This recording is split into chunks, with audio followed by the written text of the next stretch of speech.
Chapter 601, Scattered Stars Island.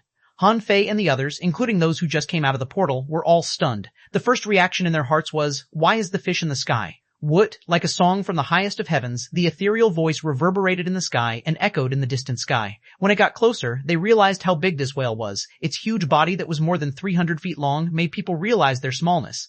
Its body was like a lofty and uplifting mountain, and its mouth was not open, but Han Fei felt that if it was opened, it would look like a waterfall in the sky, with hanging rivers inside. The white spots on its dorsal fin were different for each one. From the gills on its back, there was a burst of white mist from time to time. As for its eyes, there was occasionally a little glimmer in these pitch-black eyes. Just like its voice, its eyes seemed to be filled with infinite loneliness. The roars of the whale shocked the entire world, waking people up from their dreams. Han Fei was so shocked by the giant whale that only when it had already swum close did he see a string of data. Name a cloud whale introduction. Above the sea of clouds, a lone whale drifts freely between the sea and the sky. Although the cloud whale has the bloodline of the ancient rock, it's very friendly. When it's extremely angry, its voice will reverberate for 3,000 kilometers, but it still won't attack. Level 50 O quality. Quality O quality. Legendary contains spiritual energy. 15,565 points. Edible effect. Inedible effect were collectible. None NU absorbable. A hanging fisher laughed. A group of little guys who have never seen the world. This is the cloud whale, who has been wandering in the unknown place for more than 800 years. You can sit on its back a while later, but don't beat it, otherwise we'll throw you down from the sky. Han Fei couldn't help asking, why do we have to ride the cloud whale? Can't we just let it fly freely between the sky and the earth? The hanging fisher was taken aback for a moment, and then he smiled. This is all of the cloud whale's own will. It likes to fly with people on its back, otherwise it would be very lonely. You don't understand how it would feel without any companionship? Han Fei certainly couldn't understand it, but he kinda knew how it felt. He had once met Alice, the loneliest whale in the world. Normal whales' sound frequency was between 15 and 25 hertz, but Alice's was 52 hertz, so people said there was a kind of loneliness in the world called 52 hertz. Because of the difference in sound frequency, Alice had no relatives or friends in the huge ocean. No other whale could hear the song it sang, and no other whale could understand its sadness. Han Fei waved his hand to the cloud whale. Hi, big guy, I have something delicious here. And he waved a yellow-blooded sea cucumber at the cloud whale. As soon as the cloud whale saw that someone was talking to it, it gave a cry, woo! Han Fei threw the yellow-blooded sea cucumber into the sky, and the huge cloud whale flipped over its body mischievously, revealing its white belly, and then opened its big mouth, letting the tiny yellow-blooded sea cucumber fall into his own mouth. Sha-Sha-Shan grinned. I want to do this too. Give me a yellow-blooded sea cucumber. Han Fei handed one to each of the other four. This was an inexplicable joy. Creatures like whales usually didn't hurt people, especially the cloud whale who could win people's favor at first sight. Even Luo Xiaobai couldn't help throwing out a yellow-blooded sea cucumber. The hanging fisher hurriedly shouted, Hey, you 5 idiots, yellow-blooded sea cucumber contains too much energy. Do you want to kill the cloud whale? Le Renquang was stunned. But the cloud whale is so big and needs energy, right? The hanging fisher said. Although the size of the body is related to the amount of energy needed, the difference is not as big as you think. 5 yellow-blooded sea cucumbers are enough. Don't give it any more. Wook. The cloud whale was very happy, so it flew into the clouds and then fell freely down from the clouds. When it was 100 meters away from Han Fei and the others, the hole on his back sprayed a cloud of mist at them, and the coolness drew many cheers. It took a full half an hour before all the people arrived, and the 300 people all ran to the cliff of the floating island to watch the cloud whale. Yes, this was also a floating island, but it was small, at most only tens of kilometers in size, the kind that you could see its end at a glance. They had seen many floating islands, but it was the first time in their lives to see the cloud whale. When everyone arrived, the hanging fisher said majestically, Everyone, board the back of the cloud whale. At this moment, the cloud whale had already jumped out of the clouds and flew to the edge of the cliff. Han Fei and the other 4 took the lead to jump onto the cloud whale's back. This was an absolutely novel feeling, completely different from the feeling of flying by themselves. One after another, all the 300 people jumped onto the whale's back. Then a 5-star hanging fisher with 2 4-star hanging fishers also got to the cloud whale's back, standing not far from and facing them. The hanging fisher shouted, Little cloud, let's go, wood. The cloud whale slumped and its huge body fell down and the wind whistled in the people's ears. It was really exciting. Feeling the hexagon starfish pulling on his shoulder, Han Fei said, Don't move. Don't let people notice you. I didn't move. I'm afraid of falling. Han Fei was speechless and simply ignored him. Han Fei turned his gaze to the looming steps in the distance and said, Senior, what are those steps for? The hanging fisher glanced at the steps and smiled. This is a ladder to the sky. If you have enough strength in the future, you can try to climb this ladder. With it, you can go straight to the 9 heavens and reach the 1,000-star city. Everyone was shocked. It leads to the 1,000-star city? For a moment, many people fell into a reverie. Among the major towns, only the Wind Thunder town had a teleportation array leading to the Thousand Star City. Besides, it was said that if you wanted to use that teleportation array, the requirements were extremely strict, and not everyone could use it. Wouldn't it be much more convenient to go there with this ladder? However, the hanging fisher sneered coldly. I said you could try to climb it. This ladder is not only a passage but also an assessment. Not everyone can climb it. Besides, you have no chance to use it now. Survive the unknown place first. As the cloud whale soared among the clouds, the lead hanging fisher's face became more and more serious, and in the end, he said coldly, "Don't treat the unknown place as a place for tourism. This is the battlefield of life and death. After you land, someone will receive you. The command post in the unknown place has already arranged a route for all of you. If you have any problem, negotiate and solve it by yourselves." Han Fei couldn't help but ask, "There'll be someone to guide us, huh?" The hanging fisher thought for a while. "Yeah, you can say that. You who have 3 stars have a lot of choices. After you land, someone will tell you what to do and where to go." After passing through several layers of clouds in a row, when the cloud whale passed through the last cloud layer, their vision suddenly became clear. The boundless ocean, like a timid girl, caught everyone's eyes. But what surprised everyone was that in their field of vision, there was a huge island. Yes, in just a moment, everyone understood. The so-called unknown place was actually an island. This island was so big that when you looked down from the sky, you couldn't see its edge at a glance. On the island, there were mountains, ravines, abysses, huge waterfalls hanging over the sky, and city walls surrounding the sea. The hanging fisher shouted coldly, "Don't be beguiled by this scenery. This is an island that swallows people. This island is called Scattered Stars. Do you know why it is called Scattered Stars? Look at your waist tag. There are countless people like you who die here, and their dead bodies are scattered like the stars." The man's tone became colder and colder, and then he pointed to the coast and said, "Look, that is the man-eating coast. In Scattered Stars Island alone, there are Skeleton Shore, Hell Beach, Ghost Coast, Red Tide Coast, and dozens of other coasts." The hanging fisher pointed to the mountain range and said, "Did you see the mountain range? It stretches for 800 kilometers and is known as the Transverse Mountain, which is full of dangers. Have you seen the big waterfall that's shown in light red? It's called the Empyrean Waterfall, and there are dense bones under the waterfall. Did you see the green jungles connecting the Transverse Mountain? They're called the Twisted Jungles, one on the island, one in the sea." His words frightened everyone. A bunch of unfamiliar places spurted out of this hanging fisher's mouth, and his meaning was that it was extremely dangerous here. When everyone was still freaked out at what the hanging fisher said, suddenly someone pointed to the distant sky in surprise and said, "Look, what is above the sky? It's a bird. My God, it turned out to be a flock of birds." The students in the Blue Sea town had seen a bird in the Wind Thunder town, but at that time only one bird appeared. Now there was a flock of birds here, hundreds of birds flying in the sky. Han Fei couldn't help murmuring, "Gosh, there are not only floating islands in this world, but there are also sea islands?" Han Fei couldn't help but raise his head and ask, "Senior, in the infinite ocean, are there many sea islands like Scattered Stars Island?" Chapter 602, Who Are You? The hanging fisher was stunned for a moment and then looked into the distance. "I don't know if there is another place like Scattered Stars Island. I hope that there is only one Scattered Stars Island in this world." The speed of the cloud whale was not slow. Above the sky, it skipped over the tiny coastline and flew directly to the depths of the island.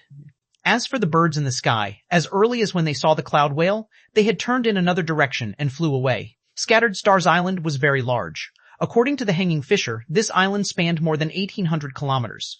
According to legend, at the very beginning, there were dangerous places on the island everywhere. He said that over the past few hundred years, the island has been much safer. Han Fei and the others came at the right time. Many places had changed from dangerous places to safe areas. The cloud whale probably flew for half an hour, and at this moment it was less than a kilometer away from the ground. The people saw many flocks of birds flying across the sky, but they were not close to the cloud whale. At this time, Han Fei and the others could already see pedestrians on the ground. Some people were walking with huge sea monsters, and some controlled their fishing boats to fly away at low altitude. The buildings on the ground were much more gorgeous than Han Fei and the others had imagined. A few dozen kilometers in front of them, there were ports and big rivers on the island, and the cloud whale's destination was there. Contrary to their expectations, there were actually many people on Scattered Stars Island, or to be exact, there were bustling crowds of people on it. The hanging fisher said, "Although it seems there are a lot of people here, think about it. Have you seen any hanging fishers in your town?" "No, right? Where did they go?" someone exclaimed. "Did they all come to the unknown place?" The hanging fisher smiled. "Of course. Otherwise, why do you think there are so many people on Scattered Stars Island? There is no free lunch in this world. Do you really think a peaceful life comes for free?" Only then did the students realize that yes, they had never realized before that in a huge town with a population of several million fishers where everyone cultivated, how could there not be a few hanging fishers and hidden fishers? It was said that these people went to the Thousand Star City after they reached a certain realm of cultivation. But now it seemed that this was not the case. If they all went to the Thousand Star City and the 36 towns kept supplying people, wouldn't the Thousand Star City explode with people? Soon, the cloud whale landed slowly by a big lake. It didn't seem to be afraid of people and floated directly onto the lake. After Han Fei and the others jumped off the back of the cloud whale, Han Fei took out a big crab and stuffed it into the cloud whale's mouth. Big guy, thank you for the ride, Xuanhuan asked. What's a ride? Nothing. Word. The cloud whale's mouth opened slightly, and Han Fei directly stuffed the crab in. The cloud whale closed its mouth and crushed the crab. Seeing this, the three hanging fishers didn't speak, as long as they didn't feed the cloud whale yellow-blooded sea cucumbers. This kind of little crab wouldn't be a problem. But the problem was this boy here for travel? Why was his sea-swallowing seashell full of food? When everyone got down, the cloud whale swallowed a sip of water, sprayed it out, and then soared up in the sky. Han Fei looked up and recited, "Why don't you fly with the wind, 9 myriads of miles in the sky?" Tusk, isn't it just like the legendary rock? Luo Xiaobai let out a cry of surprise. This sounds interesting, quite catchy. Han Fei smiled. Of course, that's Li Bai's poem. The others didn't understand poems and only felt Han Fei spoke strangely. When Han Fei and the others looked towards the shore, they found that a lot of people were already there, nearly 1,000 of them. Le Rinquang said, Why are there so many people? A student from another academy said, I saw a senior brother from our academy. My senior sister is here. Seeing that many people recognized their brothers and sisters from their schools, Han Fei couldn't help but say, our senior brother is a martial-level figure. Maybe he won't come here in person. Zhang Xuanyu couldn't help asking, Senior, do you know where the marshal lives?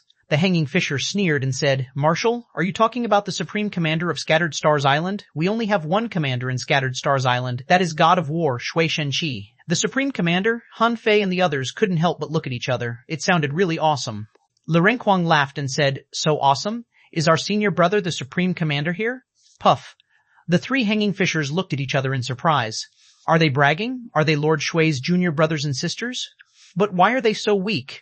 Before they reached the shore, they heard someone shouting, Where is Shang Zuozuo? Where is Shang Zuozuo? Is Shang Yue there? Li Hanye, who is Li Hanye? Come here quickly.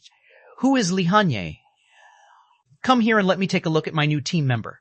The Pioneer Group recruits members. People of the 2-star rank can join us. I guarantee you a good life. Does anyone want to join the Dark Hunter Legion? It's better to join the Dark Hunter Legion than to go to the front line. Come, the Hanging Fishers Labor Union is recruiting members. Sign up first. It won't affect you getting a job. Recruiting alchemy apprentices. Anyone want this job? Part-time, 100 high-quality pearls every month. Recruiting refining apprentices. Part-time. Requires professional experience. It won't affect your main profession. 100 high-grade pearls every month. Xia Xiaoshan said to the other four via voice transmission, 100 pieces a month. We seem to be rich here. When Han Fei came, he gave everyone 125 million high-quality pearls and kept 10 million in his hands. So when the others heard the prices here, they felt they were so rich. The three hanging fishers suddenly stopped and said to everyone, Find the person who is calling your name first. Get to know about this place and choose by yourselves. Then the 5-star hanging fisher said with a weird look, You, would you like to wait in the front? If you are really the junior brother of the marshal, someone should come to receive you. Then they left and walked to a circular building not far away. Haha, they finally left. Only then did the hexagon starfish relax on Han Fei's shoulder. Han Fei shook his shoulders. You are an ornament now. Don't talk or move around. Let's talk when I get to know this place better. The hexagon starfish sighed. Okay, I'm going to sleep, someone shouted at this moment. Luo Xiaobai? Is Luo Xiaobai here? Where is Zhang Xuanyu? Which one is Zhang Xuanyu? Han Fei, please respond when you hear me. There was more than one person calling their names. Obviously, they were not the marshal, Old Bai mentioned. Han Fei said, Let's go to the people who called our names first and find out about the situation. Don't go with these people. Wait for our senior brother to find us. The others nodded and they dispersed. The one calling Han Fei's name was a woman valiant in bearing in a battlesuit with a scar on her eyebrows. She was quarreling with someone next to her. Don't elbow me. Are you fucking molesting me? Look yourself in the mirror. Who the hell wants to molest you? Woman, stand aside. Humph. Do you look down upon women? Come on, let's fight. Okay. Do you think I'm afraid of you? Cough, cough. Well, can you quarrel later? Let's do business first. When the two of them turned around, they saw a handsome young man standing in front of them. The woman saw the 3-star waist tag on Han Fei's waist and asked blankly, Are you Han Fei? Han Fei grinned. I guess you were definitely not sent by the marshal. The woman was taken aback for a moment. Marshal? How can the marshal know a small potato like me? You are Han Fei, right? Han Fei grinned and said, If you are just looking for someone named Han Fei, congratulations, you found him. However, the woman frowned and cried out, Are you kidding me? This is the captain arranged for us? What the hell? An advanced dangling fisher? Han Fei? What do you mean? The woman looked at Han Fei up and down for a long while and finally said, Boy, tell me how you got the 3-star waist tag first. Han Fei glanced at the waist tag on his waist and said weakly, Are these difficult to get? The woman's eyes almost shot flames. What are you talking about? Hurry up, tell me how you get a 3-star rank as an advanced dangling fisher. Did you bribe someone? If you did, we won't accept you joining us. Huh, what do you mean by we? Chapter 603, Suddenly Become a Captain.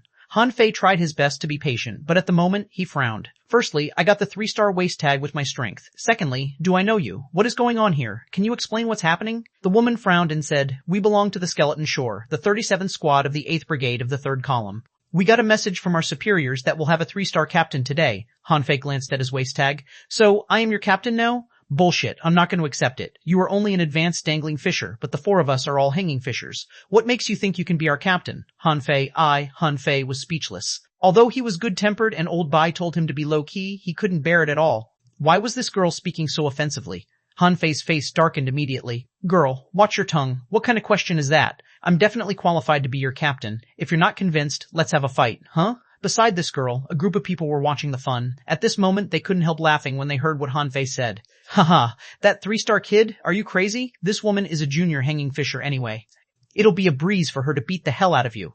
Young man, don't be so arrogant. Keep a low profile in the unknown place. Han Fei was speechless. I am already very low-key. Normally, I would have thrown a punch at her, okay? The woman squinted at Han Fei and said, Are you sure? According to the information on you, you are both a soul warrior and a spirit gatherer. I don't think you can block my sword. Han Fei smiled contemptuously. Come on.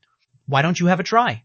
I am a spirit gatherer, so I can heal myself. The woman's brows stretched slightly. Nice, but I wonder if you're a language giant but an action dwarf.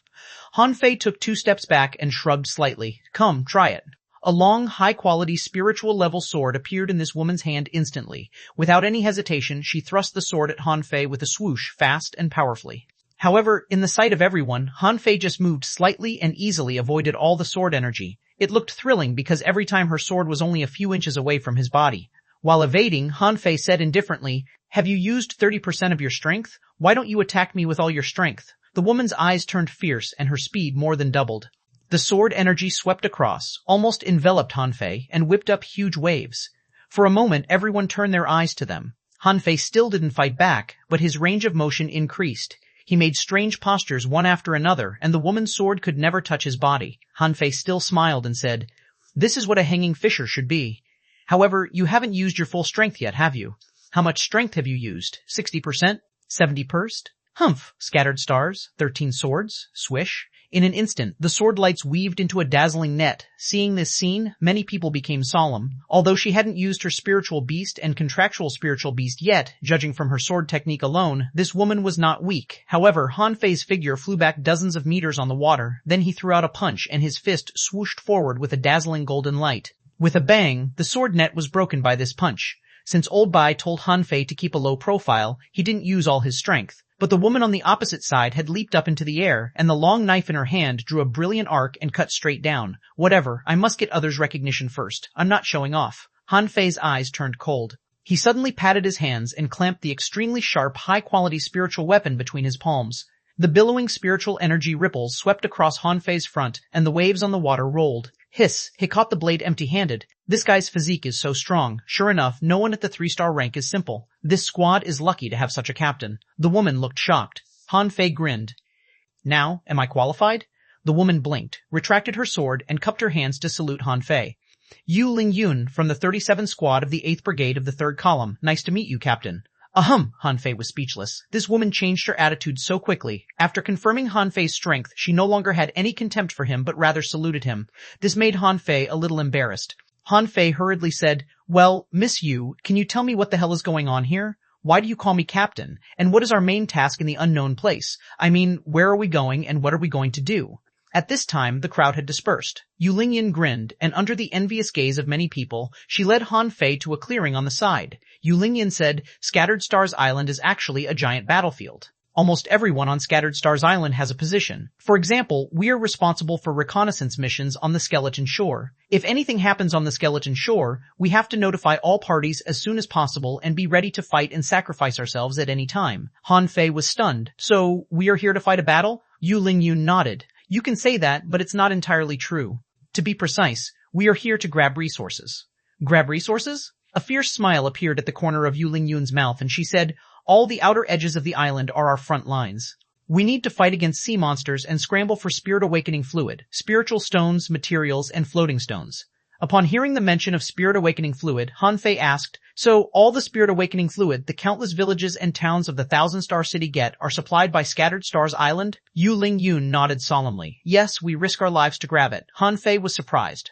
Every year in the villages and towns, so many people carried out the spiritual enlightenment ceremony. But no one knew that each ceremony had a price to pay. Han Fei asked seriously, is spirit awakening fluid hard to get? Yu Lingyun nodded deeply. Yes, extremely hard. Even in Scattered Stars Island, the price of spirit awakening fluid remains high. The price of a caddy of spirit awakening fluid is as high as 5,000 high-quality pearls or equivalent credits, and the demand exceeds the supply.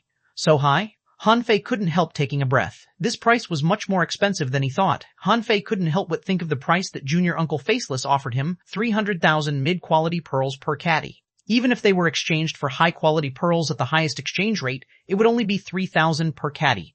But in fact, he learned from Old Bai that the 2 billion mid-quality pearls were only exchanged for 15 million high-quality pearls. So, when he was in the level 3 fishery, Junior Uncle Faceless offered a very good price to them that was almost half of the lowest price of Scattered Stars Island. Han Fei felt heartache immediately. If he had known this earlier, he would have used all his money to buy Spirit Awakening fluid.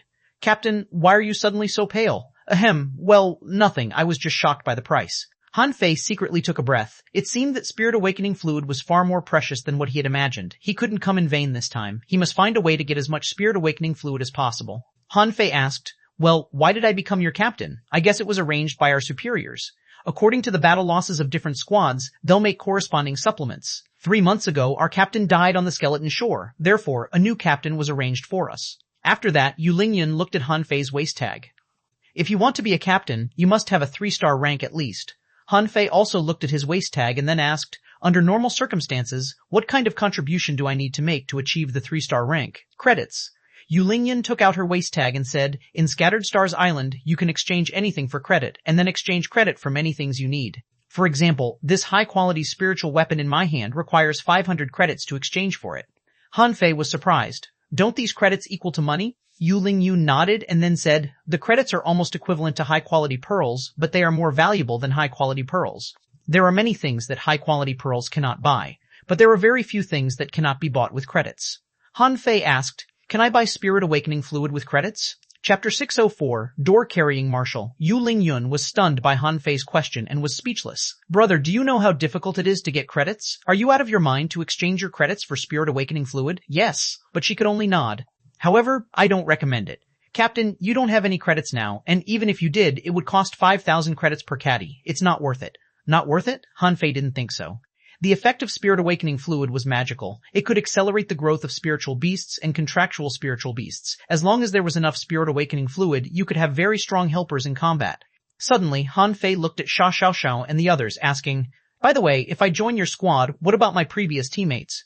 When Yu Lingyun heard this, she immediately answered anxiously, it doesn't matter. First of all, it's the superiors who arranged for you to be our captain. Secondly, since you were once a team, you can still meet on holidays. If you're close to each other, you can even see each other every day. After all, there are many reconnaissance squads, and we're on a shift system. Han Fei noticed the anxiety in Yu Lingyun's words, so he frowned and said, Scattered Stars Island is short of people? Behind Yu Lingyun, thousands of people were scrambling for new team members. Yu Lingyun could only helplessly massage her temple with her finger. Yes, otherwise, why would they be scrambling for newcomers? Han Fei pondered for a moment. Just give me a second. I need to communicate with my teammates.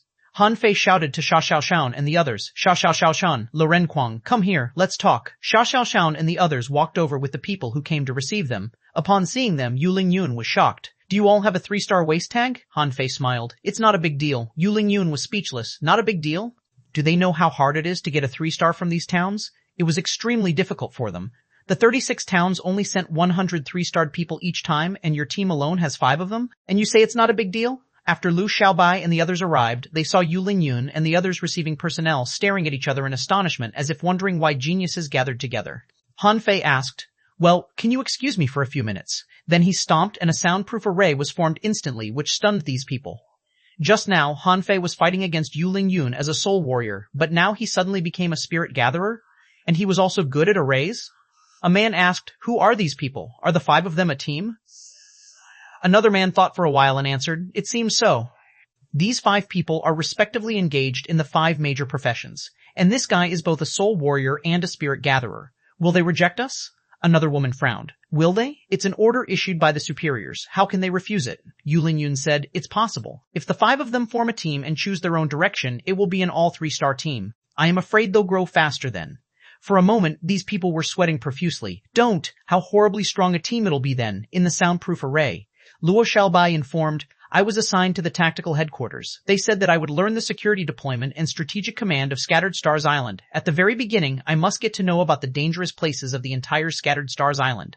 Also, I need to learn a lot of literature about Scattered Stars Island so that I can apply it at any time. I can take a day off every 5 days. And every week, I need to go to the coastal battlefield to study and inspect for 1 day and spend the other 3 days making site inspections and studying. Han Fei was shocked. Tactical command? That sounds awesome. Zhang Xuanyu was speechless. Your job doesn't seem to be dangerous at all. I'm assigned to the Trans-Island Inspectors. Just like Xiaobai, I must travel around the entire Scattered Stars Island first before confirming which area I'll inspect. Xiaoshan frowned and said, I'm arranged to enter a place called Dark Hunter Legion. It's said that the members are all hunters and the Legion specializes in assassinations. At first, I'll receive quick training and then enter the shallow sea around the island. Han Fei was surprised. Enter the sea? In a place like Scattered Stars Island, entering the sea certainly represented a great danger. Xiaoshan nodded. It's okay. They told me I would be sent to the safe shallow sea in the early stages. Renquang said, I don't know why, but I'm assigned to the logistics division. They said that I would learn how to arrange overall planning and handle various affairs. Han Fei was surprised. Logistics division? Renquang nodded. They seem to be in charge of logistics. However, like Xiaobai, I only have 1 day off every 5 days, and I'll have to go to the coastal battlefield to study and inspect for 1 day every week. Xiaoshan said, I'll have 2 days off a week and stay in the offshore area the other 3 days. Zhang Xuanyu added, I'll have 1 day off a week and patrol the other 4 days. I don't know if it's in the offshore area or not. Everyone couldn't help looking at Han Fei, and he said, I'll serve as the captain of a high-level reconnaissance squad, and I haven't asked how many days off I'll have every week yet. Then Han Fei stuck his head out of the soundproof array and said to Yu Lingyun, Miss Yu, how many days off do I have every week? Yu Lingyun flatly said, on duty for 3 days and off for 2 days. If you're on duty continuously, the days off can be switched or increased. Han Fei retracted his head. Did you hear that? I have 2 days off. But the question is whether we should agree to them. We came as a team, but now we are being separated into 5 different places. Luo Xiaobai said, my suggestion is to separate. We'll do different jobs and need to learn a lot of different knowledge, and we can't learn some of the knowledge in school. I'll learn tactics, Xiaoshan actual combat, Zhang Xuanyu rescue, Renquang logistics, and you frontline reconnaissance. If we go to different places now, then imagine what will happen when we get together again in the future. Zhang Xuanyu couldn't help but exclaim, the strength of our team will be greatly enhanced. Luo Xiaobai nodded. This is one of the reasons, and more importantly, it can help us to know about Scattered Stars Island better. Renquang, you not only need to find out about the logistics situation here, but I think you also need to inquire about all the dangerous places in Scattered Stars Island and divide them into different groups by degree of difficulty. We'll have to go out someday, so we should prepare in advance. Renquang took a breath and said, okay, no problem. 10. Luo Xiaobai continued. Zhang Xuanyu, you need to know about the offshore areas of the entire Scattered Stars Island. Which places are more dangerous? Which places are safe? Where is suitable for going to sea? You need to have a clear map of Scattered Stars Island and its surroundings in your mind. Zhang Xuanyu grinned. Leave it to me. Then Luo Xiaobai looked at Han Fei and Xiaoshan and said after a pause, Xiaoshan, Han Fei, you're the closest to the frontline battlefield, so you don't need to do anything else but improve your strength as soon as possible. You'd better quickly break through to the Hanging Fisher realm. Xiaoshan nodded. I'm going to make a breakthrough. Han Fei thought for a while, grabbed the hexagon starfish from his shoulder, and put it on Xiaoshan's shoulder. You are the closest to the frontline battlefield. Take Master Hexagon with you. The hexagon starfish pouted. Starfish are not, shut up, you are a tool. Next time, I will give you a spiritual stone as a reward. The hexagon starfish's big eyes rolled. Then I want a high-quality spiritual stone. Deal. Xiaoshan asked, what about you? Han Fei smiled. I still need some time, and it's just a reconnaissance mission and shouldn't be difficult. I'll try to be a peak-level dangling fisher as soon as possible, and I'll find a way to learn refinery. Luo Xiaobai nodded. As for me, I will spend some time understanding the history of Scattered Stars Island first to have a general idea. Han Fei grinned. That's it. Otherwise, we don't have any clue what we are doing or where we can go. But should we wait for our senior brother to pick us up? Luo Xiaobai nodded. Let's wait a while. He must have arranged for someone to pick us up. After a while, Han Fei removed the soundproof array. Yu Lingyun quickly asked, well, have you finished discussing yet? Luo Xiaobai nodded. No problem. We will separate into different teams. Seniors, please show us the way. Yu Lingyan smiled immediately. Captain, let's go. Let me take you back to the squad. Han Fei smiled and said, no hurry. We're still waiting for, bang, bang. As Han Fei and the others were talking, they saw a burly man carrying a huge door and rushing from a distance. This big man was nearly 2 meters tall and even more muscular than Xiaozhan. The black door on his shoulder was more than 3 meters high and 2 meters wide. Han Fei was speechless. Who the hell is this guy? Why is his outfit so chic? Why does he look so special when he's running? Oh, my eyes. Then he heard a man next to him say, hey, why is door-carrying Marshal here? Chapter 605. Our senior brother is rather silly, Han Fei, and the others were stunned. Han Fei asked quickly, wait a moment, what did you just say the guy's name is? The man said with a smile, his name is Door-Carrying Marshal because he keeps the huge door on his shoulder wherever he goes. He's sort of a celebrity on the Scattered Stars Island. Yu Lingyun said, we already forget what his real name is. We're used to calling him the Door-Carrying Marshal. I think his name is Wang Dashuai. Han Fei and the others looked at each other in bewilderment. With her lips twisted, Luo Xiaobai said, if I'm not mistaken, there probably has been a misunderstanding. Zhang Xuanyu turned his head around. Can we pretend we don't know him? Han Fei's eyebrows cramped. You can't be serious. Don't call out to us. Don't. Yet, the tall man had run to the side of the lake and shouted in his loudest voice, Junior brothers and sisters, your senior brother is here. It took him quite a while before he finally remembered their names. Well, junior brother Han Fei, junior sisters Luo Xiaobai and Xia, over there, Le Renquang was already waving his hands. We're here, senior brother, we're here. Han Fei and the others were of a mind to kick Le Renquang to the ground. Do you not see that we've all turned around? Why do you have to answer him? Ha ha ha. The door-carrying marshal quickly ran close to Le Renquang and said to him, you must be Le Renquang, word is that you're the fattest. Le Renquang, the door-carrying marshal, patted Le Renquang's shoulder. BAM. Under the patting, Le Renquang fell to the ground. Well? Hehehehe. Sorry, I accidentally used too much strength.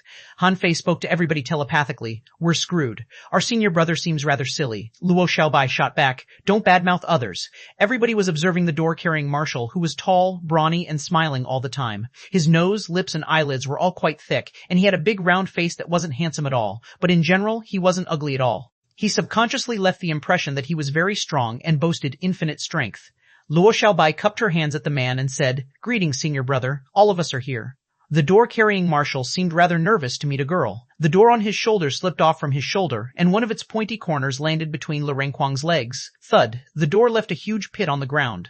Le Renquang was so frightened that he moved his butt back a little bit before he quickly jumped back to his feet and ran to Han Fei. He grinned while playing with the edge of his clothes. He seemed rather nervous. Are you junior sister Xiaobai? Yes, senior brother. Why, you're pretty. Han Fei covered his head, as this man was exactly as silly as expected. It was true that everyone from the Thug Academy was usual. He didn't even need to ask to know that this senior brother must have had a hilarious past. Xia Xiaoshan asked, senior brother, how heavy is your door? The door-carrying marshal rubbed his head. Do you want to try it? It isn't heavy at all. Xia Xiaoshan gave it a shot, but her face blushed exactly the next moment. Xia Xiaoshan looked at Han Fei. It's too heavy for you. You try it. The door-carrying marshal grinned. Xia Xiaochan, Han Fei, tell me the truth. Are you in a relationship? Puh, Han Fei was lost for words. Do I have to answer that question?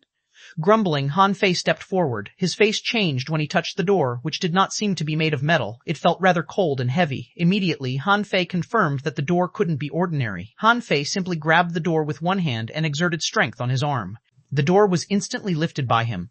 What? Hiss? He actually lifted it? Many people were watching. Their eyes almost popped out when they saw Han Fei lift the door. They knew that the man was only an advanced dangling fisher. Yu Lingyun and the others were already shocked enough to know that Han Fei and his companions were juniors to the door-carrying marshal. Even more shockingly, Han Fei lifted the big green door right in front of them, which made them gasp hard. Yu Lingyun was shocked at first and delighted later, because her captain seemed very strong even though he was only an advanced dangling fisher at this moment. Even the door-carrying marshal's own eyes slightly constricted when Han Fei lifted the door. Then, he grinned and laughed. As expected of my junior brother. In the next moment, Han Fei felt the weight on his shoulder. He gathered all his strength and finally managed to hold up the door on his shoulder. Han Fei sensed it more clearly and wondered what it was. He could at least support 500,000 kilograms with all his strength, yet he could barely keep the door on his shoulder much longer. Bam! Han Fei quickly dropped the door and looked at the door, holding man in shock. Senior brother, how heavy is your door? The man grinned again. It's not very heavy. It's only 490,000 kilograms when the barriers are not lifted. Puh! Everybody was lost for words, and many dangling fishers were sweating. Do you know that a regular peak-level hanging fisher only had the strength to lift 1 million kilograms? Yet you're holding a door that weighs 490,000 kilograms while you live your daily life and fight your daily fights? There's also you, Han Fei. You're just an advanced dangling fisher, and you lifted that door? Are you even a regular human being? Xuanhuan smiled. Senior brother, what's your current level? Hey, it isn't very high. I'm just a peak level hanging fisher. I'm still far away from the best. Then everybody focused their eyes on this innocent senior brother's badge, which had 6 stars on it. It meant that his level was higher than that of anyone Han Fei had met so far. The door-carrying marshal said, "Do you want to come with me? I can give you a tour of the Scattered Stars Island." Yu Lingyun and the others all changed their expressions upon hearing that. In the presence of a 6-star slaughterer, they had absolutely no say at all with their 2 stars. However, Han Fei and his companions didn't move. Luo Xiaobai simply said, "Senior brother, we plan to travel on our own as we were arranged to. I wonder where you're usually at and what you do every day. Maybe we can visit you after we're familiarized with the Scattered Stars Island." Immediately, the 2-star receptionists were greatly relieved. They didn't want to lose all the heavenly talents so easily. After a brief stun, he scratched his head. "We live at the edge of the twisted jungle outside of the Empyrean waterfall. I'm not alone there. You have a senior sister." Everybody glanced at each other, and Han Fei said, "Senior brother, we'll definitely visit you later, but first, we'll tour around the Scattered Stars Island." The door-carrying marshal thought for a moment and said, "Okay, then you keep your thoughts with you." "Everyone," Yu Lingyan said, "the door-carrying marshal is saying that the badge can record a drop of the mental information of those you want. Then, you will be able to talk to each other directly via the badges as long as you're no more than 100 kilometers from each other." Han Fei was astounded. "So amazing," Zhang Xuanyu asked. "How do we do that?" Yu Lingyun said, "The mental information is just soul power. Your mark will be left on the badge if you scan it with your soul power. Then, you'll be able to speak to each other." Han Fei couldn't have felt more weird, as it was exactly like a phone through which one could talk to or text each other. He was quite amazed. Then, everybody sensed a flash of an intimidating aura, and then the door-carrying marshal said, "Okay, I've left a mark for you. You should leave yours to me." The mental information was just an identifier. In fact, it was just the aura that everybody's spiritual power left on the target's badge. Han Fei quickly left a mark and asked, "Senior brother, we've talked for a while, but we don't know your name yet. It's just Dashuai, meaning super handsome man." Wang Dashuai. Han Fei secretly heaved a sigh. It was truly an unremarkable name. If this silly senior brother hadn't been running about with a door on his shoulder all the time, nobody probably would have remembered him. Luo Xiaobai nodded. "Senior brother, okay. Why don't we talk later? Oh, okay, call me if you need any help. Our teacher asked me to take care of you, so feel free to come to me if you need me. I'm almost available all the time, except when I'm on the sea." Everybody had already decided in their previous discussion that they would not go with Wang Deshuai yet. They would rather not just accept Wang Deshuai's protection without experiencing anything on their own. Wang Deshuai was rather unhesitating, and he seemed to quite like their decision, so he carried the big green door and ran off. After bidding farewell to Wang Deshuai, Han Fei's team split up. Han Fei followed Yu Lingyun to the skeleton shore as a scout. On their way, Han Fei asked, "Is the door-carrying marshal a renowned name on the Scattered Stars Island? Chapter 606, New Teammate." Yu Lingyun nodded. Of course, the door-carrying marshal is quite uncharacteristic. Han Fei almost rolled his eyes, as it was truly unusual for a man to carry a big door every day. On the way, Yu Lingyun introduced the camp to Han Fei. The skeleton shore is on the west corner of the island. It is a cape that protrudes into the sea. It was said that the cape had bones everywhere when it was first found, hence its name. The skeleton shore isn't very big. It spreads for only 100 kilometers on the west coastline and adjoins the transverse mountain. The camp of the senior scouts is located on the exterior side of the mountain. Han Fei mumbled, "The skeleton shore? Skeleton shore? Are there great horrors in this place?" Yu Lingyun nodded. On this island, the skeleton shore is also known as a corner of hell. After all, it protrudes into the sea for more than 30 kilometers. But it's no more dangerous than other shores. In fact, it's one of the safe shores. Actually, Han Fei wasn't afraid of dangers, because they often meant opportunities. Why else would so many people come to the unknown place every year? On the way, Han Fei discovered the remains of many ancient boats to his surprise. A lot of the remains had turned into fossils. It was not hard to imagine what a long history this island had. Yu Lingyun continued, "The dangers the skeleton shore is faced with mainly come from 4 directions." Han Fei was surprised. Huh? This tiny section of shore has so many dangers? Yu Lingyun's eyes slightly shivered, and the scar that pierced the corner of her eyes curled, making her seem rather brutal. She said, "The dangers may come from under the beach, the sea, the sky, and within the transverse mountain. Exactly because crises may happen in too many places, special scouts have to be deployed on the transverse mountain and the areas nearby. The birds in the sky are dangerous too?" Yu Lingyun grinned. "Of course. The enormous birds from the transverse mountain catch food from the sea, which is something that many hanging fishers dare not do." "Are they not dangerous to you?" "The hanging fishers dare not enter the sea?" she replied. Of course, the sea that's far away from the coastline contains all kinds of dangers. The hanging fishers are called hanging fishers because they only dare to attack from the sky. The hanging fishers differ from them in that they can dive into the sea and fight head-on battles with sea demons. Sea demons? A cold smile emerged on Yu Lingyun's lips. The inferior manfish, the red demons, the half-mermaids, and the leviathans are all sea demons. The inferior manfish are easy to deal with, but the other creatures including the red demons are highly dangerous. Huh, Han Fei gasped. Everything made a lot more sense if put this way. So, the inferior manfish were actually not rare. It was just the floating islands were isolated from the unknown place and nobody really knew about them. Chirp. Suddenly, hundreds of birds were chirping in the sky and flying by. Han Fei realized that those birds were all strong individually and acted in flocks. That was why they were one of the dangers. Why were there no birds on the floating islands? The reason was very simple. It was easy to domesticate 1 or 2 birds, but if a flock of birds were domesticated on the floating islands, their offspring would likely go wild again. It would be terrible if those birds hunted human beings in the villages instead of fish from the sea. While their boat flew westward, a number of people scanned it with their eyes, and once in a while, someone soared into the sky to investigate. Yu Lingyun said, "You don't want to fly too fast within the island unless it's an emergency, or unnecessary misunderstandings may be caused."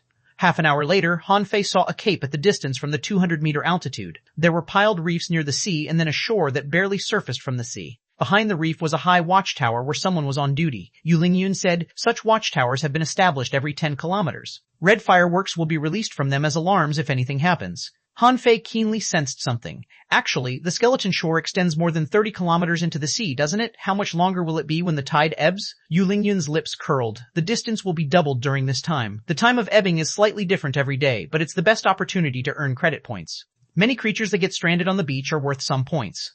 As they talked, Yu Lingyun controlled the boat to fly to a cliff that was about 30 meters tall. On the other side of the cliff was a vast forest. Han Fei couldn't help but ask, "The Scattered Stars Island doesn't seem very large. Has the mountain on it not been fully explored yet?" Yu Lingyun slightly shook her head. "You can't kill all the monsters. Most of them are very good at swimming. There will always be a habitat for them until we occupy every corner of the island. So, we and those creatures have been in some sort of balance all this time. Besides, it's said that great horrors lurk deep inside the transverse mountain, so nobody will explore it deeply for no good reason. Look, we live right here at the edge of the mountain." Yu Lingyun landed the boat as she talked. It was a place 3 kilometers from the cliff that was covered by tall trees. At this moment, Han Fei saw rows of wooden buildings and people who were having barbecue at the empty areas in the forest. It seemed that they used no seasonings except salt. Yu Lingyun said, "They're all on their vacation, so they've cooked some seafood to kill time. You're free to enjoy it tonight at your welcome party." Han Fei was lost for words. Was this really how a girl should talk? She sounds even manlier than a real man. Han Fei glanced around. He saw people everywhere and heard snores from many huts. He couldn't help but ask, "How many people are stationed here?" Yu Lingyun said, "The 8th Brigade of the 3rd Battalion is stationed here.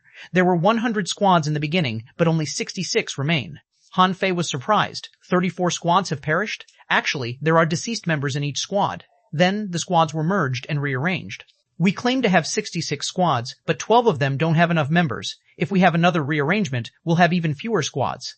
Han Fei asked in surprise, "There's no fresh blood?" Yu Lingyun looked at Han Fei. "Yes, aren't you fresh blood? It said that the skeleton shore secured 8 openings this time.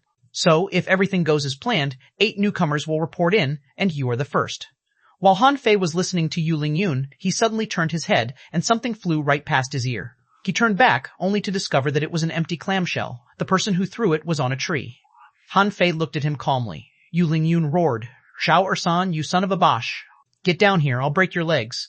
The guy named Zhao Ersan grinned and said, "Yu Lingyun, is he your new captain? Are there no talents from the 36 towns anymore? Or can anybody get a 3-star tablet and be a captain?" Hearing the noise, many people were attracted to the drama and yelled, "Hey, nice, an advanced dangling fisher as a captain. You're in for a beating. I'll bet 1 high-quality pearl that this boy will run off and beg to go somewhere else in half an hour." Ha ha ha! Everybody burst into laughter. Han Fei turned back and looked at them. He wondered if those people had nothing better to do than mock a newcomer. It reminded Han Fei of his sailor life in the past, which was full of yelling, gambling, drinking, and horsing around too. Those things were too common. They were also a way to cope with pressure. However, while stress management was necessary, one should carefully choose their target. Han Fei, for one, would not stand their humiliation.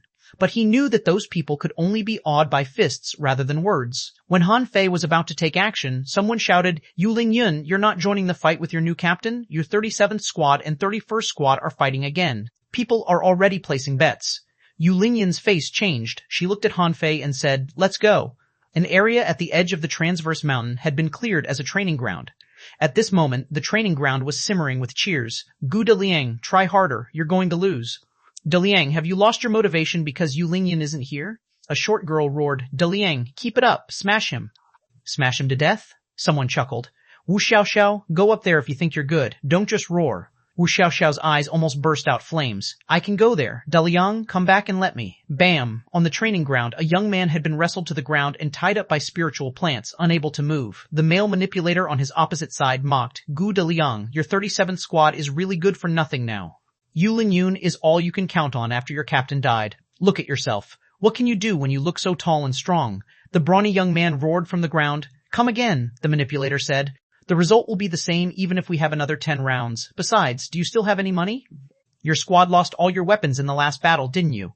Gu Deliang bellowed. I'll give you my shield if I lose again. Nearby, someone laughed. Dongzi, it's better than nothing. A high-quality spiritual weapon can be sold for some money. The manipulator named Dongzi grinned. Okay, if you want another round, so be it.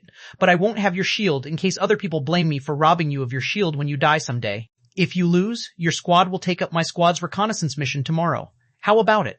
Not far away, Wu Xiaoxiao declared angrily. Liangdong, don't be outrageous. You're just taking advantage of Daliang's lack of weapons. Otherwise, you wouldn't have dared to fight an armorist this way at all. Gu Daliang spat on the ground and said, Xiaoxiao, don't worry. I'll win this time. When the fight was about to begin, someone suddenly said, Hey, what about a game with me? Everybody turned back, only to see that Yu Lingyun had run close with an advanced dangling fisher. Also, it was a male who spoke just now. So, did it mean that it was the advanced dangling fisher who said that? Ha ha ha. Immediately, the crowd laughed so hard that someone almost fell to the ground. Chapter 607, Invoke Awe. Everybody's first impression of Han Fei was that he was weak. Of course, Yu Lingyan had thought the same too before. However, Han Fei casually stabbed a knife into the ground and said, This is an ultra-quality spiritual weapon. Whoever defeats me can take it away. All the laughter came to an abrupt end. All the 100 people who were watching this were stiffened. Those who laughed hard a moment earlier widened their eyes upon seeing the weapon. Han Fei tilted his head and floated the long knife telekinetically. Shadows of the mess-swallowing worm appeared on the knife as it stood in the middle of the training ground. After a brief stun, Yu Lingyan pulled Han Fei and whispered, Are you out of your mind? You put an ultra-quality spiritual weapon with a sealed soul at stake?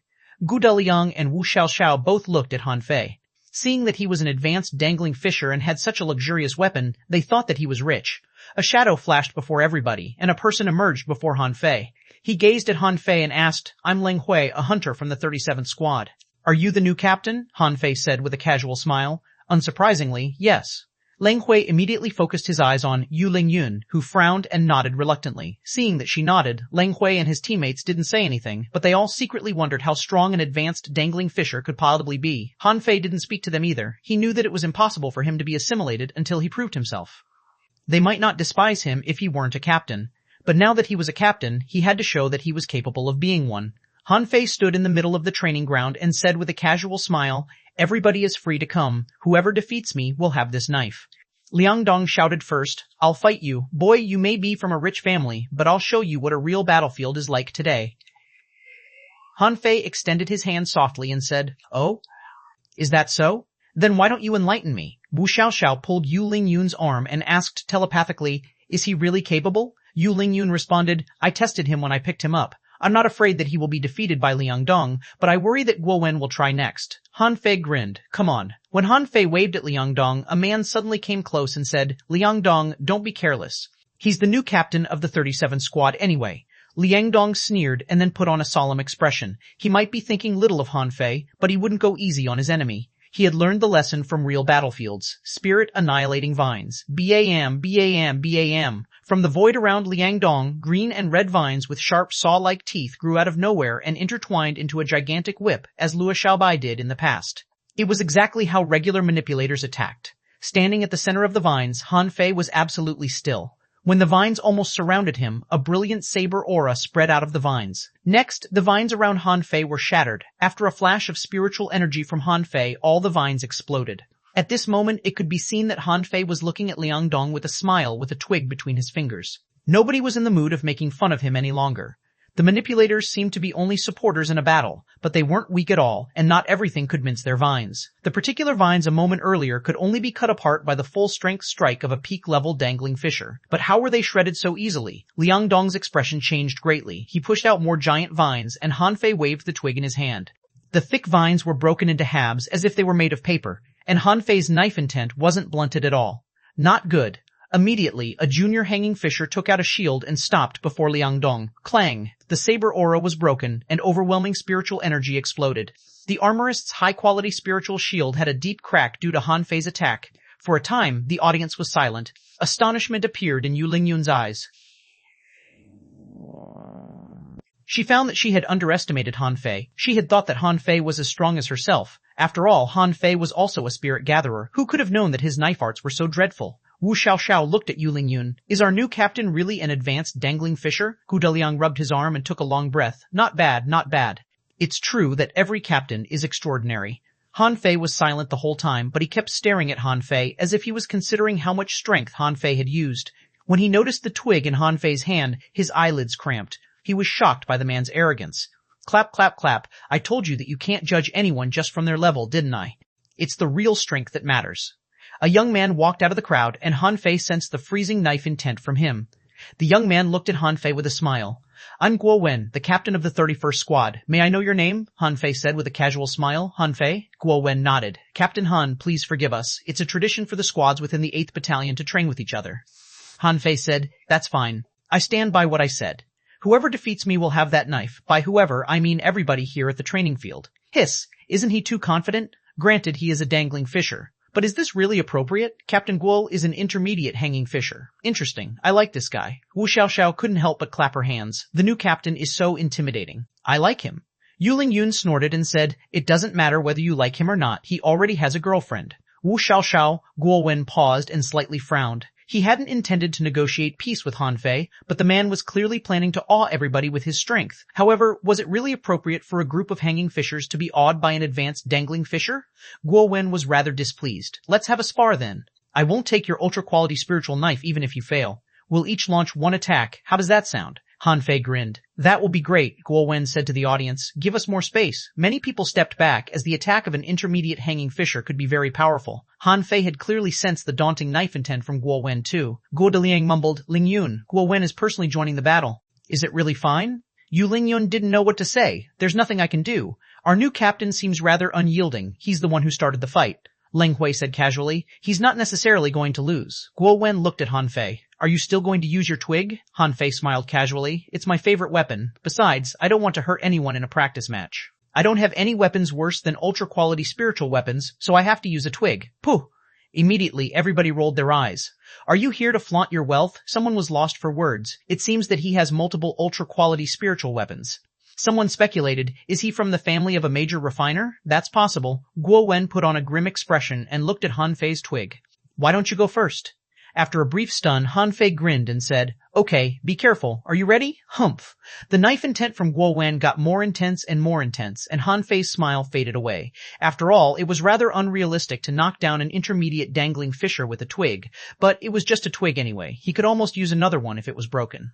Han Fei concentrated all his spiritual energy on the twig in the blink of an eye and waved it out. The upper half part of the twig had already been crushed by his attack before it was launched. A gigantic curve appeared out of nowhere and slashed Guo Wen. Guo Wen's face had already changed since the moment the attack was launched. He roared, 1,000 stars piercing. The soil and stones below Guo Wen's feet cracked, and his long sword went straight at Han Fei's aura in such dazzling sparks as if it were going to tear the void apart. Clink, crack, crack, crack. To everybody's disbelief, the high-quality spiritual weapon in Guo Wen's hand fell to pieces. The collision of the weapons raised a gale that forced everybody to turn around. Guo Wen suddenly stepped aside, and a big tree somewhere behind him tore apart. Everybody at the training ground was silent. At this moment, nobody dared to underestimate Han Fei anymore. They all looked at him as if he were a monster. Guo Wen wasn't wounded, but his longsword was shattered and he dodged in the end, which suggested that he lost. Han Fei, on the other hand, plucked the knife and smiled. I'm new here, and there's still a lot I need to learn, so I won't trouble you any longer. I'll arrange a barbecue party tonight. You're all welcome to come. After that, Han Fei turned around and said to Yu Lingyun with a casual smile, Should we talk somewhere else? Chapter 608, Despite on the Surface and Within the Heart. Han Fei walked away with Yu Lingyun and the others. He said in a low voice, Should I have kept a lower profile? Yu Lingyun, Wu Xiaoxiao said in delight, No, you shouldn't have. They'll mess with you every day until you impress them. Ling Wei nodded. It's mostly because they have nothing better to do. Han Fei was lost for words. They just stay on the island during their vacation. Why don't they go treasure hunting? Gu Daliang heaved a helpless sigh. Treasure hunting isn't so simple. The sea seems right near at hand, but if we dive into it, we'll be forever gone in half an hour. Han Fei glanced at Gu Daliang and chuckled. I've no doubt that you will be forever gone. You have nothing except a shield. You're definitely the poorest armorist I've ever seen. Gu Daliang, Wu Xiaoxiao, was a cute short girl. A moment earlier, she cheered for Gu Daliang for a long time, but all she actually let out was her girly voice that wasn't motivating at all. Wu Xiaoxiao was far less pretty than Xiao Xiaochan, Luo Xiaobai, and He Xiaoyu. Han Fei had no feelings for her at all. She grabbed Han Fei's shoulder and asked, New captain, are you from a refiner family? It's not a surprise that you have an ultra-quality spiritual weapon, but there aren't many ultra-quality spiritual weapons with sealed souls even in the entire 8th Battalion. Han Fei quickly freed his own elbow. Hey, a female shouldn't be so intimate with a strange male. I'll resign if you keep doing this. Resign? It took a moment for them to understand what he meant. Then, Yu Lingyan said, Captain, you're already here and you've accepted the mission. How can you resign? While they whispered to each other, Han Fei came to their camp. Standing before a house that was in a row of houses, Han Fei was speechless. We're going to share the same house? Wu Xiaoxiao said. That's right. To build up our teamwork, we always sleep together. Han Fei's eyes bulged. Well, are you serious? Cough, cough, Yu Lingyun said gloomily in a low voice. Don't listen to Xiaoxiao's jibber-jabber. There are 5 independent rooms inside. Han Fei couldn't help but ask, what can a thin wall block? You can sense everything through it, can't you? Yu Lingyan got to know Han Fei's temper better. She realized that the man was rather light-hearted and liked making dirty jokes. Yu Lingyan scoffed. We're all warriors. We won't sense anybody easily. It's respect for your comrades. Gu Daliang opened the door. Everybody was embraced by a stinky and salty smell mixed with the moist sea wind. Han Fei frowned. Must we live here? Leng Hui shrugged. You may choose to live somewhere else. Han Fei glanced back at the trees and said, Okay, you'll live here, and I'll build a treehouse over there later. Gu Daliang slightly frowned. Captain, I don't think other people will like that. Han Fei chuckled. Why not? I'm already used to living in a treehouse. I don't want to sleep on a bed on solid ground. After they walked in, Yu Lingyun suddenly bellowed, Assemble! At Yu Lingyun's command, everybody including the cold Leng Hui and the perky Wu Xiaoxiao stood straight in a row intimidatingly with the highest morale. Stunned, Han Fei simply listened to Yu Lingyun. Yu Lingyun is a soul warrior and a junior hanging fisher.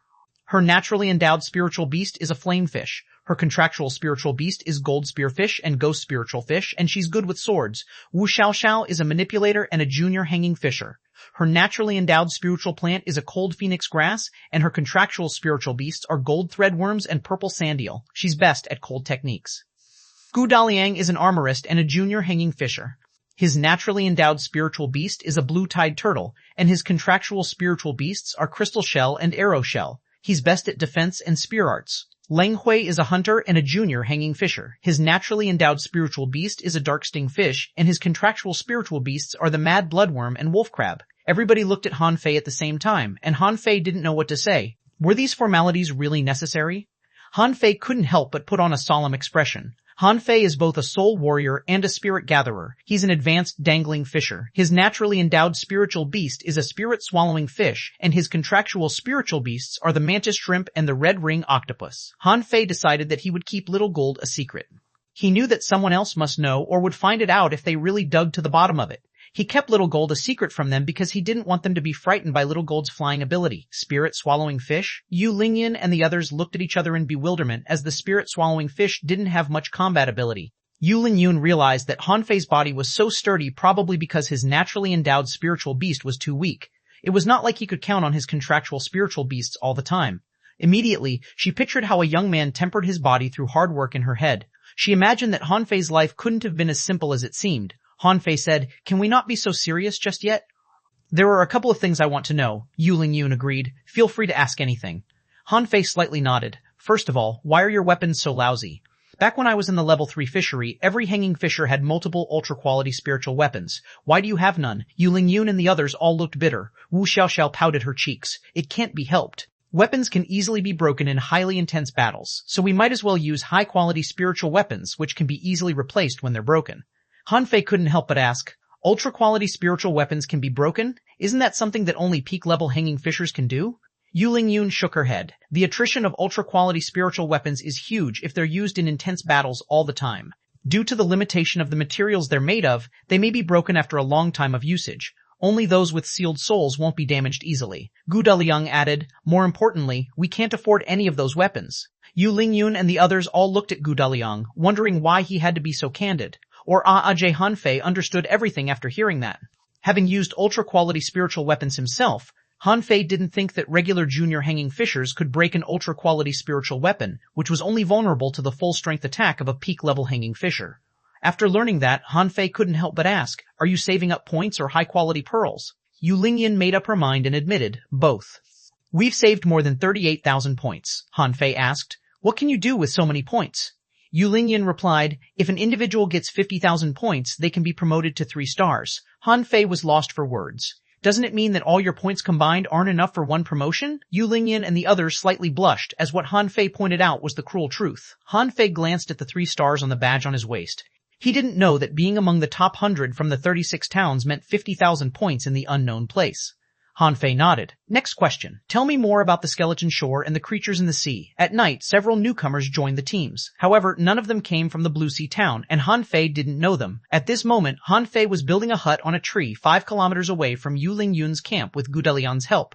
Grinning and showing his yellow teeth, Gu Deliang asked, Captain, are you from a rich family? Han Fei replied with a smile. No, I earned all my money by myself. Gu Deliang was confused. Then how do you have an ultra quality with sealed souls? Han Fei winked and said, it's a gift from my teacher. Gu Deliang was rendered speechless as he didn't have a teacher who offered such a gift. Wu Xiaoxiao was controlling the vines to fixate Han Fei's hut to the tree. Now that they were talking about teachers, she couldn't help but say, my teachers couldn't give me that. They don't have ultra quality spiritual weapons themselves. Which town are you from? Wu Xiaoxiao replied, I'm from the cloud soaring town. You must have met someone from my town during the contest, right? You're from the cloud-soaring town? Han Fei asked in surprise. Didn't they say that few people here are from the cloud-soaring town? Wu Xiaoxiao said helplessly. Few, but not none. However, the Scattered Stars Island is so large a place that we can only meet each other during our vacations. More than half of them have died over the years. After some random talk, Han Fei set up the last window and said, okay, let's go to entertain our guests, Wu Xiaoxiao said in a low voice. Are we really going to? I don't think Sister Lingyun can catch much fish. There might not be enough food. Han Fei's lips curled. That's fine. I've brought food. You have? It wasn't until a moment later that Wu Xiaoxiao finally realized what Han Fei meant by, I've brought food. Yu Lingyun and Ling Hui fished for half a day and only caught some creatures within 1,000 meters from the shoreline, including a lot of clams and crabs. However, Han Fei took out a bunch of food from his sea-swallowing seashell. Everybody was extremely shocked. You've come from the town to the unknown place with a huge amount of food? Yu Lingyun exclaimed. More than 30 yellow-blooded sea cucumbers? Captain, isn't that too extravagant? The yellow-blooded sea cucumbers are rarer and more expensive than they are in the level 3 fishery. They can be sold for 100 high-quality pearls per piece. You've essentially paid 5,000 high-quality pearls. Han Fei smiled and said, I'm rich. I do whatever I want. Yu Lingyun didn't know what to say about her new captain. For some reason, she always felt that this new captain despised this place from the bottom of his heart. Chapter 609, Skeleton Shore. Han Fei invited everybody to a dinner when he had just arrived, which was rather eccentric in the unknown place. But a rich man could do whatever he wanted. When you're invited by someone to dinner, you tend to be nicer to them. That worked in every world. After Han Fei showed his fancy culinary skills, everybody on the island was attracted to him except those who were on duty. At this moment, Han Fei was sitting on the top of a tree with a strawberry in his hand. Yu Lingyun leaped and landed next to him. You can't win much appreciation with a dinner. Han Fei said casually, I know, it's just, I'm an unconventional man, and I don't want to leave too bad an impression on them. When are we going to the Skeleton Shore? Yu Lingyun thought for a moment and said, anytime. As senior scouts of the 8th Battalion, we're only responsible for daily reconnaissance. Many people go fishing in the coastal waters. It's dangerous on the sea, but not as much on the shore, so there are a lot of people on the shoreline. Tell me more about the points and credits. Yu Lingyun took out a pamphlet and said, I'm here exactly to drop this off to you. You'll understand everything after you read it.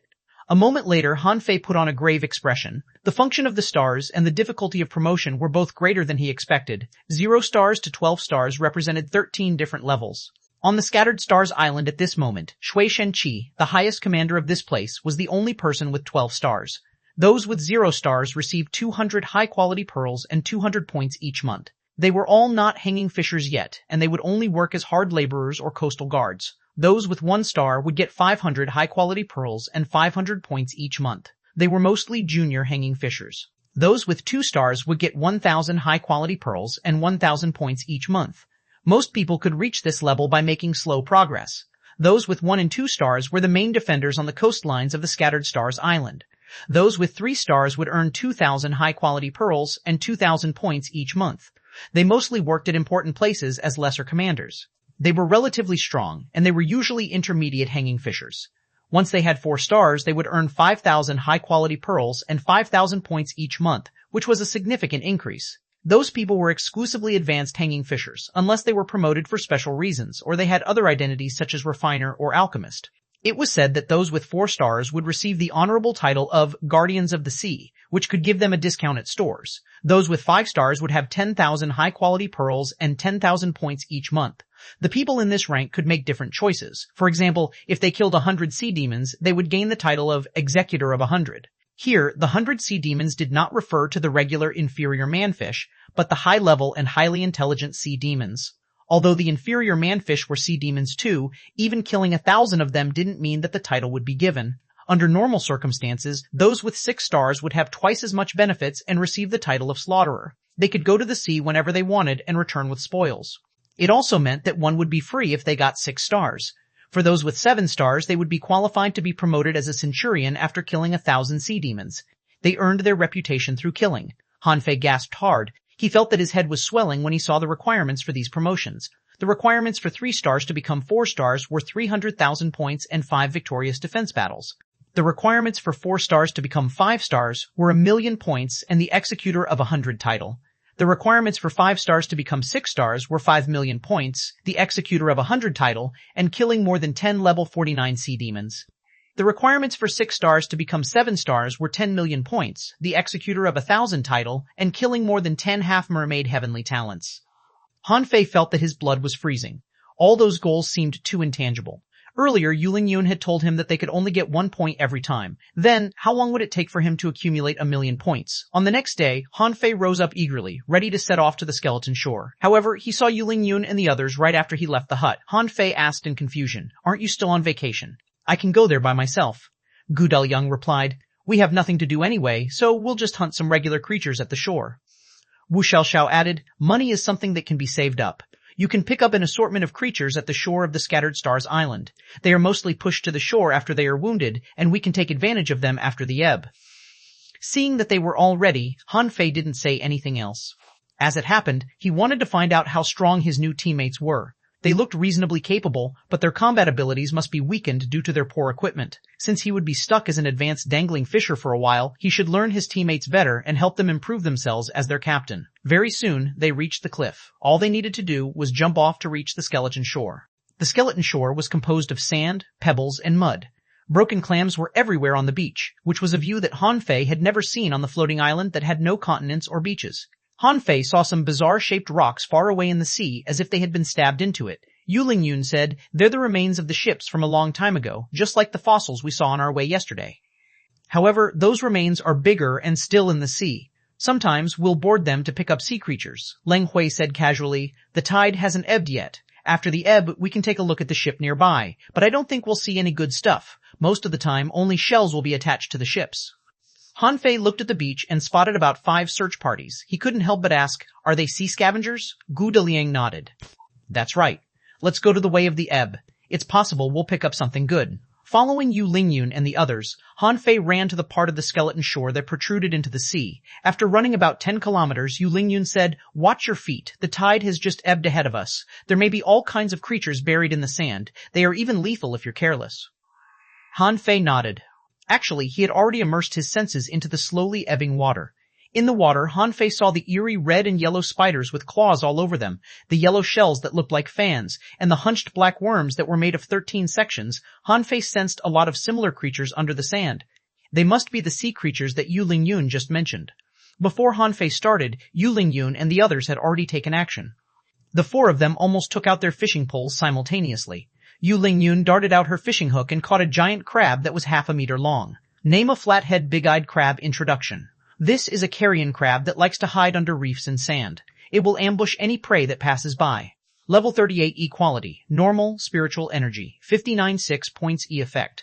It will help you recover your physical strength if eaten over a long period of time. Collectible, none absorbable.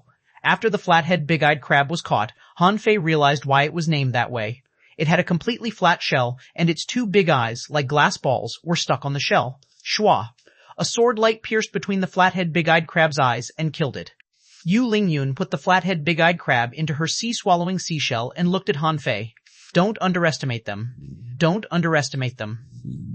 Plenty of rookies are killed by them every year. Even junior hanging fishers are sometimes injured. On the other side, Wu Xiaoxiao was much more efficient. Her grasses slithered in the sand and lumps of ice rose with frozen creatures inside wherever she walked. Lang Hui had already entered his stealth state. Some sand was dug out every time he revealed himself. Gu Daliang simply stood on the top of his shield and used it as a skateboard. He slid forward while he poked the hooks in his hands into the sand, dragging out all kinds of weird creatures. Looking at how familiar they were with the job, Han Fei knew that they must have done this a million times. Han Fei couldn't help but ask, "You seem to be fishing very hard. Are those things very valuable?" "Not really. They're worth 1 point apiece. There are a lot of such creatures and many people on the island like to eat them." Han Fei was lost for words. "A level 38 creature is only worth 1 point? Lang Hui shrugged. "It's just regular quality." Han Fei didn't know what to say. Even if it was regular, it was still a level 38 creature, and the price was too cheap. No, he had to catch several dozen of them and store them in his Forge the Universe as stock. Han Fei's perception range was wider. After catching several dozen creatures and throwing them into Forge the Universe, he sensed that something weird and black was wriggling at the ebbing tide. Immediately, Han Fei waved his fishing pole and caught the creature. He pulled it back in the next second. Wu Xiaoxiao cried, "Hey, it's a kingworm. They're worth 5 points apiece." In Han Fei's eyes, Unnamie kingworm introduction. This is a carrion creature that feeds on rotten flesh. It has a hard shell and enormous strength. It will roll itself into a ball to attack the enemy in case of danger. Its gallbladders can be used as medicine. Level 39 S quality. Regular a spiritual energy. 612 points S effect inedible. Asect 1 S E effect 1 S Asect 1 SS absorbable. Worm gallbladders absorbable. This king worm shrank into a round ball in midair and flew right towards Han Fei. Han Fei frowned. "What can I do with you if you're not edible? I might as well see how hard you are." Bam. Han Fei punched out and shattered the king worm in the next moment. Wu Xiaoxiao cried, "Captain, you just blew up 5 points. Get out of the way. Let me see if the gallbladders are broken." Searching the pieces for a while, she said regretfully, "It's broken." Han Fei, Ji Deliang slid to Han Fei and said, "Captain, why don't we go easier next time?" Han Fei didn't know what to say. "How much time will it take before you gather enough points you want?" Wu Xiaoxiao said matter-of-factly. "Many a little makes a mickle." Gu Daliang added, "If we're lucky, we'll get enough points to buy a high-quality spiritual weapon after a day of fishing." "Then, how long do we have to fish to get an ultra-quality spiritual weapon?" Gu Daliang paused for a moment and said, "Considering our current speed, we should be able to get one if we fish for 10 days. However, if we want one with a sealed soul, we'll have to work for 20 days. Han Fei narrowed his eyes. "Are ultra-quality spiritual weapons so much more expensive than high-quality ones?" Yu Lingyan walked close and said, "That's also why everybody prefers high-quality spiritual weapons to the ultra-quality ones. The points can not just be exchanged for items but also be used for other purposes." Han Fei suddenly asked, "How much is a basalt conch?" "A basalt conch?" Everybody was briefly stunned, and Gu Deliang replied, "A basalt conch's hard shell can be used to make shields. They're 100 points apiece." Han Fei moved his hand and darted his hook out. Wu Xiaoxiao exclaimed, "Huh. You're very good at the 1,000-mile fishing," Yu Lingyun added. "You can reach so far." However, a big conch flew close in the next moment, and Gu Deliang's eyes widened. "It's a basalt conch. I'm on it." Han Fei frowned. He had just caught it at random, and there were actually more creatures in the tide. He wondered why his teammates weren't diving into the sea, which did not seem particularly dangerous even though the overflowing thin threads of the sea spiders were rather icky. This skeleton shore did not seem to deserve its fame at all. Chapter 610, Crabtide. Han Fei wasn't interested in a level 39 basalt conch at all, even if it meant 100 points. They had to catch 500 basalt conchs in order to be promoted as a captain. Besides, he couldn't be promoted yet. After all, he hadn't been through any battles yet, and it was his first day at work. Even if he caught 500 basalt conchs, he would have to pay them for equipment, spiritual fruits, and other items that he needed. In such a case, he would have to kill 1,000 basalt conchs for a chance of promotion. But actually, there weren't 1,000 basalt conchs for him to kill at all. If 1,000 basalt conchs were indeed here, it would mean that a major fish tide had taken place.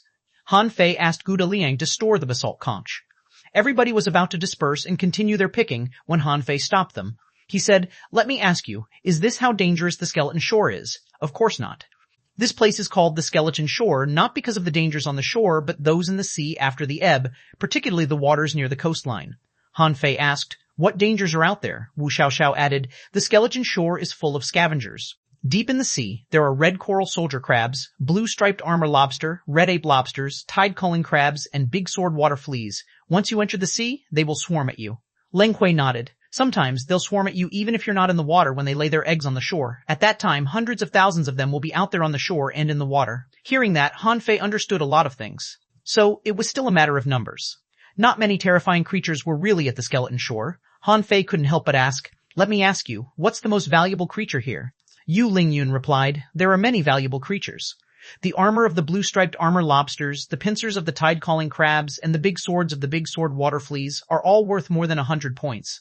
However, there is one particular creature named Trivariant Golden Ginseng in the sea. It contains 10 times as much energy as yellow-blooded sea cucumbers. Each of them is worth 8 to 10,000 points, but it's extremely rare. Han Fei couldn't help but gasp hard. 12 times more energy than a yellow-blooded sea cucumber? That's good stuff. Han Fei grinned and said, Yu Lingyun, you mentioned yesterday that it requires 300,000 points to exchange for the 4-star title, right? Yu Lingyun nodded. That's right. It's easier to reap more points in the deeper parts of the sea, but it's also too dangerous for us to explore. After all, we're just hanging fishers. Han Fei already learned that, although Yu Lingyun and the others were junior hanging fishers, they weren't really good at the 1,000-mile fishing technique. For example, they didn't notice the basalt conch he found earlier, and their perception range was much smaller. Or to put it more frankly, they were just weak. These junior hanging fishers weren't as strong as Han Fei expected. It seemed that the level of an intermediate hanging fisher was a major breakthrough, and they were a lot stronger. At this moment, Han Fei didn't plan to continue scavenging with them anymore. He didn't really want to keep a high profile, but it seemed inappropriate to him that those people were scavenging on the shore when the vast sea was right out there. Han Fei said, Can you, do? Han Fei was about to ask if they could set sail when he heard loud alarms. Yu Lingyun's expression suddenly changed. Not good. The 31st Squad found something in the sea and sent an alarm to the watchtower. Retreat and prepare for defense. Han Fei was confused.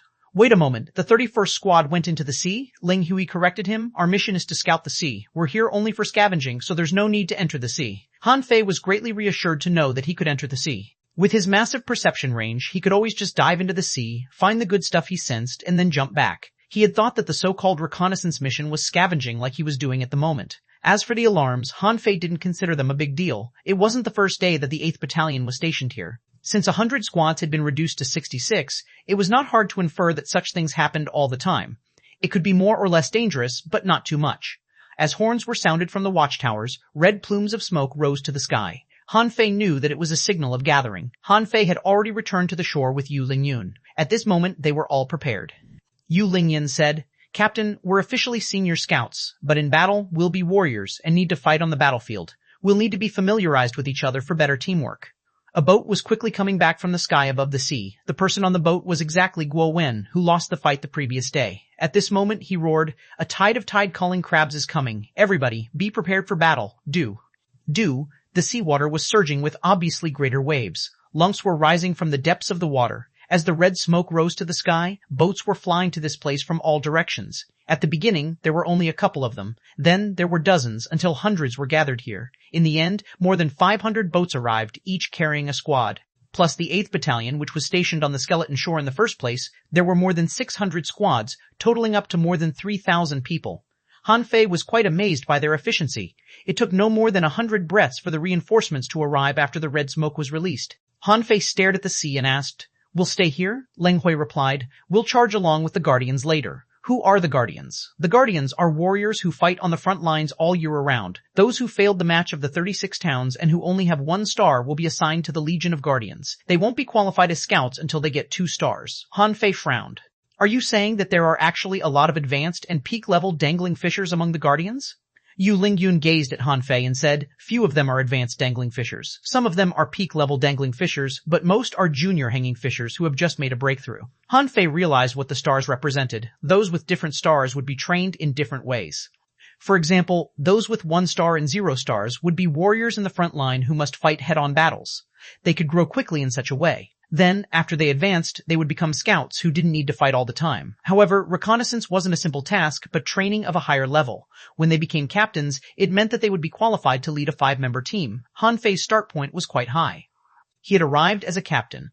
Although he was still a new captain, it was still his responsibility and obligation to protect his teammates in a battle. People were dropping from the sky like dumplings. Most were holding their weapons, but nobody had fused with their spiritual beasts yet. Some of them, who had 3 and even 4 stars, were obviously strong. They were asking everybody to line up on the beach like chains of pearls. Behind Han Fei, all the scout squads had been gathered. Han Fei saw a bald young man standing in front of everybody. The 4-star badge on his badge suggested his identity. Yu Lingyun leaned over. He is xuanhuan, the commander of the 8th Battalion. He's a strong armorist and just advanced to be a peak-level hanging fisher 3 months ago. At this moment, xuanhuan roared, All captains, step out. All the 66 captains left the lines. Han Fei wasn't an exception. This was an unfamiliar land. He had to play by the rules here. Xuanhuan glanced at Han Fei and then moved his eyes past him. All captains, lead your squads to assist the guardians. Go to wherever is under the heaviest pressure. Remember, be swift and smart. Yes, sir. Everybody roared at the same time. Xuanhuan didn't look at Han Fei again, but simply ordered them to disperse. 10 kilometers away, a mass of shadows were crawling to the shore like an overwhelming tide. Han Fei couldn't help but wonder if 3,000 people were enough to hold back so many crabs. However, when the tide-calling crabs were 5 kilometers away, the guardians ahead all fused and attached their spiritual beasts and charged forward with a roar. Han Fei should have admired those people for their bravery and fearlessness. But for some reason, their valiance made Han Fei realize that there must be something on the skeleton shore that attracted the creatures to move to the shore from all over the island. They couldn't have just been here to lay eggs. They must be here for something more than procreation. Han Fei decided to talk to Luo Xiaobai later and discuss with her about what caused the war between the sea and the island.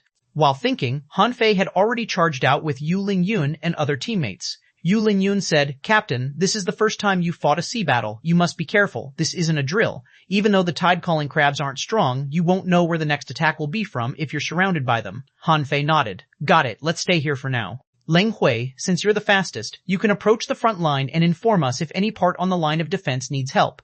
Nobody is to fight without my order." "Yes, sir." Having taken orders from Luo Xiaobai all the time, Han Fei felt rather great to be someone else's captain. Chapter 611, The Strongest Captain in History. 1. The tide-calling crabs were very easy to recognize. Their features were very obvious.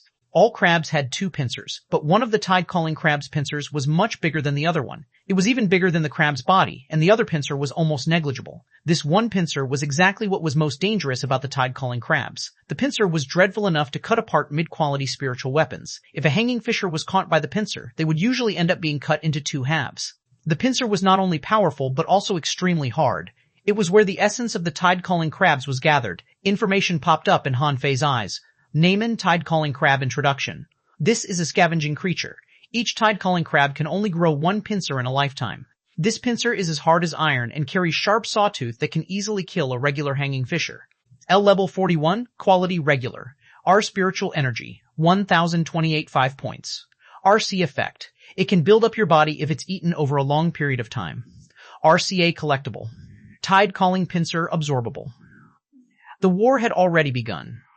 Tide-calling crabs with their pincer lifted high were everywhere. Their shells, oil, and sticky body fluids were sprayed on the ground. Everybody who saw the filthy scene would frown. Han Fei felt that he underestimated those junior hanging fishers, who seemed more brilliant than he expected. Even those peak-level dangling fishers had raised exuberant vines on the battlefield and caused dazzling light with their teamwork. They aren't weak at all. Han Fei had witnessed the battlefield in the heavenly desolate city, which was really dreadful. People were sacrificed as if human lives were nothing worth mentioning. However, the battle here was far more challenging than that in the heavenly desolate city anyway. Those tide-calling crabs knew nothing except to swing their pincers. They would almost be dead for sure if they missed their target. Suddenly, Han Fei heard someone shout, "Scouts from the 12th squad, fill in." As it turned out, 2 peak-level dangling fishers were pinched and their team couldn't resist the enemies any longer, so reinforcements had to fill in. Han Fei was not in a hurry to step up. From what he had seen, there were few casualties and only 4 scout squads had filled in. Yet, there was a hill of tide-calling crab bodies. When they were heaped more than 3 meters tall, the battle line was moved dozens of meters back, which seemed to be a tactic. Leng Hui didn't return back even though half an hour had passed. At this moment, 8 squads had filled in, and the rest were all waiting patiently. Yu Lingyun instructed, "It's about time." Han Fei was confused. What time? The Guardians' combat ability is high during the first hour of battle, but they will be exhausted after the first hour and may get injured more easily. So, we'll have to fill in soon. Han Fei let out his senses and realized that the tide-calling crabs were still covering up the entire skeleton shore even though their numbers had dropped. He asked in confusion, "What will we do when the Guardians' combat ability drops?" Wu Xiaoxiao took a breath and said, "Part of them will retreat and the scouts will replace them so that they can take a break and replenish themselves."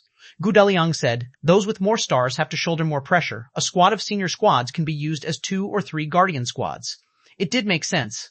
After all, for those who were hanging fishers, their speed of recovery wouldn't be slow as long as a spirit gatherer provided spiritual energy and healing for them. Another half an hour later, the guardians retreated for another 50 meters, and the second wall of crab bodies appeared. At this moment, many captains near Han Fei were roaring. The 15th squad of scouts are filling in. The 17th squad of scouts are filling in. The 23rd squad of scouts are filling in. Leng Hui appeared out of nowhere. "Captain." Han Fei instantly roared, "The 37th squad of scouts are filling in." After that, Han Fei led Leng Hui and the others to an opening. While charging, Han Fei shouted, "Wu xiao xiao, freeze the ground and avoid head-on clashes. Follow me or Gu Daliang and create favorable environments for us together with Leng Hui." Huan Fei then glanced at Gu Daliang. "What weapon do you use?" Gu Daliang was briefly stunned. "Machetes." Han Fei casually threw a long saber that was an ultra-quality spiritual weapon to him. "I don't have any machetes. Use this for now." In the end, Han Fei said to Yu Lingyun, "Don't charge too far ahead of the team. Stay close to Gu Daliang and work with him." After only one moment, Han Fei already assumed the role of a captain, which was rather surprising for Yu Lingyun and the others. Han Fei only made the simplest arrangement. He hadn't seen their cooperation yet, so he couldn't command them more subtly yet. He had to take a look first. After the 5 of them charged forward, 2 Guardian squads immediately retreated. Some of the Guardians were shocked to see that Han Fei, an advanced dangling fisher, was pressing forward. Thud. As the vanguard, Gu Daliang pushed his shield forward while he was protected by ice. He looked like a massive diamond statue. Holding the ultra-quality spiritual sword in one hand and the shield in the other, Gu Daliang unleashed his spiritual energy and cut 3 tide-calling crabs into halves easily. The ground had been frozen, which made a lot of tide-calling crabs slip and fall. Every time Leng Hui appeared, the dagger in his hand would stab between the eyes of a tide-calling crab. Yu Lingyun's battle was going well. Her spiritual beast was a flamefish, so her longsword was attached to furious flames and even its aura was red. When her sword aura was launched, sharp gold light also radiated from her body. In the blink of an eye, she stabbed through 2 tide-calling crabs. It shouldn't be a problem for them to defend the opening left by a couple of Guardian squads. As for Han Fei, he was holding a simple twig in his hand, and after each swing, at least 3 tide-calling crabs would be cut apart even though they were blocking the twig with their pincer. Other people's fights were much more violent than Han Fei's. The whole shore was ablaze with light in various colors. Ripples of spiritual energy were spreading out, and weapon auras were raging. Someone cut out a golden aura dozens of meters long with his axe, and someone impaled dozens of tide-calling crabs with their long spear. All in all, after the scouts filled in, they were able to hold their positions. Of course, Han Fei focused most of his attention on his teammates. Based on his observation, Leng Hui was fast but not very responsive to changes. Wu Xiaoxiao was not only good at freezing the enemy but also could attach poison to her grasses. However, after freezing several dozen tide-calling crabs, her problems showed up. Firstly, she was incapable of killing the crabs. Secondly, she didn't have enough spiritual energy. Han Fei immediately pointed his finger and transmitted a stream of spiritual energy into her body. The girl was instantly refreshed. She launched an area of ice and froze the ground in a radius of dozens of meters. As for Gu Daliang, he had no weapons in his armor box and he was fighting like a soul warrior. He was quite strong, but he knew few battle techniques. Yu Lingyun was the most distinguished warrior among them. This woman, bathed in furious flames, killed almost 20 tide-calling crabs with one fiery slash, reducing pressure on both her own team and those nearby. Unfortunately, Yu Lingyun was unable to launch another attack after the outbreak. She must have run out of her energy after that attack. Han Fei saw that a tide-calling crab's pincer was about to catch Yu Lingyun. His first reaction was not to save her, because he knew that Yu Lingyun couldn't have overseen such an obvious attack. As he expected, Yu Lingyun slightly shivered and passed through the pincer as if it were a magic trick, leaving several blurry shadows behind. Huh? A flash? No, it's her contractual spiritual beast, the ghost spiritual fish, which seems to be able to relocate instantly in a small range. Everybody fought on for about half an hour, and another batch of guardians were replaced by the first batch who had already taken a rest. However, it was obvious that those people weren't fully recovered, so the pressure on the scouts was a lot greater. But few people were injured or killed despite the heavy pressure. Up until this moment, nobody in the couple of squads near Han Fei died or got wounded. All of a sudden, a giant sword emerged from the sand below the feet of a hanging fisher in Han Fei's neighboring squad. Caught unprepared, he was penetrated through by the sword. Not good. It's a big sword water flea. Everybody, watch your feet. Chapter 612, The Strongest Captain in History. Tuan Fei had been focused on the battlefield. He did spread his senses underground at some point, but he didn't find anything under his feet. After that, he focused all his attention on his teammates. At this moment, after he spread his senses again, Han Fei found a great number of big sword water fleas that were popping up. It further suggested that this was an organized attack and not that the crabs wanted to lay eggs on the shore. However, the number of the big sword water fleas was much smaller than that of the tide-calling crabs. Now that someone had noticed them, everybody released their perception. Still, their pressure was increased as they had to defend against enemies on and below the ground. The guardians reacted fast enough. Hardly had the shadows of big swords emerged when purple smoke was released from the watchtower and the alarms were sounded again. Several peak-level hanging fishers took action from the sky, and xuanhuan was joining the battle too. They wouldn't have done anything if the enemy was just the tide-calling crabs, because it was an opportunity to train the soldiers. However, it seemed that 3,000 soldiers weren't enough to stop the enemy. Han Fei instantly summoned the 9-tailed mantis shrimp. Han Fei kicked it and said, "Go down there and kill any creatures that you see." In the meantime, Han Fei roared, "Yu Ling Yun, come back. Wu Xiao, ignore the battle on the ground and focus on the underground. Gu Daliang, protect them. Leng Hui, work with Yu Ling Yun." Yu Ling Yun frowned, "But there won't be enough fighters for the battle on the ground." Han Fei smiled casually. "I'll take care of it." Han Fei simply waved the twig in his hand, launching 8 knife lights in the shape of a crescent moon that killed almost 100 tide-calling crabs within 30 meters. However, the twig in Han Fei's hand couldn't withstand the outburst of spiritual energy and exploded. Yu Lingyun and the others, as well as the squads around Han Fei, were all dumbfounded. What was this weapon? Was it so powerful that it could kill so many crabs in the blink of an eye? Someone swallowed. Even though the tide-calling crabs were unremarkable, they were still level 41 creatures. They shouldn't be underestimated. Han Fei pressed forward. 10 blue sea wandering dragon daggers suddenly appeared next to him and followed him into the tide of crabs. Leng Hui exclaimed, "Have you lost your mind?" Yu Lingyun pleaded, "Come back." The situation is not as serious as it seems. However, in the next second, they saw dozens of daggers swirling around Han Fei and sweeping on the battlefield like a mincer while Han Fei charged 1,000 meters forward and then turned back. In more than 1 minute, a great number of tide-calling crabs were minced. Although the shadows of swords kept stabbing out of the sand, Han Fei was able to jump and dodge and none of them hit him at all. Huh?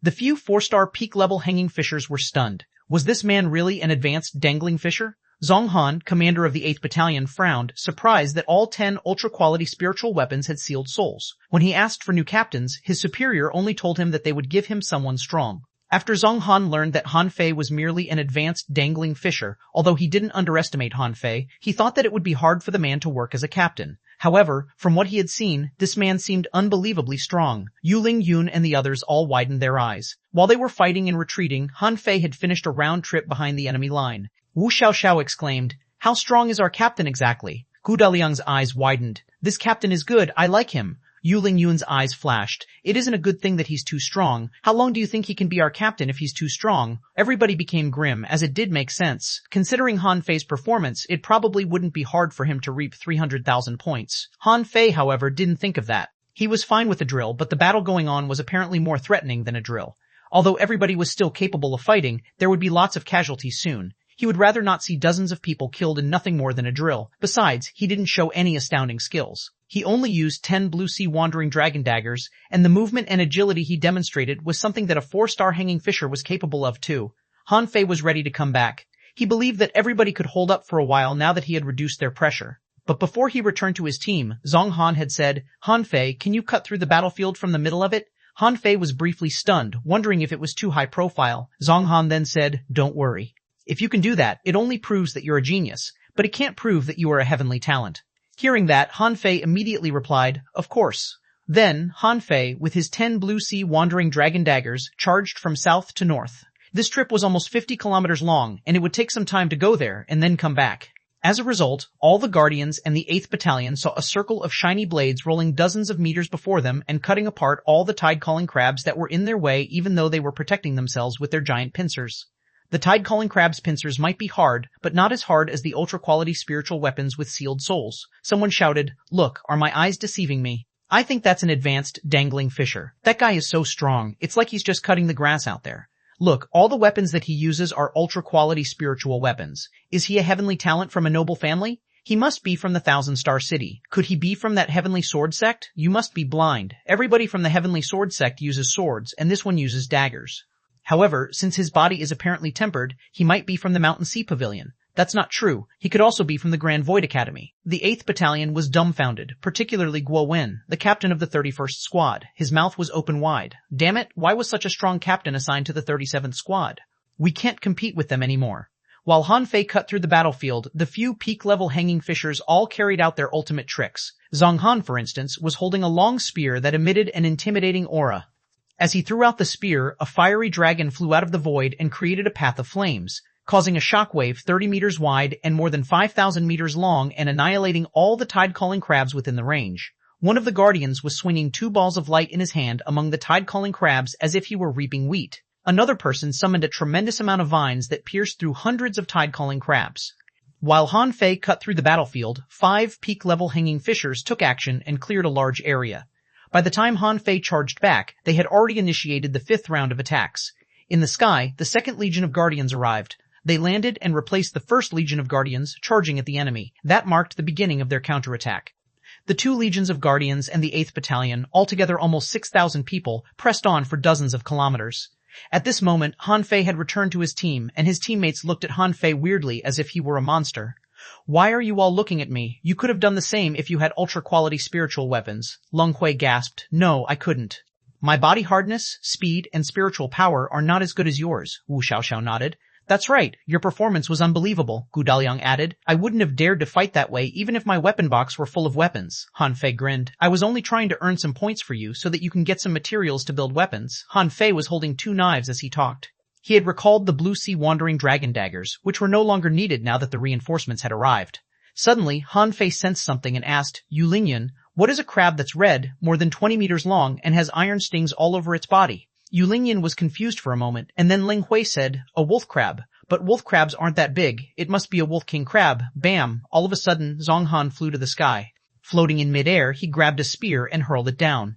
Meantime, he roared, "There's a wolf king crab! Everybody, assist me!" Han Fei's teammates were all shocked and then looked at him. Was it really a wolf king crab? But it must be still more than 3,000 meters away. Han Fei realized that the nearest hanging fisher was more than 10 kilometers away and that he was closest to the enemy. Also, he perceived that the wolf king crab blocked Xuanhuan's spear with its pincers.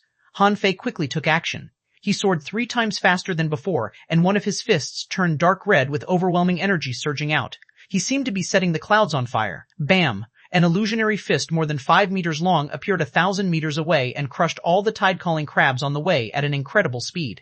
Boom! One of the big crabs was flung dozens of meters away with a big hole on its shell. Xuanhuan had just blocked the iron stings that the Wolf King crab shot out. He launched another long spear and nailed the Wolf King crab to the ground. After the Wolf King crab died, all the tide-calling crabs retreated, and so did the big sword water fleas in the sand. Xuanhuan landed and tilted his head, looking at Han Fei with his eyelids trembling.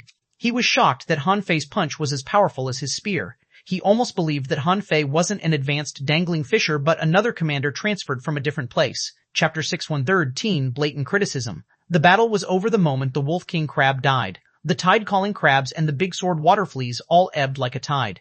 Han Fei, first. Pooh! Han Fei suddenly vomited blood and fell on the ground. His face was pale and his spiritual energy was unsteady. "Ah, not good. My body has been hurt by the recoil of my secret technique, Gu Daliang. Give me a hand. I can't move anymore." Everybody was greatly relieved to see that his overuse of a secret technique made a lot of sense. If Han Fei were unhurt after launching such a dreadful attack, he would have been too astoundingly strong. But even so, the ability to burst out such a terrifying force suggested that Han Fei's best attack was as good as that of an advanced hanging fisher. Whether or not Han Fei used any secret techniques, his previous punch was shocking enough. Not just the punch, Han Fei's rampage on the battlefield with 10 ultra-quality spiritual weapons was mind-blowing to many people too. Xuanhuan took a few steps and landed next to Han Fei. He frowned and asked, "What's the side effect of your secret technique?" Han Fei struggled to open his mouth. "That I'll be at anyone's mercy after this punch. However, if I'm nurtured with spiritual fruits, I'll recover 60% of my combat ability by this time tomorrow." "Your recovery is so fast?" Xuanhuan was rather surprised. He speculated that it must have been an advanced secret technique, or the recovery couldn't have been so fast. Remembering the weapons Han Fei used just now, Xuanhuan was further assured that Han Fei was probably the richest and strongest student from the 36 towns this time. Xuanhuan frowned. "Go back and take a rest. You have the same realm as a peak-level dangling fisher. Don't fight too much for now until you become a peak-level dangling fisher." Han Fei nodded. "Okay, no problem." Gu Daliang was about to carry Han Fei on his back when Han Fei said quickly, "Easy, it hurts. Just give me a hand while I walk." Gu Daliang grinned. "You don't need to walk. We'll go back on a boat." Han Fei even dropped a spiritual fruit into his mouth. Finally, he looked better than before. In the meantime, he kept groaning as if he had been greatly wounded. The 4-star hanging fishers from the Guardian Legions landed and looked at Han Fei weirdly. Someone asked, "Has he tempered his body to its hardest level?" Someone affirmed, "Definitely. Otherwise, he couldn't have endured that amount of violent energy." One of the commanders nodded solemnly. "I finally understand why you are just an advanced dangling fisher. You're trying to become a hanging fisher on the path of body tempering." They discussed with each other and analyzed what he would be faced with after he made a breakthrough in body tempering. Eventually, they all agreed that if Han Fei made a breakthrough in such a path, he would be as strong as regular intermediate hanging fisher. If he fused with his spiritual beasts and used the same secret technique, it would be half as exhausting. After they analyzed Han Fei's way of training with their preconceptions, they were no longer surprised, as someone who tempered their body for so long like Han Fei did should be strong. While the other scouts were still shocked, Gu Deliang had already taken Han Fei back on a boat. On the boat, Han Fei asked eagerly, "How many points can we get this time?" Wu Xiaoxiao said in a strained voice. "Captain, you should care about your health rather than points." Han Fei said, "I'm only considering you. Look at you. You don't even have weapons, and you have to pick garbage on the shore. I really can't bear watching that." Gu Daliang blushed. Is that really so embarrassing?" Han Fei said solemnly. "Is it not? You don't have any weapons in your weapon box. How much less do you want?" Frowning, Yu Lingyun looked at Han Fei. "Well, weren't you in a lot of pain?" "Right, ouch, it really hurts. Everyone, Wu Xiaoxiao raised her fingers and counted. The points for such a massive battle are always distributed evenly. However, you cut through the battlefield and helped Commander Zhonghan, so you should receive 10,000 points. Han Fei was stunned. "Wait, just 10,000? That's a lot. You might have reaped 20,000 points if you had killed the Wolf King Crab by yourself. Normally speaking, few people could get 10,000 points in one battle. Only the 4-star experts can do that." Han Fei thought for a minute. "I forgot to ask, how many points is a tide-calling crab worth?" Yu Lingyun replied, 30. "Haven't I killed more than 1,000 of them?" Wu Xiaoxiao giggled. "Captain, you can't count it that way because your mission was to substitute for someone else. If you get all the points, won't it mean that the other 6,000 soldiers get none?" Han Fei realized that it did make sense. He shouldn't steal too many points in the first battle, and he should keep a low profile. However, it seemed that he had already caught too much attention. Should he lay low for a while? Thinking about that, Han Fei decided that he should be an excellent captain in the next couple of months and behave weaker than the commander and stronger than regular captains. That wouldn't be too high a profile. He grinned and said, "Well, I picked several dozen tide-calling crab pincers when I killed them. That's where all their essence is gathered. It probably tastes good. Let's go and have some food." "Puh!" His teammates all looked at him dumbfounded. "You had the time to pick the crab pincers during the battle? Are you a demon?" Under Han Fei's tree hut, the 5 of them were seated on the ground, and Gu Daliang took the crab pincers that Han Fei emptied delightedly. Han Fei was lost for words. "Daliang, why do you want so many crab pincers?" Gu Daliang chuckled and said, "Those pincers are not really high-quality spiritual weapons, but they're close. They're even harder than mid-quality spiritual weapons." Wu Xiaoxiao poked Han Fei with her finger. "Captain, not everybody can present 10 ultra-quality spiritual weapons as easily as you can," Ling Hui said casually, "not to mention that they have sealed souls in them." Pondering for a moment, Yu Lingyun asked, "Captain, do you want to switch shifts with another squad tomorrow since you're not recovered yet?" Han Fei quickly shook his head. "That's unnecessary. I'll be 80% recovered by this time tomorrow." "Captain, didn't you say that you could only be 60% recovered by this time tomorrow?" Han Fei was briefly stunned. "Oh, brain fart, I will be 60% recovered, but that's already enough. Our mission can't be so dangerous every time, can it?" Gu Daliang was worried. "Are you sure you can do that?" Han Fei grinned. "Of course, don't panic. I, for one, am not panicked at all. When will you get your points? Can you replace your equipment?" "Gu Daliang, add a few shields and blades to your weapon box, will you?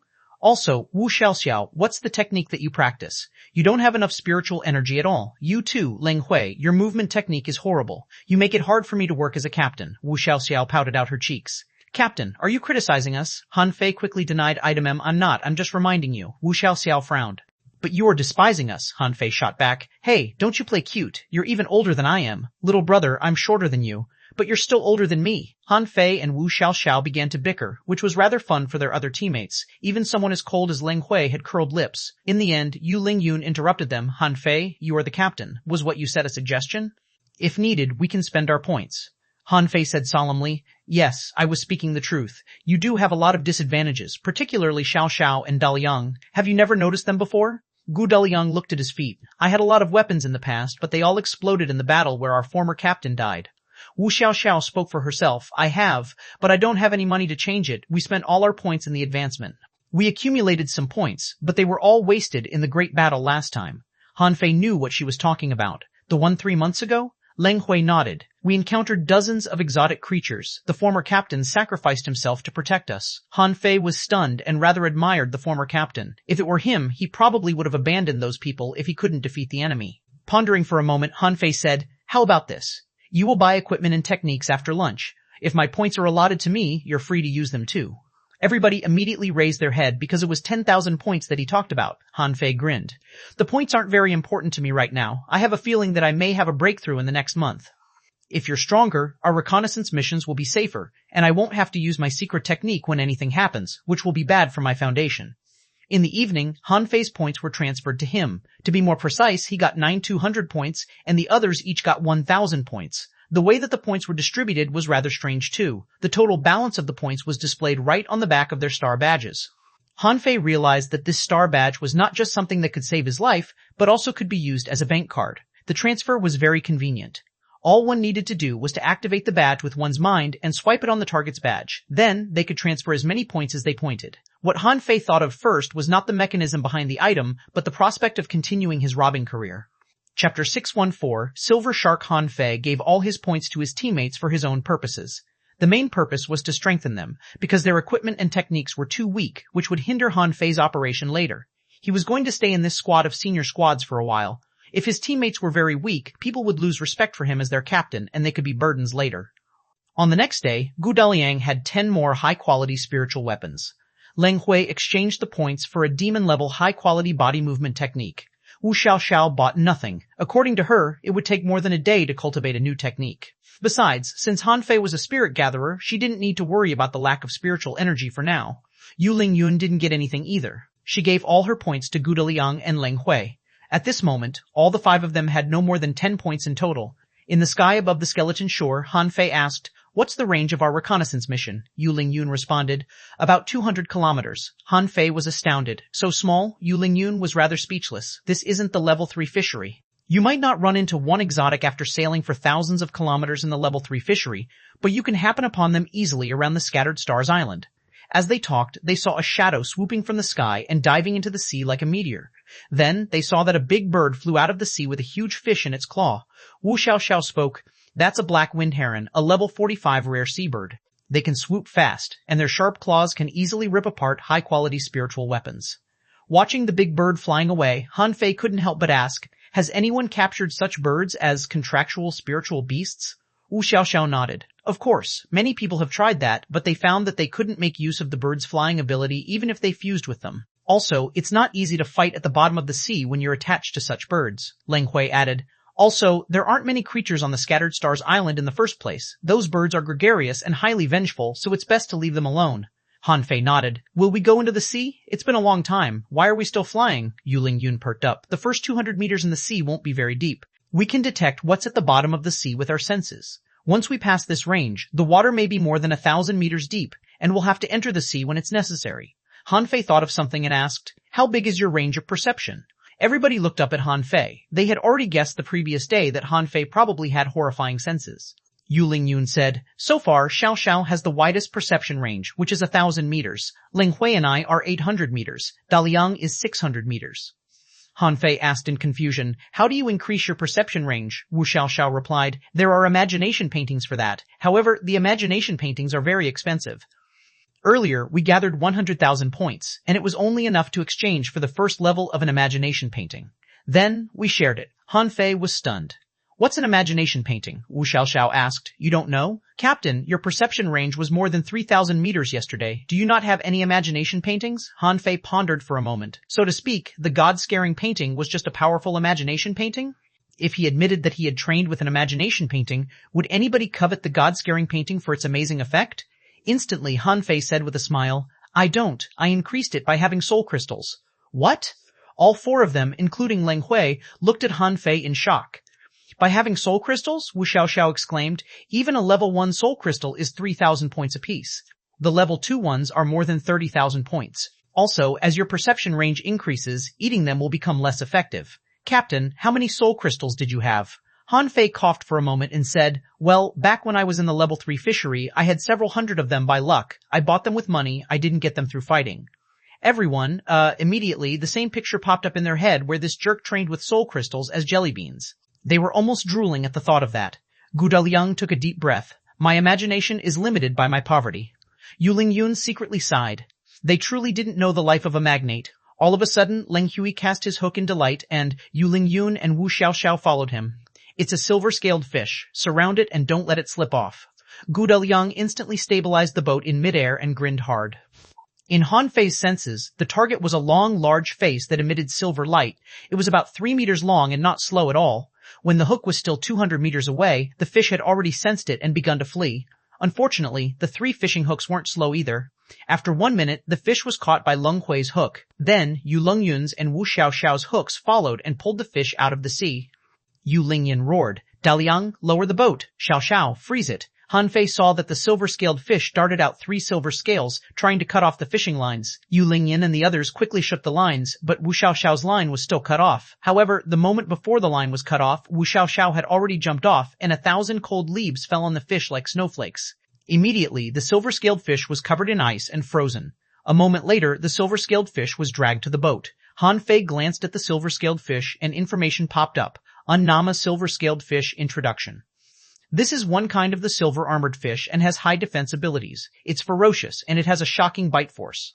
The 3 silver wheels on its tail, when burst out, are as powerful as high-quality spiritual weapons. Level 42 quality, rare spiritual energy. Rare spiritual energy, 1617. Points 1 CF.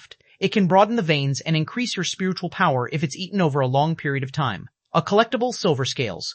Absorbable. Han Fei wasn't too amazed when he first saw the fish. It was just a rare creature. Its 3 scales could be made into weapons, but those scales weren't huge at all. What could they be made into? Seeing how uninterested Han Fei was, Wu Xiaoxiao said cutely, "Captain, this is a silver-scaled fish. It tastes delicious, and its scales are very hard. It's worth 500 points apiece. We're very lucky."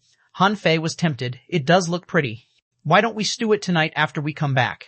Immediately, Wu Xiaoxiao stood before the silver-scaled fish, and Leng Hui hurriedly killed the silver-scaled fish and threw it into his sea-swallowing seashell. Han Fei was lost for words. Is that necessary? You can keep the scales, but won't it be shameful if we abandon such delicious meat? Wu Xiaoxiao pouted out her cheeks. We can sell it. Han Fei waved his hands lazily. Okay, you can do whatever you want to the fish you catch. I can catch my own. As he talked, Han Fei cast the hook 2,000 meters away. Both the hook and the line disappeared the moment they entered the water. In the next moment, the 1,000 twining was activated and a big fish was dragged back to him. After that, another silver-scaled fish appeared on the boat. Han Fei smacked his lips and said, "We can eat this one, right? Let's make a deal. I'll steam this one as food instead of selling it." Wu Xiaoxiao exclaimed in shock and then grabbed Han Fei's arm. "Let's sell it for money, please." Han Fei held his head high. "I don't want to sell it. I want to eat it." Yu Lingyun, however, had a different expression. "Wait, doesn't it look weird to you?" Leng Hui nodded. "The silver-scaled fish aren't gregarious fish. It's rare to encounter 2 of them at one time," Han Fei said with a smile. "What's wrong with that? There's nothing special about this rare fish." Yu Lingyun shook her head. "Daliang, circle in this area and see if there's a 3rd silver-scaled fish." After that, Yu Lingyun looked at Han Fei. "Captain, you have the widest perception range, so you must pay more attention. If there's a 3rd one, we may run into a silver shark." "Huh? A silver shark? What's that?"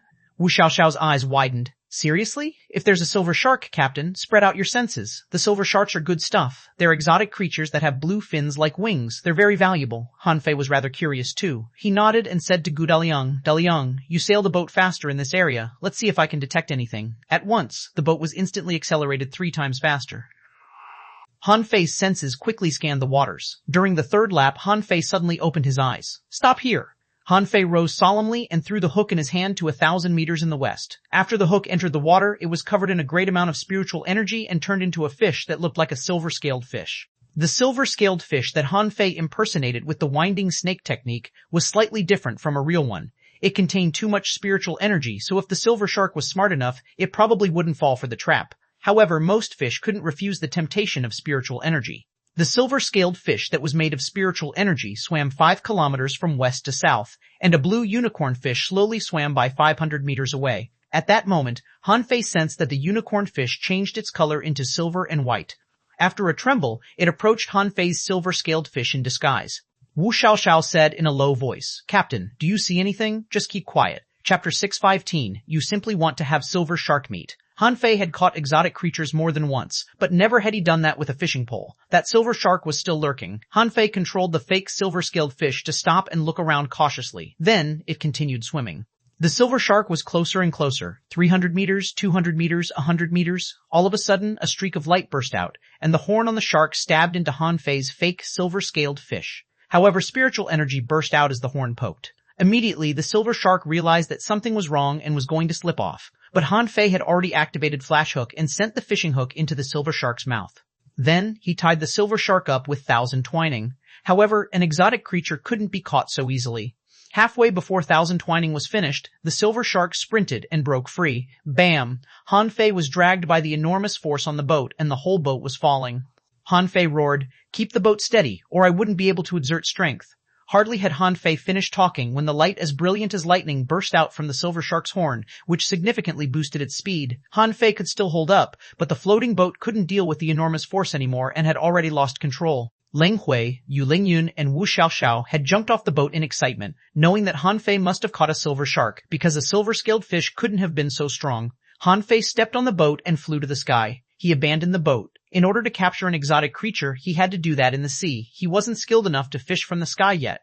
In the sky, Han Fei flew forward as quickly as lightning under the drag of the silver shark and fell into the sea in the next second.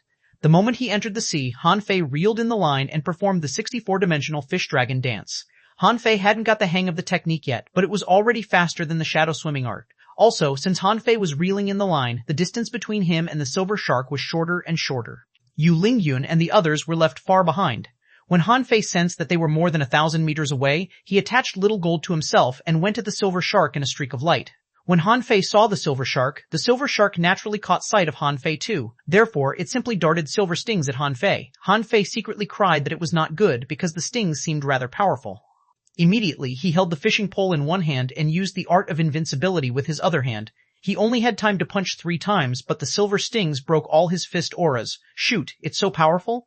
Han Fei dare not underestimate it. The blueness on the stings was likely to be poison. Although he had taken the venomous tulip, he wasn't sure that the anti-poison fruit from the level 3 fishery could resist the poisons in the unknown place. Immediately, Han Fei took out an ultra-quality spiritual shield. Clang! Han Fei heard an ear-splitting collision, and the shield was pierced by a silver sting, which passed right next to Han Fei's neck. Gudu, Han Fei swallowed. He simply threw the shield into Forge the Universe and accelerated again. When he was only 100 meters away from the silver shark, data popped up in Han Fei's eyes.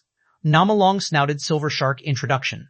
The long-snouted silver shark is one type of the silver sharks. It's born with silver poisonous stings on the back which can kill hanging fishers. It's extremely fast, and its long snout contains horrifying electrical currents. L level 45 equality. Exotic, a spiritual energy, 3405 points. Effect. It can build up one's body and increase one's resistance to electricity when eaten. Collectible, natural silver stings. Absorbable. When Han Fei read the information of the long-snouted silver shark, the creature turned around and aimed its horn at Han Fei. Shoot! A stream of silver electric light broke through the water and came right at Han Fei's face. Han Fei's face changed, and he punched with the art of invincibility too. As a matter of fact, he could have used the draw technique, but the horn on the silver shark's head looked rather awesome, and he didn't want to destroy it. He was truly bold. He knew that the 3 punches couldn't block the attack, but he still did that. However, Han Fei had activated a spiritual energy protective cover and protected his body with a shield of 6 different stripes. It was the 6 spirits armor, the only defensive array that could be activated with a single step. Chiliu, the long-snouted silver shark, sensed the danger and concentrated all its electricity on Han Fei. Han Fei trembled hard as if he were having a spasm. However, he was no stranger to electric shocks, so when the horn was about to pierce him through, the shield appeared again. Clang, boom, crack. The horn pierced through the ultra-quality spiritual shield, the 6 spirits armor, the spiritual energy protective cover, and stuck to Han Fei's body. Attach. The moment Little Fatty was attached, it shivered along with Han Fei. Little Fatty's voice echoed in Han Fei's head. Do you want to kill me? As it talked, Little Fatty had already laid its tentacles on the long-snouted silver shark's body. Then, Han Fei and all the tentacles quivered at the same time. Han Fei replied, I was just afraid that the fish would run loose. Little Fatty shot back, you could have summoned the shrimp. The 9-tailed mantis shrimp can only tie it up. What if it has other ultimate tricks? But it's certainly not going anymore if it's stuck to you. At this moment, Little Fatty only wanted to whip its stupid master. Did he summon it just to have a partner in the electrocution? Was that what a decent master should do? By the time Yu Lingyun and the others arrived, Han Fei had trembled for a long time. He spoke telepathically when they were still more than 500 meters away. Don't come yet. The electrocution isn't over. Everybody, half an hour later, Han Fei sat on the boat with his body sore and trembling uncontrollably now and then. Glancing at the ultra-quality spiritual shield which had been left with 2 holes, he plucked the silver sting out of it and threw the shield to Gu Daliang. It's yours now. Gu Daliang opened his mouth. He did love an ultra-quality spiritual shield, but not one with 2 big holes in it. He wasn't capable of repairing it at all. Han Fei quite despised the shield. It had been through a lot with him, and it should retire now that it had been pierced. Han Fei was too lazy to repair it in Forge the Universe anymore. Wu Xiaoxiao looked at Han Fei weirdly. Captain, did you catch the long-snouted silver shark all by yourself? That's a long-snouted silver shark. Its silver stings are perfect materials for making ultra-quality spiritual weapons. How did you resist its terrifying electric currents? Yu Lingyun and Ling Hui looked at Han Fei as if he were a monster. He had lost one ultra-quality spiritual shield, but he had received 2, if not 3, new ones. If made best use of, the long-snouted silver shark could totally be refined to a couple of ultra-quality spiritual weapons. Yu Lingyun looked down. It's a shame that it's dead, or this long-snouted silver shark could have been sold for 30,000 points, Ling Hui added. I thought that it was a regular silver shark. I didn't know that it was a long-snouted silver shark. Han Fei looked at the bloody holes on the long-snouted silver shark's belly, a sign that its vitality had been drained by Little Fatty. He forgot to tell Little Fatty to keep it alive, and it had drained the fish to death after only 1 moment. Han Fei licked his lips and said, cough, cough. Well, I changed my mind. I haven't eaten any exotic creatures, so we'll have stewed silver shark tonight. No! The other 4 people on the boat all changed their expression, and Wu Xiaoxiao protected the long-snouted silver shark with her petite body. We'll sell it. Han Fei pushed Wu Xiaoxiao aside. Can you think of something other than money? Are you idiots? What was your purpose when you became scouts? Yu Lingyan glared at Han Fei. To defend the skeleton shore. Han Fei roared, don't you have any personal pursuits? For example, getting 3 or 4 stars? Yu Lingyan said, of course, the senior scouts have plenty of time and can make fast progress. Han Fei spoke angrily, let me tell you, you're mistaken. You want to make money, right? Wu Xiaoxiao nodded. Yes. Han Fei asked again, what's your purpose for making money? Wu Xiaoxiao tilted her head. To buy equipment and techniques and improve our strength. Han Fei said again, it's the fastest way of improving your strength to have the silver shark meat right now. Why do you reject it? To be honest, I wouldn't even share it with you if you weren't my teammates. How much strength can be improved by having silver shark meat? Han Fei grinned. Look, wasn't the silver shark sturdy, and wasn't its electric currents powerful? I bet that its meat can build up your body and increase your resistance to electricity. Daliang, don't you agree? Your body will be tempered. Gu Daliang swallowed. It does seem to be the case. Han Fei looked at Wu Xiaoxiao and the others. Look, only the armorist and the soul warrior know how important body hardness is. Yu Lingyun, you are such a disappointment. How can you not understand the situation as a soul warrior? Yu Lingyun was dumbfounded. After a long stun, Wu Xiaoxiao said, that's pure nonsense. You just want to have the silver shark meat. Chapter 616, The Way to Make Money. On the same night, Han Fei and his teammates secretly went 30 meters into the transverse mountains to have the hot pot. At this moment, the horn and stings on the 5-meter-long silver shark had all been removed by Han Fei, and he had cut the blue fins on the fish to leak the poisons in them. There was also a poison sac that Han Fei had extracted completely. Han Fei didn't recklessly try the toxicity of the poison. He was going to see if he could find any anti-poison fruits on the land during their vacation time a few days later. He would also get to know the regular poisons on the Scattered Stars Island. At this moment, Han Fei had cut the big fish into halves, as he had to share one of the halves with Lerenkwang and the others. Han Fei cleaned the fish meat, and the oil in the pot was already boiling. He threw more than 10 kinds of spiritual fruits into the pot, and an intense fragrance spread out. Wu Xiaoxiao and the others all swallowed. Even Leng Hui and Yu Lingyun were sniffing and swallowing hard. Han Fei threw the half of the fish to the sky and quickly cut it into slices while it fell into the pot. As the pieces of fish rolled into the seething pot, flames popped up meters high. Han Fei grabbed the pot with one hand and began to fry the fish. The grease on the meat flashed like stars in the sky. Han Fei pulled a mass of water out of the void and threw it into the pot, and cracking noises echoed. The noises weren't too loud, but when Wu Xiaoxiao and the others heard it, they felt that they could almost smell the fragrance of the meat. Wu Xiaoxiao scratched her head and almost couldn't wait to lift the cover of the pot to check if it was cooked. Han Fei grinned. We need to wait for half an hour while the energy disperses and circulates in the soup. It will be over soon. Gudu. Wu Xiaoxiao sat on the ground and looked up at Han Fei. Captain, just tell the truth. Who are you exactly? Han Fei? Anne? Fei? Anne? What truth can I tell? Cooking is just my hobby. Right, let me ask you, which of you wants the horn and the natural silver stings? Everybody was stunned, and Yu Lingyun asked quickly, do you not want them? They're your spoils. We aren't capable of hunting a long-snouted silver shark like you. Han Fei grinned and said, it's not a big deal. I gave it a thought while I was cooking. Since you will be my teammates for a long time, I should try to strengthen you right now. I can refine the horn and the natural silver stings into ultra-quality spiritual weapons and sell them to you on credit. Yes, on credit. I'm not giving them to you for free. You'll pay me back with points in the future. Hiss! Leng Hui's eyes glittered. Are you serious? Han Fei's lips curled. Of course, it's just a few ultra-quality spiritual weapons. I can afford them. Yu Lingyun gasped and gazed at Han Fei. Are you not afraid that we'll die by accident? Han Fei chuckled. What did you say is the price of a regular ultra-quality spiritual weapon? Leng Hui blurted out. It's usually 10,000 points apiece, and the price can be 30,000 if it has a sealed soul. Han Fei asked in surprise. The sealed souls are so expensive, Yu Lingyun said. That's only the price when the sealed souls are below level 40. If they are above level 40, the price would be even higher. Someone once sealed an exotic level 58 creature in an ultra-quality spiritual weapon, and it was sold for 800,000 points. Wu Xiaoxiao quickly nodded. Every level above level 45 means a new price. They're very expensive. Gu Daliang added, yeah, and the price is partly dependent on the quality of the sealed soul. It's very high if the sealed souls are exotic creatures. Han Fei was dumbfounded. Suddenly, an idea occurred to him. Why did he think that ultra-quality spiritual weapons weren't very useful? Was it because the sealed souls were too weak? What was sealed inside his daggers were the mess-swallowing worms. So, those weapons could be broken not because they weren't advanced enough, but because the sealed souls weren't good enough. For a moment, Han Fei was breathing heavily. Damn it, why was he so stupid? Why didn't he try sealing some of the tougher creatures? What if he could create an unparalleled ultra-quality spiritual weapon? Then, Han Fei did some calculations, only to find that it was really easy to make money. One ultra-quality spiritual weapon could be sold for 800,000 points. Then what counted as an ultra-quality spiritual weapon? Instantly, Han Fei swallowed and looked at his teammates. Anyway, I'll visit the seniors of my family in a few days. What creatures do you want to be sealed in your weapons? It will be best if you can catch them on your own. I'll give you a 30% discount.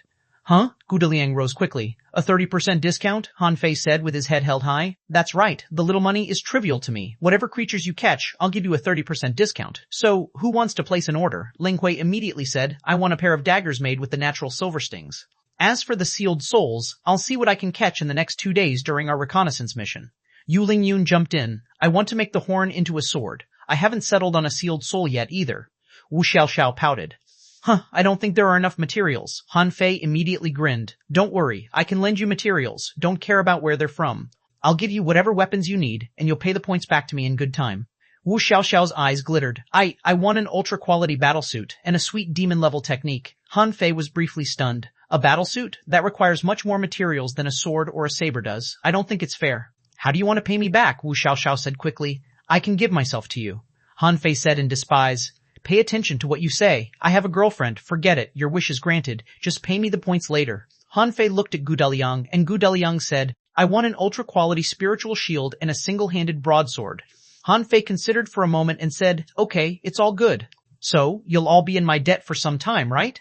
But I won't give you any more stuff. Should you really die in the sea, I'll suffer a great loss. Wu Xiaoxiao and the others didn't mind owing him a debt. They didn't have much money in the first place. Also, once their equipment was renewed, their combat ability would soar, and it would be a lot easier to get more points. While Yu Lingyun and the others were delighted, they also speculated about Han Fei's identity. But at this moment, Han Fei's mind was somewhere else. He decided to listen to Old Bai and went to the refining hall during the vacation to register as a refiner. Then, he could start a store and seal creatures for other people. Well, that might be too high key. He could start by crafting ultra-quality spiritual weapons for others and get to the soul-sealing business when the timing was ripe. Han Fei wondered if it was too outrageous. He had plenty of materials, and it only cost 500,000 points of spiritual energy for the demon purification pot to do the refining. He seemed to be ripping them off by selling them weapons for 10,000 points. On second thought, Han Fei realized that they would have to pay a higher price if they were to buy weapons from someone else. Therefore, he might as well take the money for himself. Later, he could monopolize the business in the 8th Battalion and make the 300 people think about repaying their debt to him every day. It was like collecting rent. Even if each of them paid him only 100 points each day, he would be earning 30,000 points in total for a day. There might be risks, but in the long run, he wouldn't suffer any losses. Besides, since the cost was so low, he wasn't afraid of losses at all. Recalling the 2 bones, 2 enormous chains, and the big red trunk that were still stored in Forge the Universe, Han Fei thought that they could finally be put to use. What should he buy after he got the points? Well, he definitely needed a lot of spirit awakening fluid and anti-poison fruits. As for the soul crystals, his mental power had hit the bottleneck, so he didn't need them badly. This is really easy money. Han Fei subconsciously spoke it out. Wu Xiaoxiao was confused. Captain, what's easy money?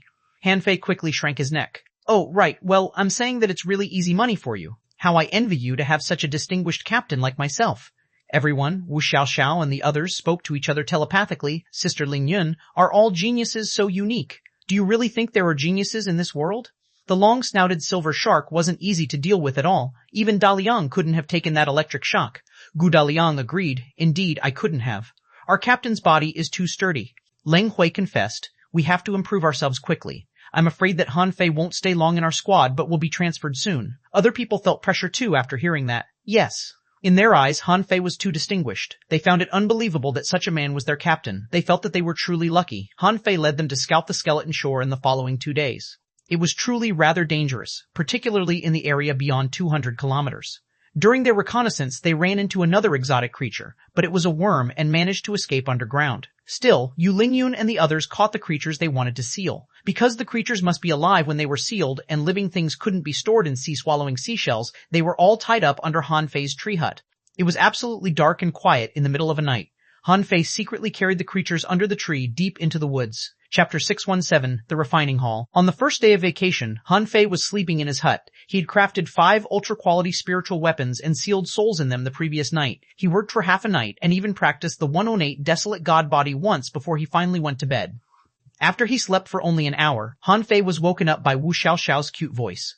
Han Fei heaved a helpless sigh. Some girls had cute voices but unremarkable faces, which was a suffering. He had personally learned that lesson. Han Fei craned his head. What are you yelling for? I'm still sleeping. Wu Xiaoxiao cried. Captain, not good. Someone stole the creatures to be sealed that we caught. Han Fei rubbed his eyes. They weren't stolen at all. My senior took them away last night. Your weapons will be given to you in a couple of days. Huh? Wu Xiaoxiao's eyes bulged. Are you serious? Why would I lie to you? My senior has 6 stars. Well, he came in the middle of the night, so of course you didn't hear him. At this moment, Yu Lingyun and the others joined them too. They were all intrigued by what Han Fei said. 6 stars? Did Han Fei really have a senior on the Scattered Stars Island? If the man had 6 stars, wouldn't they be a hidden fisher? Yu Lingyun simply asked calmly, Captain, are you going scavenging today? Han Fei shook his head and got down from the hut. No, I need to go to the island. Let me ask you, where is the command room? The command room? Yu Lingyun instantly realized what he wanted. You want to visit your former teammates, right? It's right in the West City where I picked you up the other day. The command room has 2 soul warrior statues that are more than 50 meters tall before its door. Han Fei nodded. Then, where is the logistics division? Gu Deliang immediately said, everybody knows that. There's a huge ball on the top of the center of the logistics division. It's where we exchange our points for items. Han Fei's eyes glittered. Oh, impressive. Han Fei quite admired Lu Renkuang for his luck and wondered if he could pull some strings through that fatty later. Han Fei didn't ask where the Dark Hunter Legion and the Trans-Island inspectors were based. He decided to talk to Lu Renkuang and Luo Xiaobai first, as they probably knew what he wanted. Han Fei was going to split up with Yu Lingyun and the others when he suddenly turned around and asked, what about the refining hall? How can I get there? It's even easy to recognize. There's an engraving of an enormous hammer on the gate of the refining hall. Also, it's only 3,000 meters from the logistics division. You won't miss it. Han Fei said with a casual smile, okay then, you have fun scavenging, but don't go too deep into the sea. When they were assigned to different posts, only Han Fei and Xia Xiaoshan had 2 days off, and Luo Xiaobai and the others only had 1 day. So, Han Fei wasn't sure if he could meet them on this day. Flying the boat forward, Han Fei ran into several huge birds. However, those birds circumvented the boat when they spotted it far away, as if they were rather scared of human beings. Han Fei didn't intend to go explore the transverse mountain just yet. He had a lot of things to do. About half an hour later, Scattered Stars City revealed itself before his eyes. The streets were as crowded as a central business district. Most of the buildings were made of gray and white rocks. Statues could be seen everywhere. Han Fei saw a lot of people walking on the street towards the refining hall with fish and crabs on their shoulders. It was needless to say that they were going to the refining hall to have those creatures sealed. Han Fei couldn't help but feel that sealing souls was truly a great skill. Han Fei descended with the boat and landed before the base of the logistics division. The base of the logistics division was quite vast. It was 10,000 meters long and wide and was in an arch shape with an enormous ball on the top. It was easy to recognize. Han Fei strolled into the magnificent gate only to find that the place was jam-packed with people. There were 2 doors in the hall that were wide open, but it seemed that only the staff were allowed to enter those doors. The only thing left in the hall was a counter with a super huge curve. Han Fei saw that the maximal number on the counter was more than 500. It meant that there were 500 receptionists in this place for people to exchange assets. Han Fei glanced at his badge, which was still empty. It would be rather embarrassing if he went to the counter without any money. Therefore, Han Fei grabbed the badge and shouted at Lu Renkuang's remaining aura. Lu Renkuang, are you there? Lu Renkuang responded in the next second. I'm here, but I'm busy at work. You contact Xiaobai and see if she's free. The badge seemed able to represent the voice right in his head. Seeing that Lu Renkuang was busy, Han Fei simply asked, then are you free tomorrow? Lu Renkuang replied, yes, it's my vacation tomorrow. Don't you have 2 days off? Stay in the city and find a place to stay. There are quite a few hotels near the lake. You can stay there. Han Fei was about to reply, when Lu Renkuang said again, forget it. You don't want to stay here. If Xia Xiaoshan knew, she'd probably kill me. Han Fei was rather confused. Why would she kill you? Lu Renkuang replied, there are a lot of young ladies in that area. Han Fei was lost for words.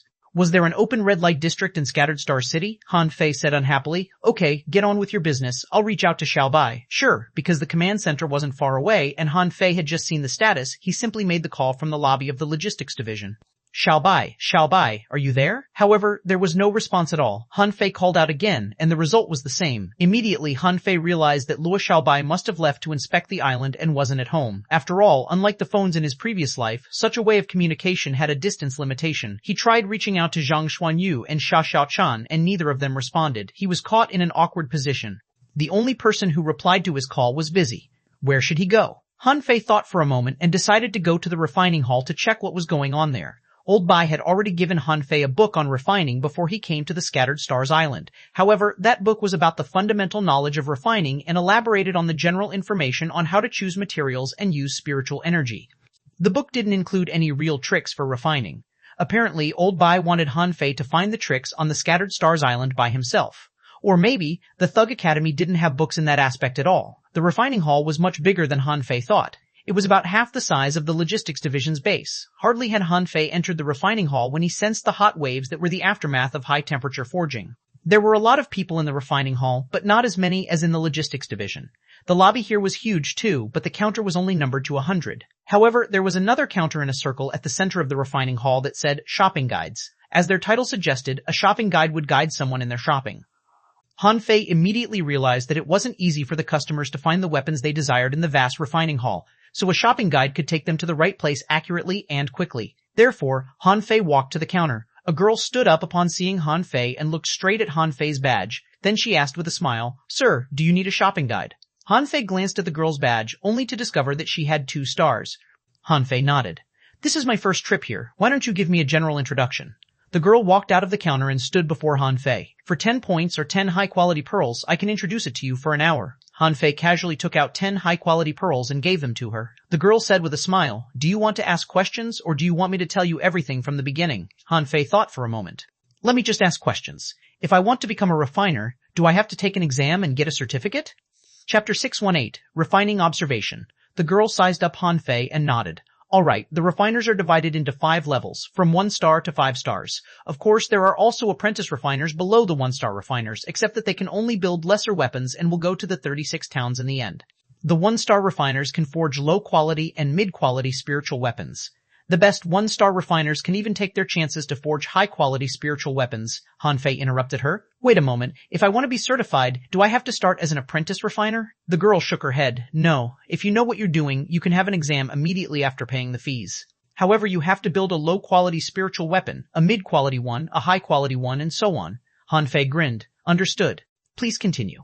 The girl said, "Starting from the 2-star refiners, their odds of success in crafting high-quality spiritual weapons can be more than 70%, and those in crafting ultra-quality spiritual weapons can be as high as 50%. The basic requirement for a 3-star refiner is the ability of sealing souls that are below level 30 with a success rate of 50%. Also, their success rate of building ultra-quality spiritual weapons can't be lower than 50%, or they will be demoted. The 4-star refiners must have a success rate of more than 70% in crafting ultra-quality spiritual weapons, and a success rate of more than 60% of sealing creatures above level 40, or they will be demoted. The 5-star refiners must have a success rate of higher than 90% in building ultra-quality spiritual weapons, and a success rate of no lower than 70% in sealing creatures below level 50% in sealing creatures below level 50. They have to help the customer seal the creatures for free if they fail 3 times in a row. Their success rate on creatures between level 50 and level 60 is above 30%. If they fail 10 times in a row, they must help the customer seal the creatures for free. Han Fei looked weird after hearing that. Didn't it mean that he was already a 5-star refiner? But he had to give all the credit to the demon purification pot. All he needed to do was to throw materials into the demon purification pot. He didn't really know the first thing about refining. Old Bai asked him to learn refining probably in order for him to cover that up. Han Fei immediately said, "Can I visit the refining workshops inside the refining hall?" The girl was briefly stunned. "If you want to learn refining, this place recruits apprentices in refining. You can visit the workshops and get paid." Han Fei shook his head. "I don't have the time. I need to check it out before I make any decision." The girl simply replied, "You can, but the 3-star refiners and above generally refuse visitors during their work unless you have an appointment. So you can only observe the apprentices and the 1- or 2-star refiners. Their charges are different. The prices are 10 high-quality pearls, 50 high-quality pearls, and 500 high-quality pearls for each visit respectively." Han Fei thought for a moment. Arrange me a visit to all 3 levels. I have the money. After that, Han Fei took out a bag of high-quality pearls and gave them to the girl. You can count them up. Apparently, the price for the 2-star refiners had soared, and that for the 3-star refiners would probably be higher. Han Fei didn't intend to pay any more money. He only wanted to find out how ordinary people did refining and what kind of equipment was needed. After that, Han Fei would decide how he could master this skill. After all, refining was a technique too, and it could probably be deduced by the demon purification pot. After following the shopping guide through the lobby, Han Fei instantly sensed a storm of spiritual energy coming at his face. The whole inner hall felt dozens of degrees hotter than outside. But surprisingly, Han Fei didn't hear any noise of tempering. This place was absolutely quiet except the noise of the surging spiritual energy. Han Fei saw rows of chambers made of black rocks. On the door to each chamber was a misty ventilation hole which Han Fei couldn't see through with his naked eye. Han Fei was stunned. All of them are refining workshops? The shopping guide smiled. There are altogether 1,082 refining rooms here. Among them, 800 are powered by spiritual energy, and the rest are founded on the burning magma from the bottom of the sea. Han Fei couldn't help but ask, "Is there any difference between them?" The shopping guide replied, "It's more popular and convenient to refine weapons with spiritual energy instead of flames. All you need to do is to temper the weapon with violent spiritual energy as flames." Those who use undersea magma and other unusual heat sources are mostly more sophisticated experts that have discovered the shortcomings of refining with spiritual energy. Han Fei was tempted. Then I'd like to see something else. I want to observe how the weapons are tempered with undersea magma and other unusual heat sources after I watch the refining with spiritual energy. The shopping guide seemed slightly awkward. You may have to wait a moment because few 2-star refiners use the 282 refining workshops. You may need to make an appointment. Han Fei was getting impatient. Then make one. The shopping guide spoke to someone else via her badge. A moment later, she looked at Han Fei. The number 821 refining workshop will be put in use by a 3-star refiner in 6 hours. However, to observe his refining, you need to pay 5,000 high-quality pearls. Han Fei instantly frowned. 5,000 high-quality pearls meant 5,000 points. Why was a visit so costly? The shopping guide explained, the 3-star refiners all practice advanced refining techniques which are very precious, so observing their work is often more expensive than buying their products. Han Fei gritted his teeth, knowing that he had to pay. If he wanted to learn refining, he had to learn everything well before he made a choice. Therefore, Han Fei instantly paid 5,000 high-quality pearls, and the shopping guide was rather stunned, wondering how this 3-star guy was so rich. Nevertheless, the shopping guide showed Han Fei around after taking his money. The first place they visited was the workshop of an apprentice refiner. After entering the workshop, Han Fei saw a young man of his own age. The young man was carrying a 3-star badge and was at the same level as Han Fei himself. The young man grinned at Han Fei after seeing him. He said, "You probably want to learn refining. I only know the most fundamental techniques and I've got nothing to hide. Allow me to prepare myself. I'll get to work in 100 seconds. Han Fei said with a smile, "Suit yourself and good luck." Han Fei looked around at the workshop, which wasn't very big but only had a coverage of about 30 square meters. More than 40 different weapons were hanging on the walls in the room. Only one of them was a low-quality spiritual weapon, and all the others were high-quality magic weapons. At the center of the workshop was a giant table where materials such as sea iron tree rinds, bamboo poles, stones, crystals, fish skins, fish bones, and mystic iron were placed. Next to one side of the table was a tank of spiritual energy. After seeing that, Han Fei raised his eyebrows and realized that refining seemed to have a high demand on spiritual energy.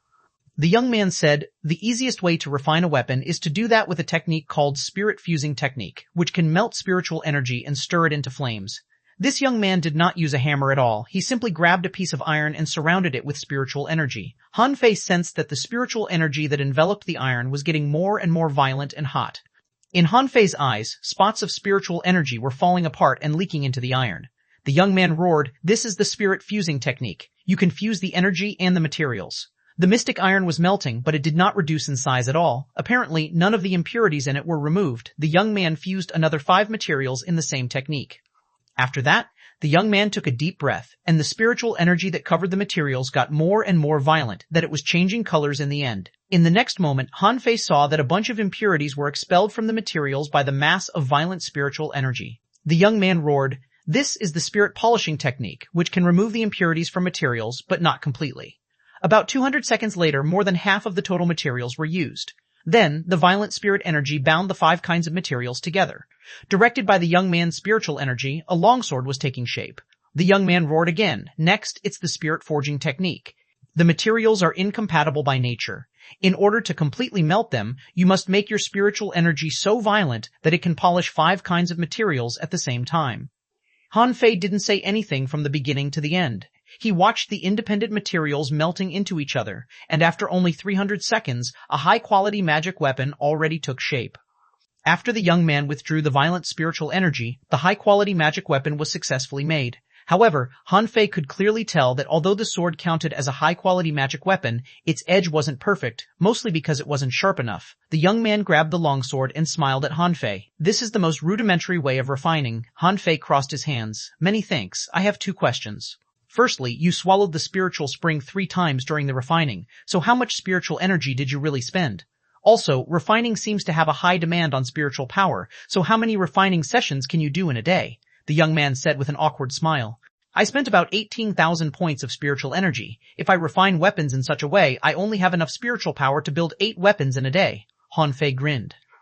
Thank you very much. After the observation, Han Fei left the workshop. All that he could think of was how simple the task was. Chapter 619, A Refining Workshop is Rented. The whole session of refining lasted no more than an hour. Without staying, Han Fei simply followed the shopping guide to the next destination, which was a 1-star refining workshop. The refining workshop was almost as large as that of the apprentice refiners. The refiner in this workshop looked a few years older and slightly more proud than the first one. However, since the visitor had paid for the ticket, the refiner didn't refuse to show his trick. After all, the difference between 1-star and apprenticeship wasn't too huge. The man looked at Han Fei. I know you just visited an apprentice refiner. In fact, my way of refining is exactly the same as his, except that I'm more familiar with the spirit polishing technique, the spirit fusing technique, and the spirit forging technique. I'll save you the details. You can just watch. This 1-star refiner slapped the table, and all the 8 materials on it were covered in a bright mass of spiritual energy. They were completely melted by the 1-star refiner in only 100 seconds. Then, it was the spirit polishing technique. Han Fei clearly sensed the difference this time. When the materials were polished, the spiritual energy seemed to have certain chemical reactions with them, which added an obvious color to the previously colorless spiritual energy. In terms of polishing, this 1-star refiner was much better than the apprentice refiner. He polished the materials for about 500 seconds, and Han Fei could tell that the final materials were very pure and their features were activated. When the spirit forging technique was used, which was the last step, the 8 masses of materials were put together and kneaded for about 300 seconds. Then, a low-quality spiritual saber appeared. For the whole time, Han Fei hadn't said a word. He simply expressed his gratitude after the man's work was done, and then he left. After the 2 observations, Han Fei put on a smile, as refining with spiritual energy was pretty easy. It was the second time that Han Fei drew this conclusion. When he entered the workshop of the 2-star refiner, the shopping guide said, the 2-star refiners are the main workforces in the refining hall. They have a huge workload, so their temper might not be very good. Han Fei grinned. That's fine, I won't talk to him anyway. After entering the workshop, Han Fei found that the room was bigger than the previous ones and had a coverage of about 50 square meters. There were few mid-quality and low-quality spiritual weapons in this workshop. Most were high-quality and ultra-quality ones. This 2-star refiner seemed to be only in his 20s, yet he had a 5-star badge, which was a level much higher than the 1-star refiners. When Han Fei came in, the refiner was polishing the spirit. He simply glanced at Han Fei and said, just watch, don't disrupt me.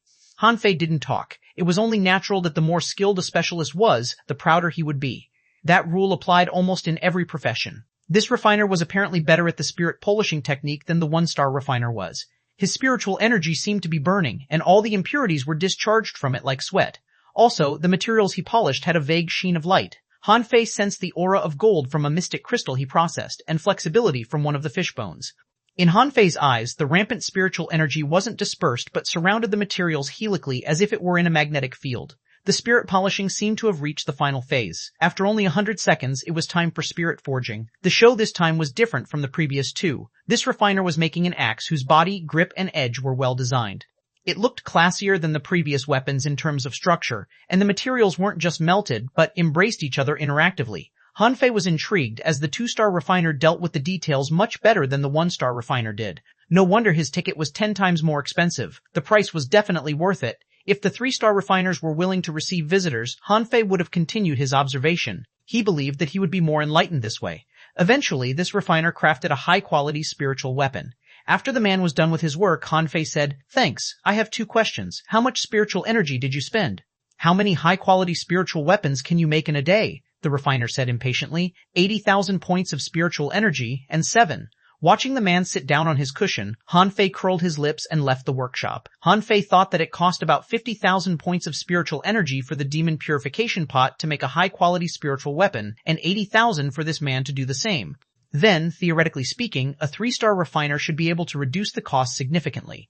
After leaving the workshop, Han Fei grew even more confident and said to the shopping guide, "Let's go. Next." The shopping guide said, "The 3-star refiner hasn't started working yet. You may have to wait another 2 hours." Han Fei paused for a moment and suddenly asked, "There aren't many refiners in the refining hall, are there?" The shopping guide said, "Yes, there are. So far, we have more than 100,000 certified refiners. Among them, 40,000 are 1-star refiners and another 40,000 are 2-star ones. There are 18,000 3-star refiners and 1,900 4-star refiners." Wait a minute, Han Fei was stunned.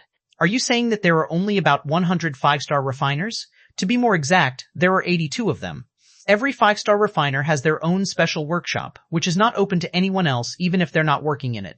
Han Fei was surprised. They have such a privilege? 82 people, 1,082 refining workshops. Have you been building a new workshop every time a 5-star refiner emerges? The shopping guide nodded. Of course. 5-star refiners are extremely rare. To become a 5-star refiner, you need to do more than just build ultra-quality spiritual weapons and seal souls. Almost all the 5-star refiners are studying how to craft divine weapons with ultra-quality materials. Many of them have even made quasi-divine weapons. "Divine weapons?" Han Fei exclaimed, and many passers-by looked at him weirdly. Han Fei swallowed and asked, "What exactly is a quasi-divine weapon?"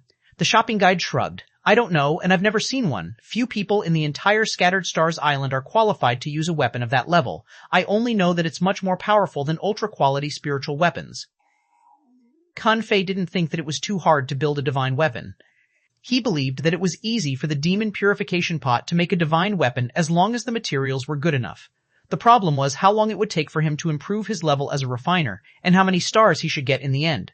From what he had seen, the 3-star refiners were the pillars of the refining hall. The 4-star and 5-star ones were generally unwilling to craft weapons for random customers. Seeing that he had to wait for a long time before the 3-star refiner got to work, Han Fei asked again, "Are the refining workshops reserved for the refiners? Do you have to become an apprentice refiner to use one?" The shopping guide replied, "Of course not. The refining hall is open, or we couldn't have had 100,000 registered refiners. You can rent a workshop by paying some money. Every workshop has soundproof arrays." Han Fei was interested.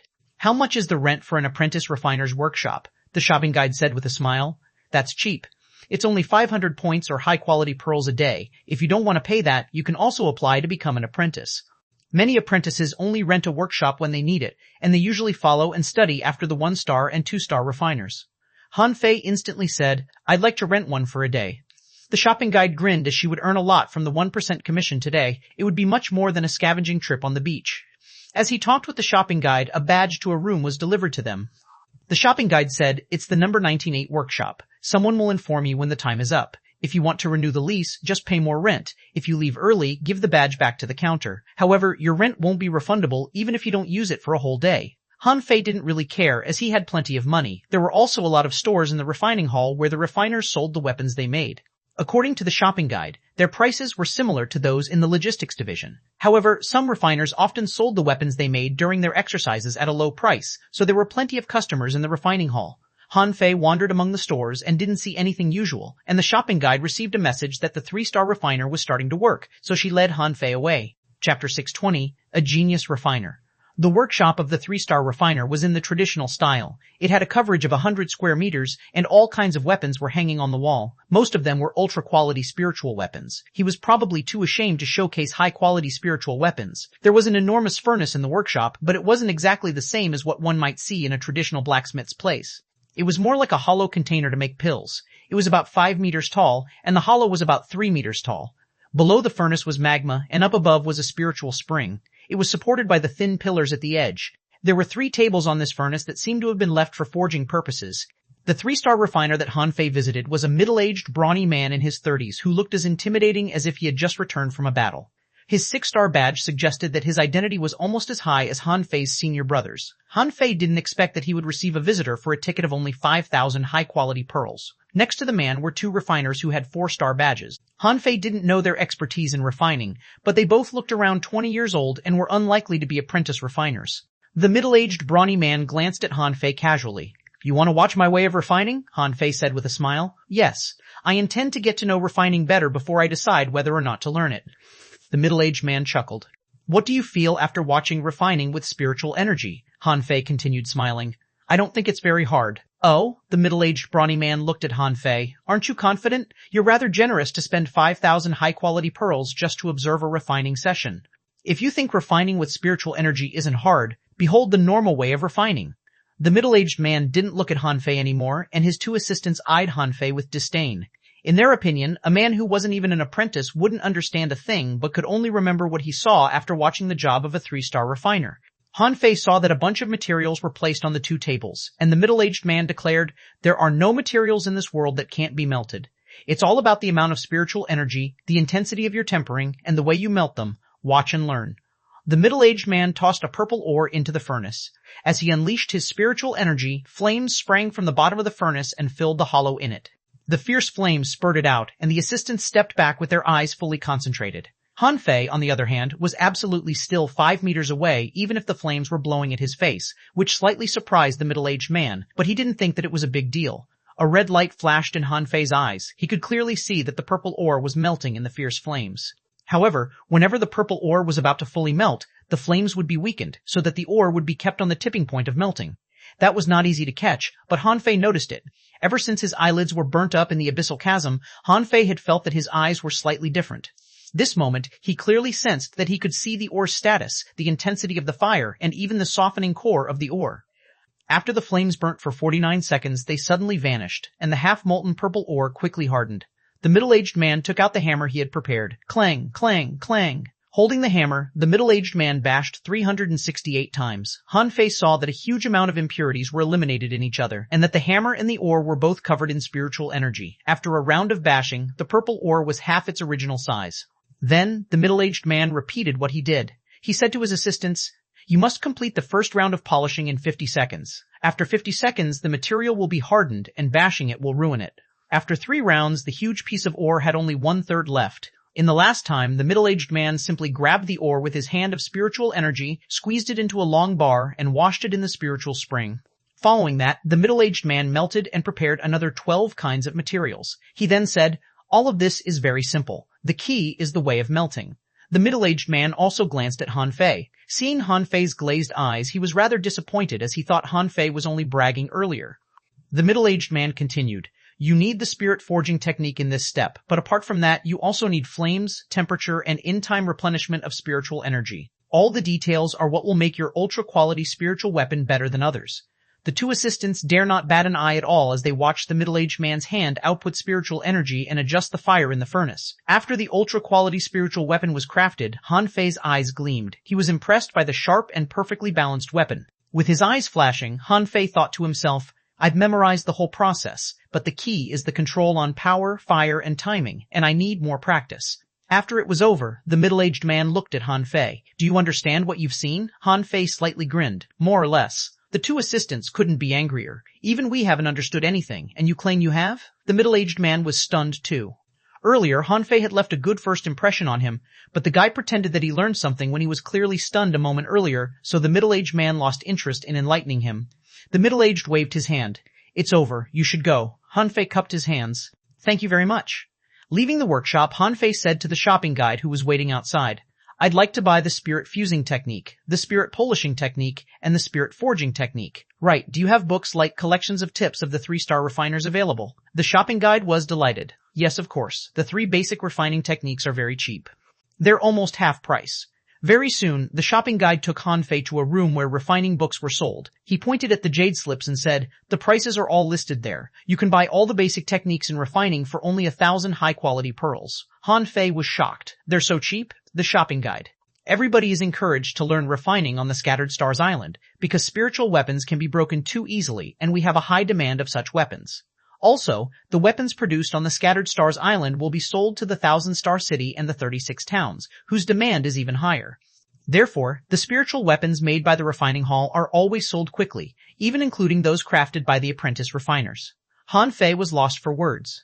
If you put it that way, this one refining hall isn't nearly enough, is it? The shopping guide exclaimed. Huh? You didn't know? There are 5 refining halls on the Scattered Stars Island, 1 in each town. This is only the refining hall in the West Town. Han Fei raised his eyebrows. He didn't know that at all. He immediately blushed. Well, forgive my ignorance. I'm still new to this place. Wait a moment. Let me pick some books. Han Fei grabbed the 3 basic refining techniques and browsed through other books. He noticed a book entitled Principles of Refining, written by a 5-star refiner. Seeing that its price was only 5,000, he picked it too. Poochie. While Han Fei was picking books, someone laughed not far away from him. He turned back, only to see a little girl who had 2 ponytails grimacing at him. She had 2 dimples and looked rather pretty. Her big eyes seemed innocent but had cleverness deeply hidden in them. She looked no older than Han Fei was. The little girl remarked, "You dare to pick the book written by a 5-star refiner? You won't understand a word. The day will come that I can understand it." The little girl picked 2 books and said, "This is Quick Guide for New Refiners, written by the 3-star genius refiner Mu Jier. This is Best Practices with Wildfire, written by xuanhuan, another 3-star genius refiner. They're more suitable for you than what you're holding. Put it down." Han Fei couldn't help but ask, "Genius refiners? How genius are they?" The little girl titled her head and said, "Well, it took Mu Jier only half a year to rise to be a 3-star refiner from an apprentice, and 5 months for xuanhuan to do the same. They're both geniuses." Han Fei thought to himself, the time cost seems to be too much. He couldn't help but ask, "Who might you be?" The little girl grimaced. Mu Jier. Han Fei, 1, Chapter 621, Something is Wrong with My Eyes. Han Fei lowered his head and glanced at Mu Jier's badge. He was surprised to see that she had a 5-star badge. Was this girl a devil? Han Fei put down the 5-star refiner's book unconcerned and accepted Mu Jier's Quick Guide for New Refiners. It only cost 3,000 high-quality pearls, which was nothing for Han Fei at all. Han Fei skimmed through the book and then looked at Mu Jier. "Are you really a 3-star refiner?" Mu Jier's face stiffened. She quickly took out another badge and threw it to Han Fei. On the top of the badge was Refining, and below it was Mu Jier, with 3 stars engraved further down. Han Fei shrugged and handed the badge back. "Is this the certificate for 3 stars? Mu Jier shrieked. "You don't believe me?" Han Fei glanced at her. "You are a junior hanging fisher, yet you have 5 stars. I bet you won the stars through refining instead of fighting. Fine, I'm convinced that you are a genius. However, Ms. Genius, I have work to do. Bye-bye." Mu Jier was dumbfounded. "I'm a genius. Why didn't you ingratiate yourself with me?" Hardly had Han Fei walked away when the girl opened her arms and stopped him. "You are too rude. My level is higher than yours. I have more stars than you do, and I'm more talented than you are in refining. Why don't you cozy up to me? If you do, I might take you as my apprentice." Han Fei rolled his eyes and touched her forehead. "You don't have a fever, but why are you talking nonsense? Your level is higher than mine, but so what? You might not be able to beat me. As for the talent in refining, let's wait and see if yours is really better than mine." "That's impossible. I'm the 2nd fastest rising refiner on the Scattered Stars Island throughout history." Han Fei chuckled. "So you are just the 2nd. Who's the 1st place?" Hearing the derogatory implication in Han Fei's words, the little girl instantly cried, "xuanhuan was only 1 month faster than me. I'll definitely surpass him in the promotion as a 4-star refiner." Han Fei nodded and said, "Okay, keep it up. However, I have to go. Ms. Genius, goodbye." Mu Jier was left behind. She was shocked that this guy didn't appreciate her kindness. It had never happened before. He didn't know how many people dreamed of being her apprentice. No, she had to show him what she was capable of, huh? Where is he? Mu Jier came back to herself, only to discover that Han Fei was gone. She immediately stomped in fury. "Damn it, jerk. Don't ever let me see you again, or I'll let you know what a refining genius means." After paying the shopping guide the rent, Han Fei simply went to his number 198 room. He didn't read the books that Mu Jier selected for him. Instead, he browsed through the 3 books on basic refining techniques. A moment later, information popped up in his head. Spirit fusing technique, demon level, high quality remark. This is a technique to fuse and forge all things with spiritual energy. It has different effects when used by different people. Superseding art, spirit fusing scripture completion. Ole 500,000. When Han Fei saw demon level high quality, he knew that the refining hall was probably really short of hands, or they couldn't have sold such precious techniques for only 1,000 high quality pearls. Han Fei didn't want to brag, but if Uncle Faceless were to sell the same techniques, the price he charged would have been at least 100 times higher. However, a low price was a good thing. It indicated the refining hall's desperate need of refiners. Then, if Han Fei became a 3-star refiner, he would make a fortune by refining. Han Fei deduced the spirit fusing technique without hesitation. Now that he had the privilege to do that, he would rather stand on the shoulder of the giants. A moment later, all the 3 refining techniques were deduced. Spirit fusing scripture, heaven level, low quality remark. This is a technique to fuse and forge all things with spiritual energy and can create all kinds of fires. It has different effects when used by different people. Superseding art, spirit flame, variation, completion, 0A5 Nilsen, spirit polishing scripture, heaven level, low quality scripture, heaven level, low quality. Remark, this is a way to extract the essence from all items, including 49 ways of polishing spiritual energy. It has different effects when used by different people. Superseding art, God polishing technique completion, Ore 5000, spirit forging scripture, heaven level, low quality. Remark, this is a method to forge the essence of all things and combine it with spiritual energy. It has different effects when used by different people. Superseding technique, heaven forging art completion, 5000, Xuanhuan didn't continue the deduction. He had realized that it was best to deduce the techniques when he needed to. For example, if he had deduced the million knife art to the highest level at the beginning, he wouldn't have been able to use it at all. Just like that, Han Fei spent 6 hours in the workshop before he finished reading the 3 books. In the blink of an eye, Han Fei took out a crab and an assortment of regular materials that had been kept in Forge the Universe. Well, I can start by trying to refine a simple magic weapon. Han Fei tore apart a crab shell single-handedly, and 3 mystic stones, a fish skin, and a bamboo were rolled to the sky by spiritual energy. Han Fei's eyes glowed. His eyes of true vision allowed him to see the dynamics of the spiritual energy, which had dispersed and was leaking into the materials. After 20 seconds, the forging was completed. Han Fei was confused. Han, isn't that too fast? Did I do something wrong? Never mind, let's go to the next step. As he squeezed the materials with his spiritual energy, layers of impurities were eliminated. In Han Fei's senses, those materials would be gone if he continued purifying them, so he hurriedly stopped. Huh? That's not right. It's done in 20 seconds. Did I try too hard? Forget it. I'll just combine them first. As Han Fei made up his mind, his spiritual energy gathered and fixated the materials. It still took only 20 seconds. After a long saber was crafted, Han Fei glanced at it. Pincer saber, low quality, magic weapon, introduction. This is a weapon made with the pincers of the red hairy crab as well as green crystals, the dragon-headed fishbone, etc. Remark, this saber is too brittle due to the over-elimination of materials. It was not evenly forged either and may break easily. Han Fei instantly blushed. Just a low-quality weapon? He only crafted a low-quality weapon by standing on the shoulder of the giants? Throw it off. 100 seconds later, another saber was crafted. Pincer saber, low quality, magic weapon. Introduction. This is a weapon made with the pincers of the red hairy crab as well as green crystals, the dragon-headed fishbone, etc. Remark, too little essence was extracted, which results in the weapon's lack of flexibility. Excessive spiritual energy was invested during the refining. No, I have to throw it away. Try again. Half an hour later, Han Fei had already thrown away 10 pincer sabers. 7 were low quality and 3 were mid quality. None were high quality. At this moment, Han Fei was still forging. After the materials were melted, I have to use the spirit polishing scripture seamlessly. Not bad, not bad. Well, when my spiritual energy can go through them smoothly, it will mean that the impurities in the materials are cleaned. Combination, I can use my spiritual energy as a sieve and shake the materials to make them balance. That's an idea.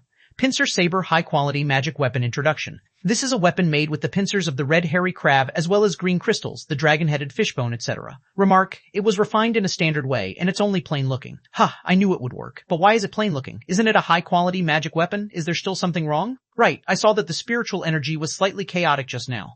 Do I have to dredge it first? Never mind. I still have so many materials. Let me try again. There was no telling how long it had been. There were more than 90 sabers under Han Fei's feet, and he was staring at the particular saber before his eyes with a weird look. He rubbed his eyes. For some reason, he felt that his eyes were sore after he did too much refining. He could almost see the circulation of spiritual energy in the magic weapons. Were his eyes exhausted from the overusage?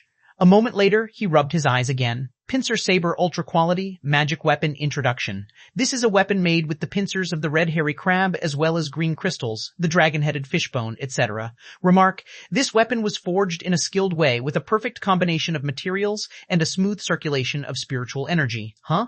What's the level of being able to build an ultra quality magic weapon? Have I exceeded apprenticeship? Should I try making spiritual weapons? When Han Fei was about to try again, someone spoke from the outside. Room 19-8, your time is up. Do you want to renew the lease? Han Fei was stunned. Already? He thought he had just got started. Wait, he needed to reunite with Xiaobai and the others. Fine, he might well do refining at home later. Looking at the floor that was full of magic weapons, Han Fei waved his hands and collected all of them, deciding that he would donate them to the elementary school back in the Blue Sea Town when he returned home. Chapter 622, Reunion of the Team. After leaving the refining hall, Han Fei felt rather good that he had obtained a new skill. Immediately, he took out his badge. Hello, Xiaobai, are you there? Hey! Le Renquang, Xia Xiao Shan, where are you? Zhang Xuan Yu, what about you? Soon after Han Fei called out, Luo Xiaobai replied first. Wait a moment, I'll come back in half an hour. Le Renquang was next. I'm coming. Where are you? I'm at the gate of the refining hall. There was still no response from Xuanhuan, but Zhang Xuanyu soon replied, "Wait for me, I'll be right there." A moment later, the three of them joined each other. Upon seeing Han Fei, Zhang Xuanyu laid his hand on Han Fei's shoulder. "Fei, let me tell you, the Scattered Stars Island is truly an interesting place, and the nightclubs are great.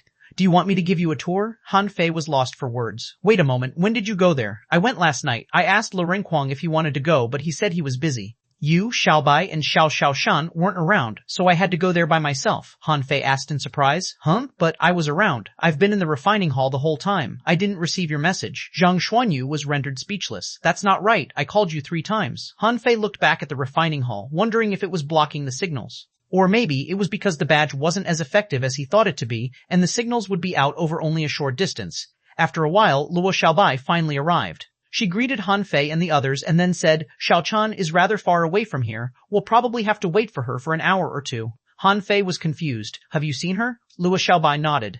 "When I was at the southern coastline, I heard that a Dark Hunter Legion was there. I called her and she was right there." Han Fei shrugged. "Then we might as well wait a while longer." While they waited for Xiaoshan, Zhang Xuanyu asked, "Have you been on the sea yet?" Lurenquang shook his head. "No, so far I've only been to the Inferno Beach once. I fought there for half a day and then returned." Luo Xiaobai added, "I fought even shorter than Lurenquang did. I was only asked to help with the battle at the Silent Lake when I toured the island. It lasted no more than an hour." Zhang Xuanyu grinned. "Then I've seen more than you have. I've fought a couple of times, mostly on the beach. I found that there are plenty of beaches on the Scattered Stars Island. Also, let me tell you, there are inferior manfish on the Scattered Stars Island. I fought them twice. They were rather good." What Han Fei was slightly surprised. "You've met inferior manfish?" Zhang Xuanyu nodded. "Plenty of them. They're one of the primary enemies the Scattered Stars Island is faced with." They were sitting by a lake when Han Fei heard Xiaoshan's telepathic voice. "Han Fei, you there? I'm right here at the gate of the refining hall. Come here." A moment later, Xiaoshan hopped close and was surprised to see Luo Xiaobai and the others. "Hey, you're all here." Han Fei glanced at Xiaoshan. "What's with your dark clothes? They aren't pretty." Xiaoshan glared at Han Fei. "It's the standard uniform of the Dark Hunter Legion. We all wear this in the Legion. I forgot to change." Han Fei grinned. "Come on and give me a hug. Let's see if you've put on weight." Clink. Xiaoshan stabbed her dagger at him. "Do you think I have?" Han Fei declared solemnly. "No, you definitely lost weight." "Cough, cough," Zhang Xuanyu muttered. "Can you do this in private?" Luo Xiaobai was staring at the big sign of the refining hall. Seeing that they stopped, she finally turned around. "Let's go to a quiet place and exchange the information we've learned." Zhang Xuanyu had an idea. "I know just the place to go. Let's go to the nightclubs. There are special and soundproof booths in there." Han Fei immediately looked at Zhang Xuanyu and asked telepathically, "How do you know they're soundproof? What did you do in there?" Zhang Xuanyu briefly paused. "I didn't do anything. These nightclubs were established for the survivors of major disasters to celebrate." The slogan of those nightclubs was, "We don't know when we will die, but we can live as happily we can until we die." When they entered a nightclub, they were embraced with a filthy smell that felt like that in a bar. The tables were all occupied by people who were drinking, talking, and laughing. However, what caught most attention was the revealing clothes that the girls were wearing. Zhang Xuanyu's eyes were glowing as he watched them. They were also surprised that people were playing the Fish Dragon card game. Zhang Xuanyu said, "I've already asked about the Fish Dragon cards. There's no telling who introduced it here, but it has become popular on the Scattered Stars Island in recent years." Han Fei was lost for words, wondering who had stolen his idea without the courtesy of informing him. Zhang Xuanyu said, "Don't bother with the Fish Dragon cards yet. You won't get any answers. They're available on the Scattered Stars Island anywhere." Zhang Xuanyu waved his hand and said to a 2-star waitress, "We'd like a quiet booth." Seeing that the waitress had 2 stars, Han Fei couldn't help but frown, but he didn't say anything. Very soon, they all entered a special booth that seemed to be covered in a thick skin and had a soundproof array on the floor. Mr. Hexagon Starfish, which had been hiding on Xiaoshan's shoulder, suddenly said, "This soundproof array isn't good. It's incomplete and may leak sound." Everybody's expression slightly changed, and Han Fei said, "Then why don't you set up one for us already?" Xiaoshan took the Hexagon Starfish off from her shoulder and stuck it to Han Fei's. "You take this burden away. It keeps asking for food every day." The Hexagon Starfish waved its tentacles and added a new soundproof array to the existing one in the room. Luo Xiaobai said, "Give us a stealth array. This place seems to have all kinds of people. We'd better be careful." A moment later, the 5 of them sat down in a circle. Luo Xiaobai said, "Let's gather the information we know." Xiaoshan said, "I've been fighting every day and killed more than 20 inferior manfish on my own. As far as I know, the inferior manfish are very common within 1,000 kilometers of the Scattered Stars Island, and they're all fairly strong." Han Fei asked quickly, "You've already set sail as a new member?" I'm in a special squad that's dedicated to assassinations. Zhang Xuanyu spoke up. I've met the inferior manfish a few times myself. However, as far as I know, those inferior manfish are not 1,000 kilometers away. Sometimes, they're even on the beach or hiding under the cliffs. Also, I'm told some inferior manfish can hide themselves and ambush human beings. Xiaoshan exclaimed, then wouldn't they be just like hunters? I've never met that kind of inferior manfish with my own eyes. Maybe. Han Fei shook his head. Me neither. However, I went through a defense battle a few days ago. A tide of tide-calling crabs attacked the skeleton shore, but reinforcements came in time. Lu Renkuang said, I've been organizing the supplies and familiarizing myself with the rules to use the points. I haven't seen any inferior manfish yet, but let me tell you, you'd better get more stars as soon as possible. There will be a lot of benefits, and you will enjoy a discount when you spend your points. Everybody was immediately refreshed. Han Fei's eyes lit up. A discount? What kind of discount are we talking about? Zhang Xuanyu exclaimed. Are you serious? Lu Renkuang said. Of course, but the discount starts when you have 5 stars and you can enjoy a 5% discount. 6 stars will have a 10% discount. If you have distinguishing performances on the Spirit Awakening Fluid and get titles, you'll have more discounts. Also, you can exchange points for a lot of things other than Spirit Awakening Fluid. Lu Renkuang named a lot of things. In particular, he talked about the Spirit Awakening Fluid, soul crystals, and longevity stones. First of all, he confirmed that the price for the Spirit Awakening Fluid here was higher than that Uncle Faceless offered.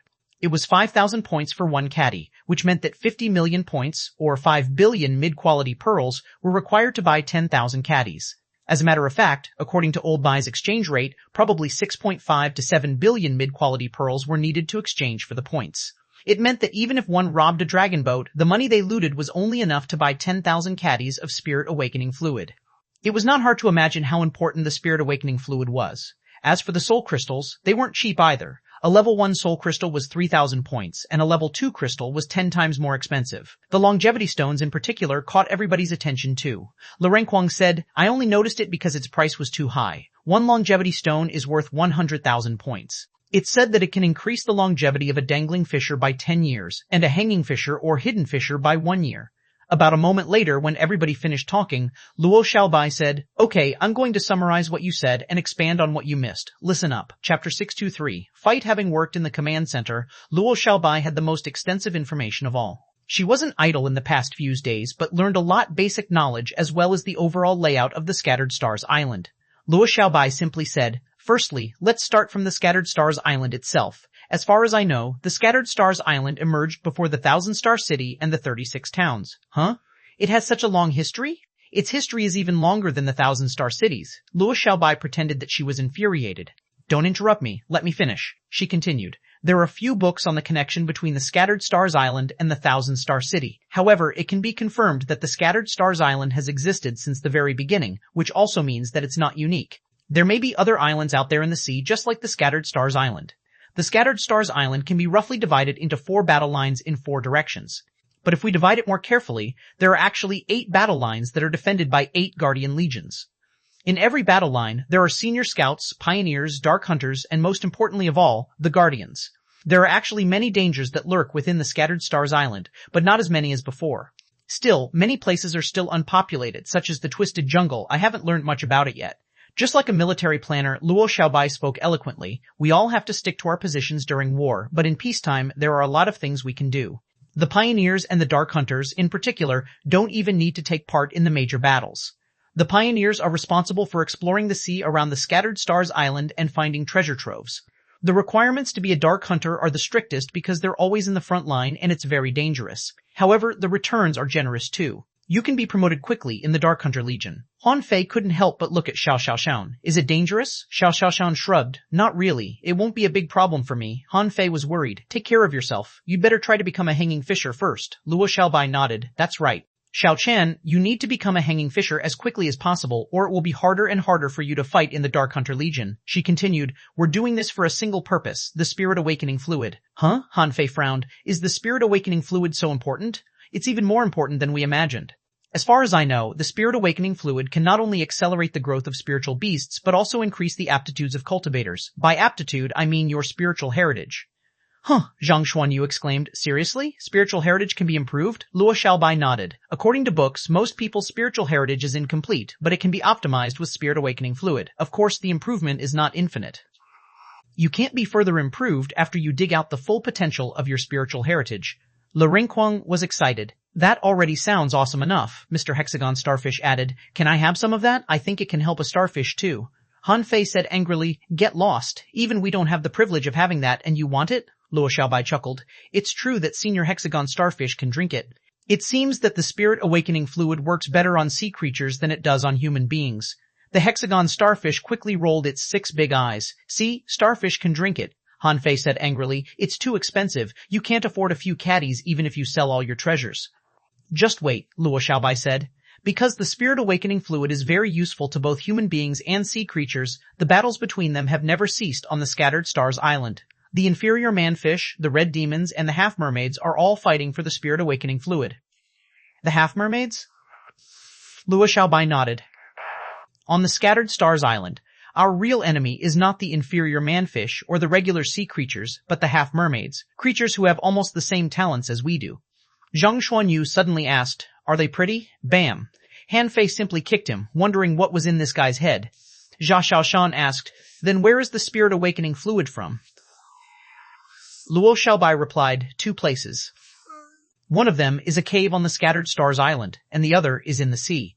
It's said that a mountain often suddenly rises from the bottom of the sea near the Scattered Stars Island. We call it the undersea chimney. Every time an undersea chimney appears, it will mean a war between human beings and sea demons will begin. So far, we have won and lost some battles. Han Fei was curious. How exactly does an undersea chimney pop up? Luo Xiaobai shook her head. I don't know. Nobody does. I don't think the sea demons know that either, or they would have occupied all the undersea chimneys before human beings do. Han Fei frowned. Then, does the appearance of the undersea chimney mean war all the time? I wouldn't go that far, but it's definitely not simple. Human beings are often weak in the competition over the undersea chimneys. Usually, only the top experts can participate. They'll loot as much as possible until the overwhelming sea creatures deluge the undersea chimneys. The creatures around the Scattered Stars Island are so powerful exactly because they have benefited from the spirit awakening fluid.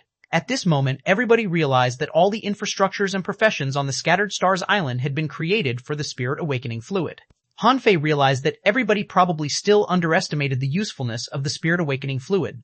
But it was needless to point it out for now, because everybody had few points. They did have some high-quality pearls, but it seemed unnecessary to buy the spirit awakening fluid crazily after they just arrived at the Scattered Stars Island. They'd better familiarize themselves with it first. After that, Luo Xiaobai told a bunch of more things to him, such as the serious lack of refiners and alchemists, the difficulty of fishing, and the dangerous places around the Scattered Stars Island.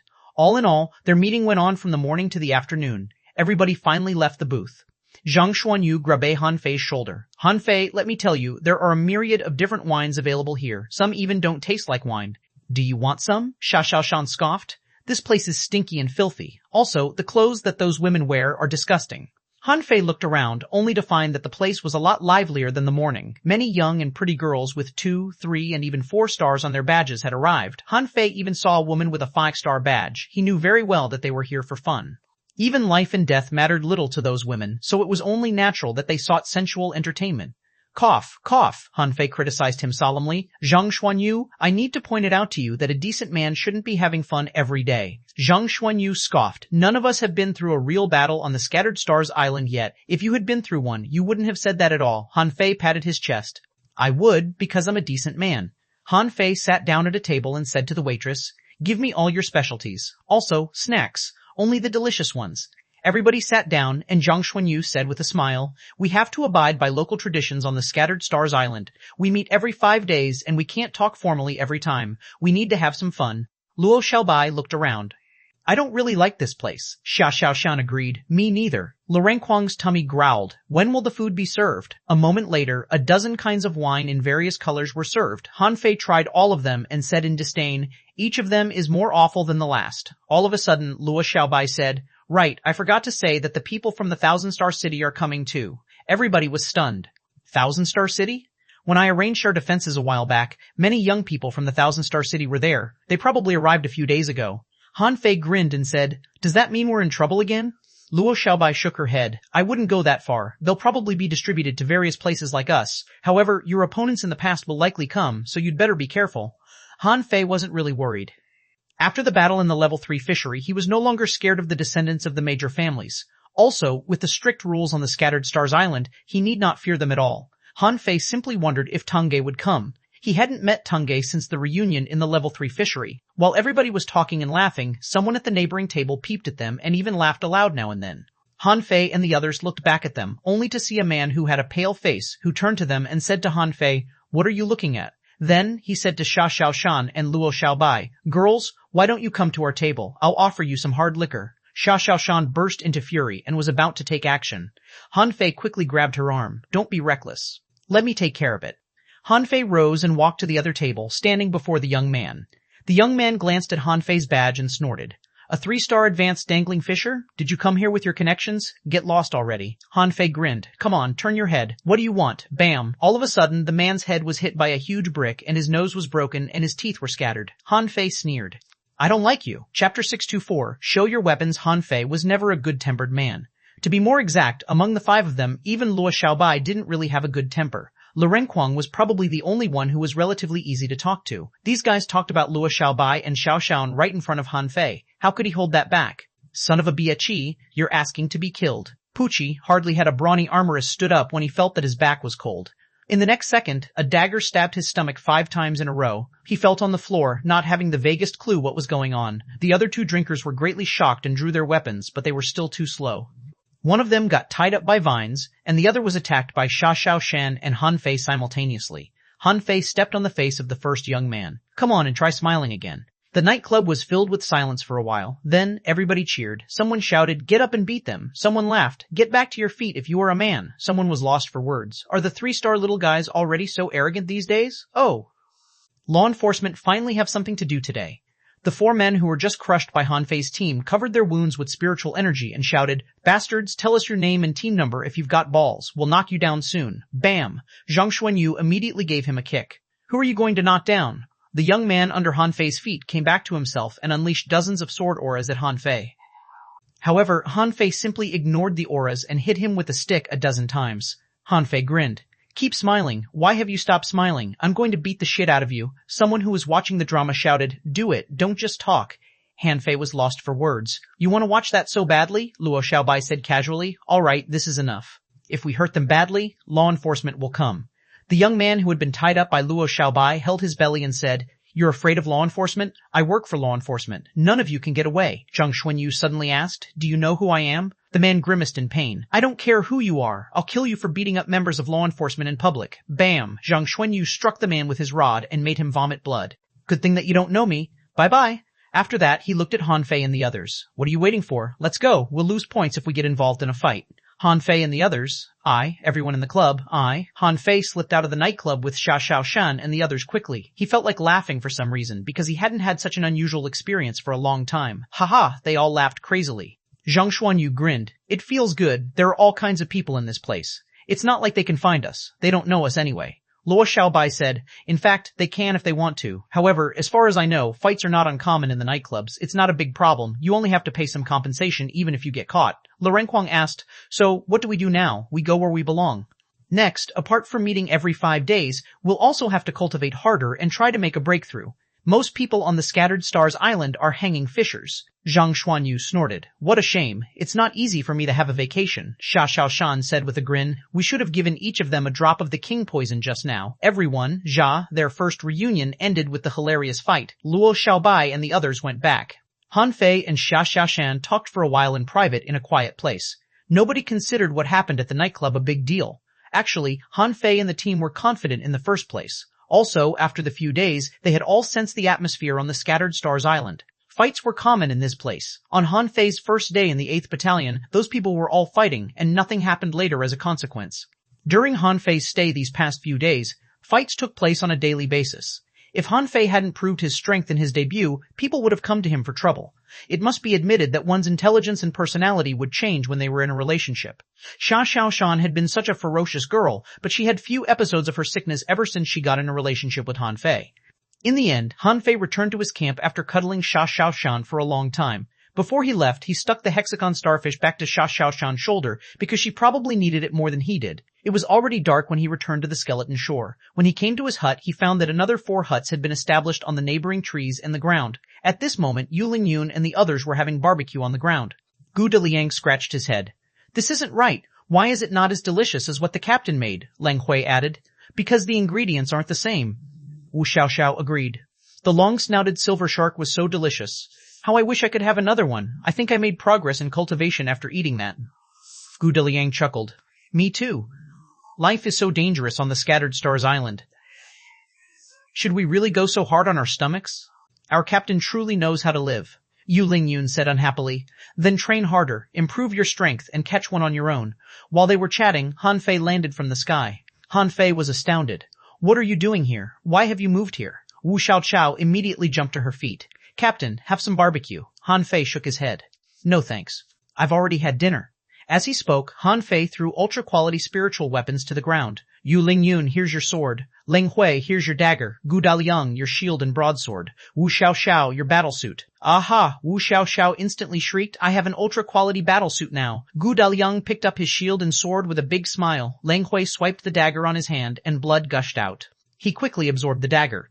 Yu Lingyun's eyelids shivered. She asked in disbelief, They're already done? Han Fei smiled cunningly. You'll have to repay your debt starting from tomorrow. It doesn't matter how much, but I want to see some points transferred to my account every day. Wu Xiaoxiao's jumping of excitement was frozen. After a long time, she finally said, Cough, no problem at all, Captain. Han Fei thought for a moment and said, Right, we'll gather in the camp tomorrow morning. Yu Lingyun was confused. Isn't this camp? We're already planning to move here. Han Fei pointed at the camp far away. We'll gather there. We belong to the 8th Battalion anyway, and it isn't right to avoid meeting our comrades. Then, while everybody looked at him with puzzled looks, Han Fei dashed into his hut. Han Fei had more important things to do than talking with Wu Xiaoxiao and the others. He had to become a 3-star refiner first. Then, he would be able to do business with his skill of soul sealing. Downstairs, Wu Xiaoxiao and the others looked at each other in bewilderment. Gu Deliang touched his sword and grinned.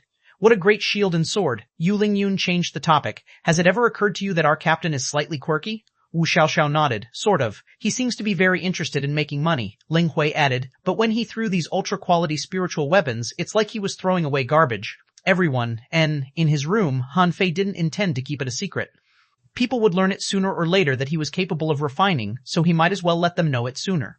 When he got the hang of refining, he was sure that every member of the 8th Battalion would owe him money. Nothing happened during the night. In the next morning, in the camp of the 8th Battalion, many senior scouts who were on vacation were having breakfast. Some were training, and some were sparring. 5 of the squads who were on duty had set off, and the others were about to. Yu Lingyun and the other members of Han Fei's squad stood in a straight row. Many people were surprised to see them. Going on a reconnaissance mission wasn't a big deal. Why so serious? Han Fei, however, stood before them and declared, All right, take out your weapons and let's go. Take out our weapons? Yu Lingyun and the others were all stunned. Why should they take out their weapons? Couldn't they summon their weapons from inside their body any time? Han Fei, however, said solemnly, From today on, we must develop the habit of weapon nurturing. Don't keep your weapons in your body anymore, but hold them in your hands like I do. It could be seen that Han Fei was carrying the blood-drinking knife on his waist and holding the water-dividing seal in his hand. Yu Lingyun frowned. Can't these weapons be nurtured inside the body? Han Fei shook his head.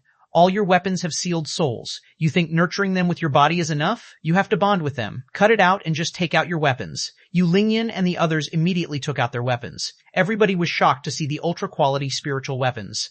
Someone exclaimed, All those are ultra-quality spiritual weapons? Someone said in disbelief, Has the 37th squad made a fortune? Just now I saw vague shadows on Gu Deliang's sword. It seems to be an ultra-quality spiritual weapon with a sealed soul. Someone was astounded. The 37th squad has always been poor. How are they all equipped with ultra-quality spiritual weapons? Someone remarked. No, we must ask them after they come back. On the boat, Wu Xiaoxiao and the others spoke to each other telepathically. Wu Xiaoxiao deduced, I have strong doubts that the captain intentionally let us show our weapons just now. All the other squads noticed them. Yu Lingyun secretly heaved a sigh. For some reason, I always feel that something is wrong with our captain. Chapter 625, Good Guy Han Fei. A month had passed. Han Fei was doing refining, and Yu Lingyun and the others were already used to it. They didn't know where Han Fei got so many materials, but he had been doing refining crazily for a month. At this moment, Yu Lingyun and the others were whispering to each other. Wu Xiaoxiao asked, Isn't our captain too rich? Refining requires not just materials, but also tremendous spiritual energy. He's been doing that for a month, and he still has money? Gu Deliang added. I've secretly been watching him. Since a week ago, all his products have been high-quality spiritual weapons. His progress is too fast. Yu Lingyun added. That's probably because other people aren't as rich as him. However, his products changed from low-quality spiritual weapons to high-quality spiritual weapons after only a month. That's an appalling speed. Leng Hui nodded. He's truly fast. Han Fei never kept it a secret that he was learning refining. Other people thought that he spent all his vacation time buying materials and learning refining, but actually Han Fei bought a lot of glittering items and exchanged them with the hexagon starfish for treasures. At this moment, he had almost swindled the hexagon starfish out of all of the treasures that could be used for refining that did not glitter. For that purpose, Han Fei had paid a bunch of high-quality spiritual stones. Thanks to the great consumption of materials, after a month of practicing, Han Fei was holding a handful of materials that were flashing unsteady and transitioning from a high-quality spiritual weapon to an ultra-quality spiritual weapon. Swish! A saber aura dashed through the ceiling into the sky. Yu Lingyun and the others all came to Han Fei's hut to watch it. Leng Hui's pupils constricted. Is it an ultra-quality spiritual weapon? How can he be so fast? Yu Lingyun, Wu Xiaoxiao, and the others were all lost for words. He's already made it? Far away, many more people sensed the saber aura and came to check. A month earlier, when Yu Lingyun and the others showed their ultra-quality spiritual weapons, they had learned that the captain of the 37th Squad had solid connections who could craft ultra-quality spiritual weapons. Many of them had come to Han Fei, offering materials and asking Han Fei to help them build ultra-quality spiritual weapons. However, Han Fei turned down all of them. At that time, Han Fei said that his senior was too busy to forge weapons for so many people. However, Han Fei also mentioned that he had gotten the hang of refining, and he could craft ultra-quality spiritual weapons himself after a while of practice. He promised that he would give a discount to the colleagues of the 8th Battalion when he could craft ultra-quality spiritual weapons. Now that Han Fei had successfully forged an ultra-quality spiritual weapon, many people came to him. Someone asked, Yu Lingyun, has your captain succeeded? Yu Lingyun, was that an ultra-quality spiritual weapon, or was I mistaken? Xiao, we've always been close friends. Can you say something nice for me to your captain? Daliang, we're bros, aren't we? Can you ask your captain to build an ultra-quality spiritual weapon for me? Brother Leng, well, forget it. Yu Lingyun, I'm not gonna lie. I've always appreciated your personality. Could you ask your captain to craft a sword for me? Han Fei took a long breath in delight. He wasn't delighted because he had made an ultra-quality spiritual weapon, which was natural to him. Over the past month, he had spent more than 80 million points of spiritual energy. All his spiritual spring and the low-quality spiritual stones had been used up. Almost all the materials in Forge the Universe had been used up. How untalented must he have been if he still couldn't craft an ultra-quality spiritual weapon? What delighted Han Fei was that he found his control over spiritual energy was higher and higher as he practiced refining. If his control over spiritual energy was 100 before, it was at least 150 at this point. What did higher control over spiritual energy mean? It meant that he could make use of 100 points of spiritual energy in a battle as 150 points. Although he still had a gap from peak-level dangling fishers in terms of maximal spiritual energy, he was a lot stronger than before. No wonder the refiners have such high star ranks. I didn't know that refining could be so beneficial. Of course, while the gains were great, Han Fei had huge consumptions too. He had used more than 80 million points of spiritual energy and crafted 1,005 known weapons in total in the past month. That number would have astounded many people if they learned the truth. After all, an apprentice refiner could only craft a dozen weapons every day. Han Fei, on the other hand, made more than 50 every day on average thanks to his high spiritual power. It was a shocking number. Also, Han Fei found that the barrier of his spiritual power seemed to be loosening. All of a sudden, he heard whispers from below the tree hut. Han Fei slightly spread out his perception, only to be surprised by the number of visitors. Then he put on a smile, knowing that it was time for him to make a fortune. Han Fei instantly jumped off from the tree hut. Sorry for my disturbance. I accidentally made a breakthrough in refining just now. Ultra-quality spiritual weapons are no longer a problem for me. I know that you're all eager. I too hope that everybody in the 8th Battalion has a marvelous weapon. I promised that I would build weapons for you, and it still stands. Immediately someone said, Captain Han, I have the materials. I'd like to craft a long spear. Someone else pushed him away. Captain Han, I can give you more spiritual energy. I only want a giant shield. Get the hell out of here. I came first. You get the hell out of here. This place was empty when I arrived. The captains of other squads joined them too. A refiner had emerged in the 8th Battalion who could craft ultra-quality spiritual weapons. It meant that he was already as good as a 2-star refiner. However, a captain was slightly confused. Han Fei, what are your odds of success in crafting an ultra-quality spiritual weapon? Han Fei said casually. I had an epiphany today, and my odds of success are about 50%. Hiss, the captain said with glowing eyes. 50%? Isn't that something that only the 3-star refiners are capable of? That's right, Captain Han. Are you sure you can do that? Han Fei said. Although I believe that my odds of success can be 50%, that's only if I work with full devotion and no distractions. Also, it's quite consumptive to build ultra-quality spiritual weapons. I can only craft 5 of them in a day, and I must spend my other time on training. Someone asked with glittering eyes, Captain, what's your price if we want to ask you to build an ultra-quality spiritual weapon? A 3-star refiner from the refining hall demands 100 caddies of spiritual spring and 3 sets of materials for a spiritual weapon. What about you, Captain Han? Han Fei raised his eyebrows. Are those guys really so greedy? This is really easy money. I'm so excited. Wait, I need to keep it together. Be cool. Cough, cough. Han Fei frowned and retorted solemnly. It's so impersonal of you to say that. We're colleagues. How can I charge that much? How about this? I'll only ask for 2 sets of materials and 50 caddies of spiritual spring. Hiss. Really? Captain Han, are you serious? Captain Han, we do admire you for your sense of responsibility. Wu Xiaoxiao shrieked. Captain, are you crazy? If you fail, you'll have to use your own materials. Gu Daliang also said, Captain, why don't you Lingyun urged. Captain, isn't that price too low? Han Fei secretly chuckled as his teammates were his best helpers in the show. Was this price really low? He would be earning a fortune from each weapon he forged without taking any risk. The price wasn't low at all. Han Fei glared at them and scolded them. How can I make money from my colleagues? It's a deal. The squads of the 8th Battalion should help one another, and that's my offer, right? I have some redundant materials with me. If you don't have materials or spiritual energy, but still want ultra-quality spiritual weapons, you can give me points. You don't have to give all the points to me at once, you can pay by installments. Hiss, seriously? We can make a purchase on credit? Immediately someone said solemnly, Captain Han, forgive me for bad-mouthing you earlier. I, Wang Liang, sincerely apologize to you, Captain Han. Someone cupped his hands. Captain Han, you are truly a role model to us. Whenever you need us in the future, just come to us. We won't hesitate. Someone was delighted. Captain, we can't let you suffer losses. If your odds of success are about 50%, we can pay a little more spiritual energy. Immediately, someone glimpsed at the man. What's wrong with you? He's charging such a low price, yet you want to pay? Are you crazy? Is spiritual energy not money? Suddenly someone asked, Captain Han, when can you steal souls? Why don't you learn that too? Han Fei was hoping that someone would mention that. He said with a big smile, I'm already learning the method to steal souls, but it's rather difficult. Although I have some basic knowledge about it, it will take me at least a month before I can grasp it. I can steal souls for you by then with a 30% discount. Han Fei thought that those poor bastards couldn't afford sealed souls yet. He could let them spend points on the weapons first, and after they gathered enough points, he could fool them into sealing souls and make another fortune. Hiss. Captain Han, a 30% discount? Shoot, you can learn how to seal souls in a month? Am I too dumb? Didn't they say that refining is extremely difficult? Captain Han, you are awesome. Han Fei quickly interrupted them. Hey, you are all too kind. I'm always a man of my word, and I never go back on my promise. Okay, we have a deal now. Do any of you want me to craft a weapon? Me too. I came here first. You get the hell out of here. Yu Lingyun and the others looked at each other in bewilderment. For some reason, they felt that something was wrong. Far away on a certain tree, Zhong Han, commander of the 8th Battalion, was looking at this place. He mumbled, interesting, Chapter 626, Tide of Red Ghosts. After a single morning, Han Fei received 58 orders. Han Fei couldn't help but regret claiming that he could only craft 7 ultra-quality spiritual weapons a day. Of course, he wasn't too regretful. After all, it felt great to earn points on a daily basis. For example, Yu Lingyun and the others had already paid 40,096 points during the past month. Actually, this was a fair deal. Yu Lingyun and the others were a lot stronger with their new ultra-quality spiritual weapons, which allowed them to earn more points themselves.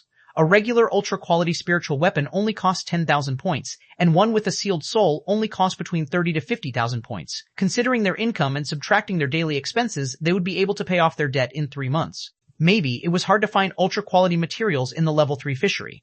However, in the unknown place, the difficulty had been lowered by at least 50%. The only reason nobody was willing to use ultra-quality weapons was that they were too expensive. Buying one of such weapons would require at least 10,000 points, which equaled more than 1 million mid-quality pearls. Crafting one required 3 sets of materials and the spiritual spring, which weren't any cheaper, not to mention that the customers had to wait in line. Han Fei had given them such a huge discount and they could even pay on credit. Who wouldn't be tempted? Han Fei had just finished collecting orders and was calculating his daily profit when he suddenly heard a loud shouting. Everybody, assemble. Immediately, everybody changed their expressions and ran to the camp. Han Fei was not an exception. While he was glad to pick orders, he couldn't leave his missions aside. During the month, Han Fei only encountered one large-scale assault of big swordwater fleas. However, they were defeated easily just like the tide-calling crabs were. Nothing else had happened during the daily patrol, which made Han Fei rather surprised. He even speculated that maybe the unknown place wasn't so terrible after all. All the 66 squads were gathered in the camp in rows of 5. Standing on the empty ground ahead of everybody, he stared at them gloomily. The red ghosts are coming. The squads that I call out next will take your boats out and leave with me immediately. Everybody was shocked when they heard mention of the red ghosts. Many of them looked greatly wary. Confused, Han Fei asked Yu Lingyun telepathically, what are the red ghosts? Yu Lingyun was grim and cold. They are tides of ghosts that are red. It's hard to explain, I'll tell you on the boat. Xuanhuan roared. Squads 1 through 10 and the 13th, 17th, 22nd, 37th, and 59th squads set off with me immediately. Guda Liang immediately took out a boat and everybody jumped on it. All the boats took off in 2 seconds. Seeing that everybody was grave as if they were ready to sacrifice themselves, Han Fei couldn't help but ask again, "What exactly are the tides of red ghosts?" Frowning, Yu Lingyan gazed at Han Fei, who sensed immense brutality in her eyes. Yu Lingyan said coldly, "The tides of red ghosts are outbursts of ghost algae, which surge at the shore in the middle of tremendous poisonings. All the creatures amidst the red ghosts are poisonous and poison-proof. Once a tide of red ghosts burst out, it means that certain sea demons have lost their mind again and intend to conquer the Scattered Stars Island." Wu Xiaoxiao was also cold. She mumbled, "Our last captain died in a tide of red ghosts. 20% of soldiers were injured or killed. I wonder if we'll be able to repay the points we owe you, Captain." Han Fei didn't really care about their debts. His pupils constricted. 20% casualties?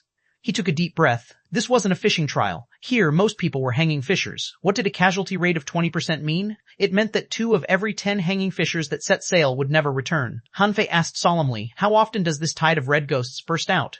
Yu Lingyun replied, "Twice in a year at most, usually once a year." However, it has only been 4 months since the last outbreak. Leng Hui added, "It suggests that the sea demons are up to something." Han Fei frowned. He had been living such a carefree life that he forgot to collect the anti-poison fruits. If the tide of red ghosts was full of poisons, would he be able to resist them? Han Fei wasn't too sure. The venomous tulip was only the best anti-poison fruit in the level 3 fishery, and he hadn't taken a single anti-poison fruit from the unknown place yet. He didn't know if he could deal with the poisons. Han Fei made up his mind that he would not get in touch with the water and that he must find anti-poison fruits as quickly as possible after the battle. The boat moved very fast. In only half an hour, it had flown across multiple districts. On his way, Han Fei saw boats rising from other places now and then. They seemed to be reinforcements too. The place that Han Fei and the others were reinforcing was named the Path of Giants. Why was it named the Path of Giants? Han Fei had already figured out the answer before he landed. As it turned out, there was a 50-kilometer row of pillars that were even thicker and taller than the trees in the wood. Those pillars stood in the sea and stretched 100 kilometers forward like a wall. At the bottom of each pillar was a hill of rocks, which were established there to prevent the sea demons from collapsing the pillars. At this moment, 2 soul warriors and a spirit gatherer were standing on each pillar. Without any exception, the soul warriors all used bows. They were crazily shooting arrows of spiritual energy at the red tide, while the spirit gatherers ensured that the soul warriors had enough spiritual energy in their bodies. No matter how awesome the soul warriors were, there were red masses of water that managed to surpass the pillars. Han Fei saw abundant insects, crabs, spiders, and sea stars in the water. From the boats in the sky that almost blocked it, countless people were fishing the poisonous creatures and killing them in midair. This was only one line of defense, and there were 9 such lines of defense in total. It meant that there were altogether 9 paths of giants. Han Fei was rather astounded. Even 9 layers of defense aren't enough? Yu Lingyun nodded. There are always creatures that can pass through the defenses, so it will be a head-on clash next. That's why we're here. We must confront the poisonous creatures face to face. Han Fei gasped hard. Were they crazy? Fight the poisonous creatures face to face? No wonder there were so many casualties. Were they all killed by the poisons? The boats landed at this moment. Zhonghan roared, "Teamwork, teamwork, and teamwork." Teamwork is crucial in fighting those poisonous creatures. Manipulators, control your pace. Spirit gatherers, ensure the supply of spiritual energy. Armorists, you are the main forces. Soul warriors and hunters don't charge forward like idiots. About 150 people, half of the 8th Battalion, were here. Judging from the boats in the sky, still more soldiers were being transferred to the Path of Giants.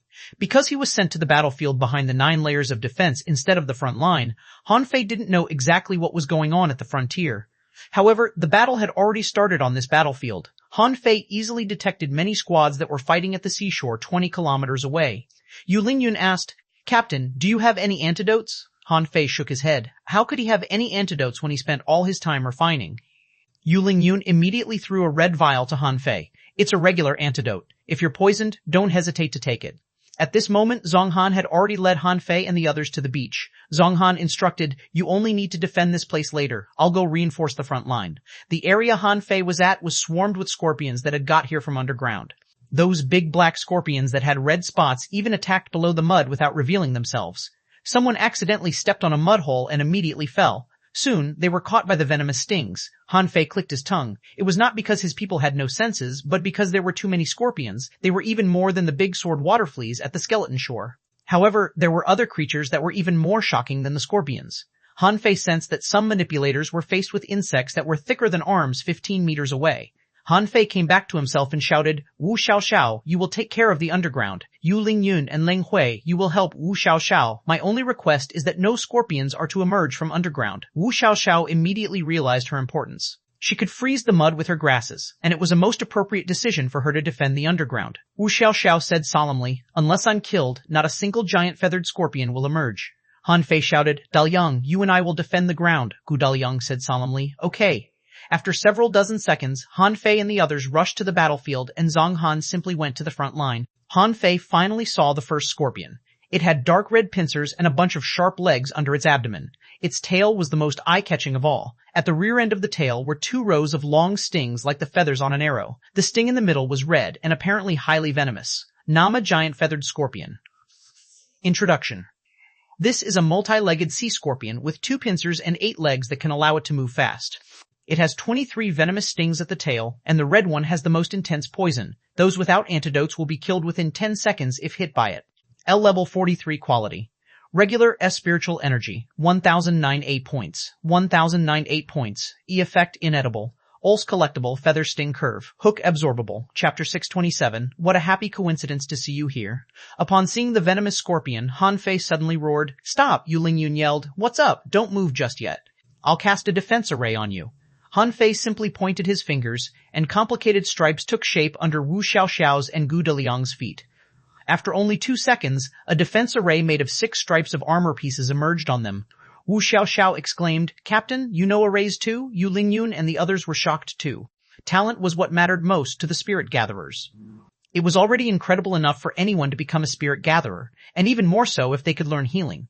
Arrays, on the other hand, were the specialties of only a few spirit gatherers. Most of the spirit gatherers who were capable casting arrays were in their 20s or even 30s. After all, it took time to learn arrays. People who could create a defense array by pointing their fingers could only be described as geniuses. Han Fei said, don't be too surprised. It's just a basic defense array. However, it shouldn't be a problem for you to take a couple of attacks from those scorpions. After another moment, Yu Lingyun and Leng Hui were covered in a defensive array too. Han Fei, on the other hand, simply stepped on the ground and created a 6 spirits armor in no more than 1 second. All the other squads grimaced at that.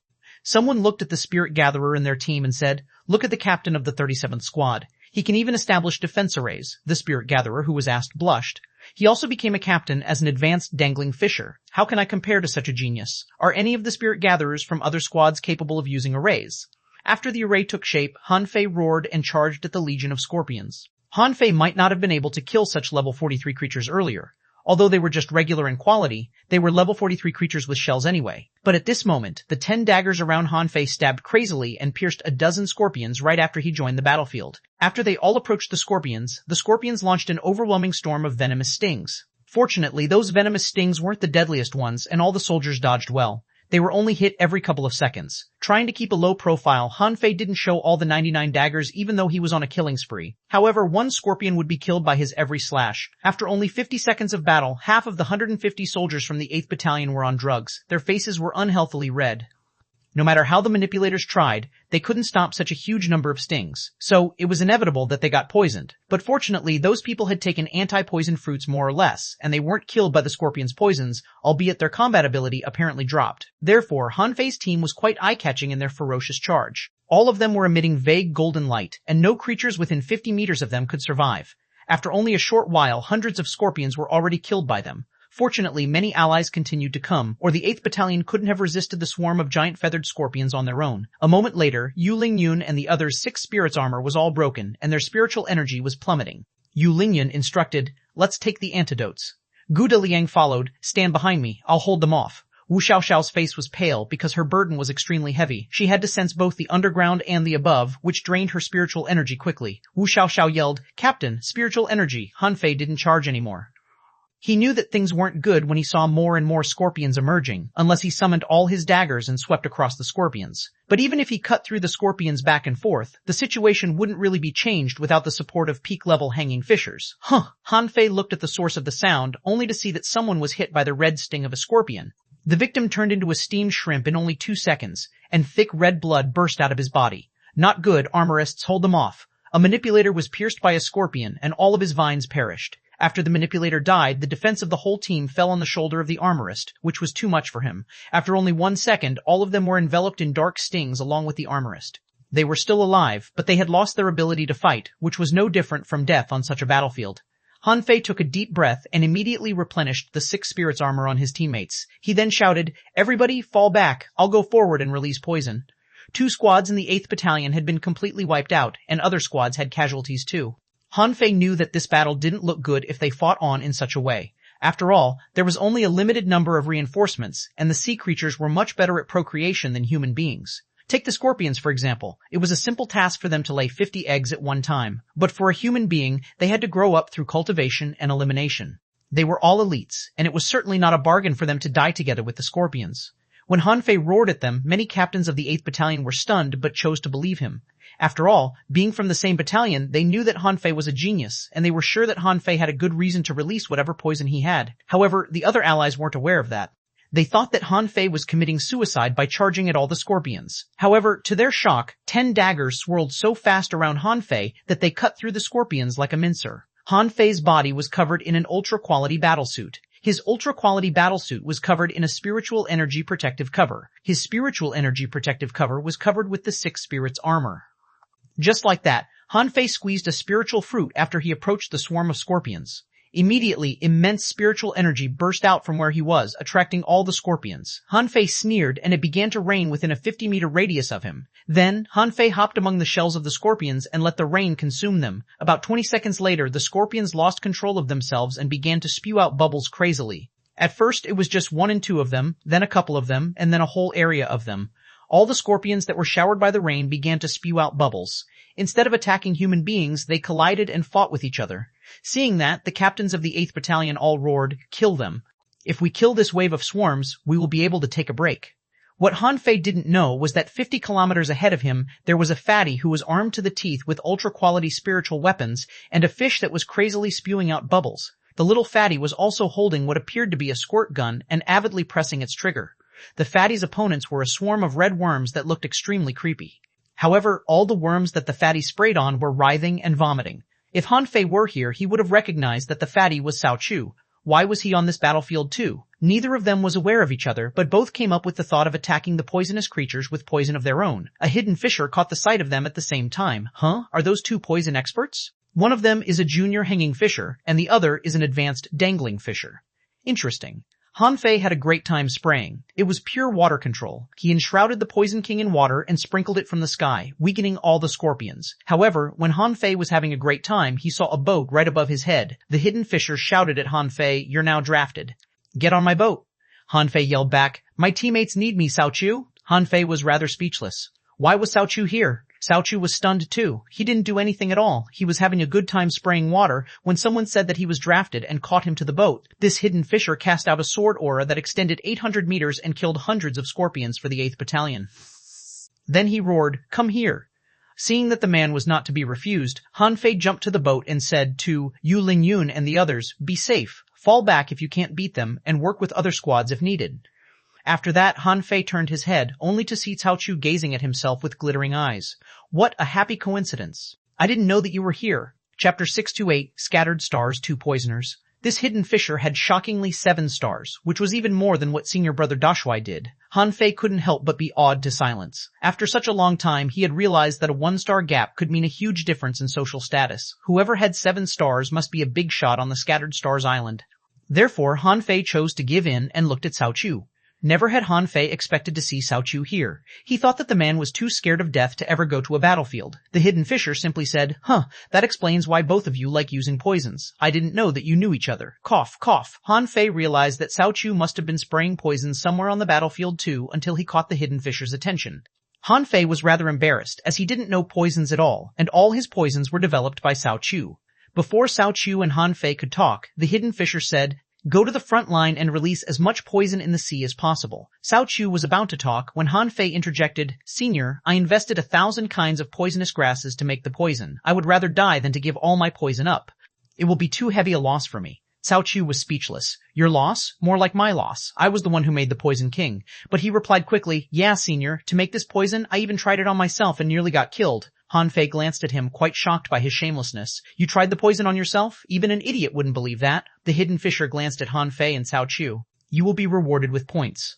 Han Fei instantly patted his chest. It's my responsibility to protect the safety of my comrades. Seeing how immoral Han Fei was, Cao Chu immediately said, fine, the poison is a little price to pay if we can win this battle. I can always try making more poison even though it may cost my life.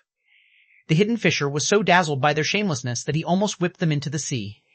Why weren't you so generous when I didn't promise you points? However, the battle was still urgent, and the poisons that Han Fei and the fatty released were quite effective. They could probably be equivalent to the effectiveness of 200 soul warriors. The 50 kilometers was covered in the blink of an eye. Han Fei didn't have much time to talk at all. At this moment, Han Fei and Cao Chu finally saw the front line of the battlefield. On the first row of pillars, the 4-star soul warriors were firing their bows non-stop.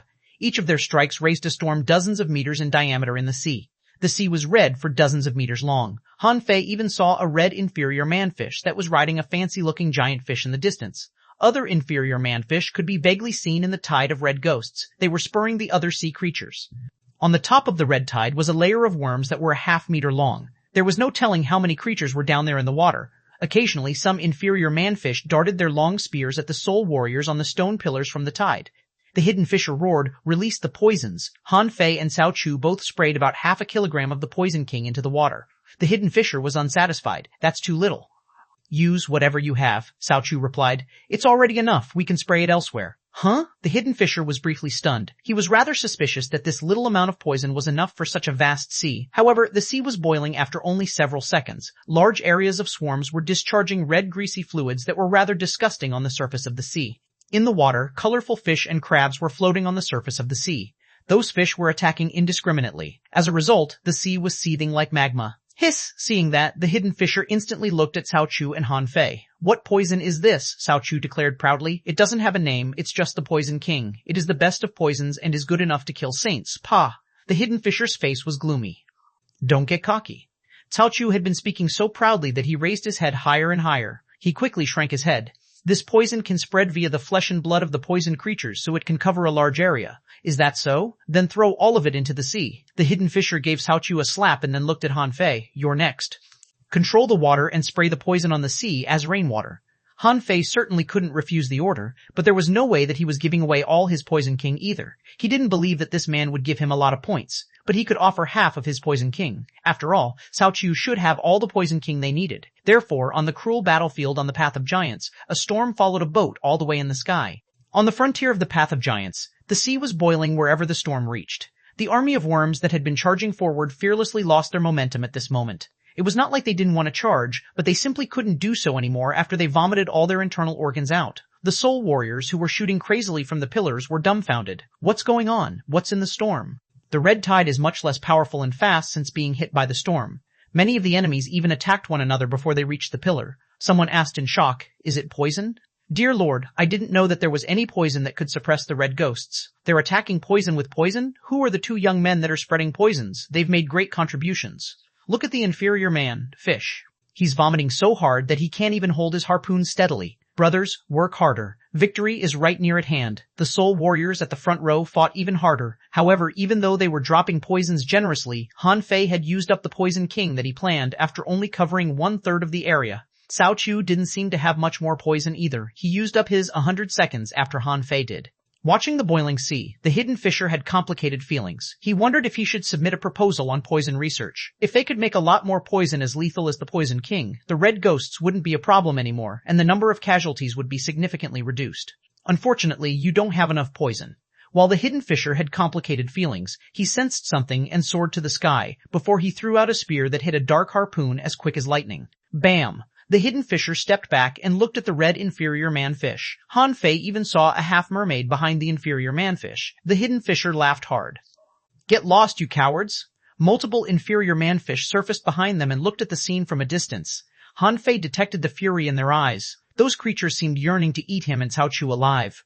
The half-mermaid in particular was still gazing at Han Fei and Cao Chu. Cao Chu couldn't help but lower his head. I know that mermaids are intelligent. Do they know that we did this? Han Fei heaved a long sigh. Definitely. We must be extra careful when we ever set sail in the future. Ha ha ha! The hidden fisher stood on one side of the boat. Those sea demons are as intelligent as human beings. They've indeed got their eyes on you. But it's not a problem. Where can they find you on the vast sea? Han Fei shuddered. What if they have some sort of wanted list? The hidden fisher laughed. If they do, so be it. Why should the elites of human beings be scared of those hideous fish demons? Okay, this battle is almost over. You will come with me to receive your rewards later. Because the red tide couldn't push on anymore, no more enemies could go to the battlefield in the rear. As a result, the battle in the rear was soon finished. Some people were asked to clear the battlefield, but most already started to retreat. At this moment, 2 boats came close from the sky, and Han Fei asked in shock, "Commander?" Xuanhuan looked at Han Fei. Not bad. Then, Xuanhuan cupped his hands at the hidden fisher next to Han Fei. Lord Yang, this man is the captain of the 37th Squad of the 8th Battalion that defends the Skeleton Shore, I wonder. On the other hand, another hanging fisher came close. She looked at Cao Chu and then cupped her hands. Lord Yang, Cao Chu is the second son of the Cao family front, the Thousand-Star City. He should not go to the battlefield easily. My lord, please let me take him away. This Lord Yang next to Han Fei narrowed his eyes and said, "Oh, he's from the Cao family in the Thousand-Star City. Interesting, however, those 2 should be rewarded, and they will come with me. My lord, my lord, my lord, get lost." The most intimidating and brutal pressure was released. The air was shaking, and the spiritual energy was disordered. When infuriated, the brutality that the hidden fisher released made Cao Chu and Han Fei giddy. They had never sensed such pressure at all. Cao Chu acted as if nothing happened, but Han Fei's body trembled as if a mountain just fell on his back. He couldn't help but shudder. Xuanhuan and the female hanging fisher looked at each other and gnashed his teeth. "Yes, sir." "What's going on?" Han Fei and Cao Chu communicated with eye contact without any telepathic talk, because telepathic talk was barely secretive in front of a hidden fisher, which was a lesson that they had learned too many times. The young surnamed hidden fisher said casually, "Attention everybody, don't relax just yet. Hanging fishers, organize your teams. You will be rewarded according to your contribution after the battlefield is cleared." Chapter 629, Scattered Stars. 7 units Han Fei and Cao Chu were taken to a place named Scattered Stars Archive Room. This archive room was hidden in an inconspicuous store that sold cultivation books next to the refining hall. It looked like a store from the outside, but it had hidden secrets within. Going 200 meters down the secret chamber of books, Han Fei and Cao Chu saw Scattered Stars Archive Room on the door. The place looked like an abandoned basement, similar to the Thug Academy's library at the beginning. The environment was absolutely dark. Nothing except the sconces next to the door could be seen. The flickering candles on them seemed like they could die out at any second. The ragged room behind seemed rather huge, and the door looked so old that it might break down any moment. Cao Chu secretly pulled Han Fei's arm and asked, "Will we be killed to keep our mouths shut?" The young surnamed hidden fisher suddenly turned around with a creepy smile. "You honestly think I need to do that? Besides, even if I wanted to kill you, I could have done that anywhere." Han Fei didn't want to respond to Cao Chu's idiotic question either. He was merely curious about this mysterious place. Han Fei asked, "Senior, what is this place?" "Don't ask. You'll know when you're supposed to." "Dumb, dumb." The hidden fisher knocked on the door and said gently, "Elder Chen?" After more than 10 seconds, an old and hoarse voice came out of the door. "Huh, are you Yang Dao? Tell me their names." "Elder Chen, they are Cao Chu and Han Fei. Both of them came to the Scattered Stars Island several months ago." Han Fei and Cao Chu were confused. Who was this person that even a 7-star expert must respect so dearly? Also, why were their names submitted? Creak, about 10 seconds later, the ragged door was slightly opened, and Han Fei and Cao Chu peeped in, only to see 2 jade slips being thrown out. Yang Dao picked up the jade slips with both hands and examined them carefully. He turned back with slight surprise and looked at Han Fei. "Huh? You killed a peak-level hanging fisher defending a dragon boat?" Han Fei was rather stunned. He didn't expect that this piece of information would be recorded in his jade slips. Actually, after they returned from the level 3 fishery, Old Bai simply said that it was not a big deal to kill him. Nevertheless, Han Fei had hurt the interests of a lot of people from the Thousand-Star City. The Scattered Stars Island wasn't like the Blue Sea Town. Han Fei didn't feel too reassured even though senior brother Dashwai was here. Han Fei made up his mind to look for Old Bai and the others after he came out. The most reassuring people to him were undoubtedly Old Bai and Zhang Qin. Zhang Qin was said to be a peak-level hanging fisher, and Old Bai was even stronger than her. They would be his best supporters. However, Yang Dao didn't say anything else after a slight exclamation. He soon focused his eyes on Cao Chu and looked at him up and down. A moment later, Yang Dao threw the jade slips back into the room and said gently after a glance at Cao Chu, "Elder Chen, I can't see through her clearly. Do you have any suggestions?" The old man's voice came out of the door again. "Let both of them choose." Yang Dao was stunned. "Huh? Both of them?" Bam! The door was closed, and the moment before it was closed, a vague voice came from inside. "That's right." Yang Dao cupped his hands at the door and then looked at Han Fei and Cao Chu. He said solemnly, "Come with me." A moment later, Han Fei and Cao Chu came to the edge of the transverse mountain following Yang Dao. There was a huge yard in this place that seemed to be surrounded by arrays. Han Fei could easily see the shadow of fatal arrays in them. But they were not entirely fatal arrays. Some were mazes. Yang Dao said coldly, "Follow me and don't move about." Han Fei and Cao Chu looked at each other and followed Yang Dao without saying anything. After they all entered the yard, it could easily be seen that the spiritual energy in this place was 5 times more concentrated than outside. All kinds of spiritual grasses were being dried in the yard. There were also spiritual fruits on the ground and in the lake.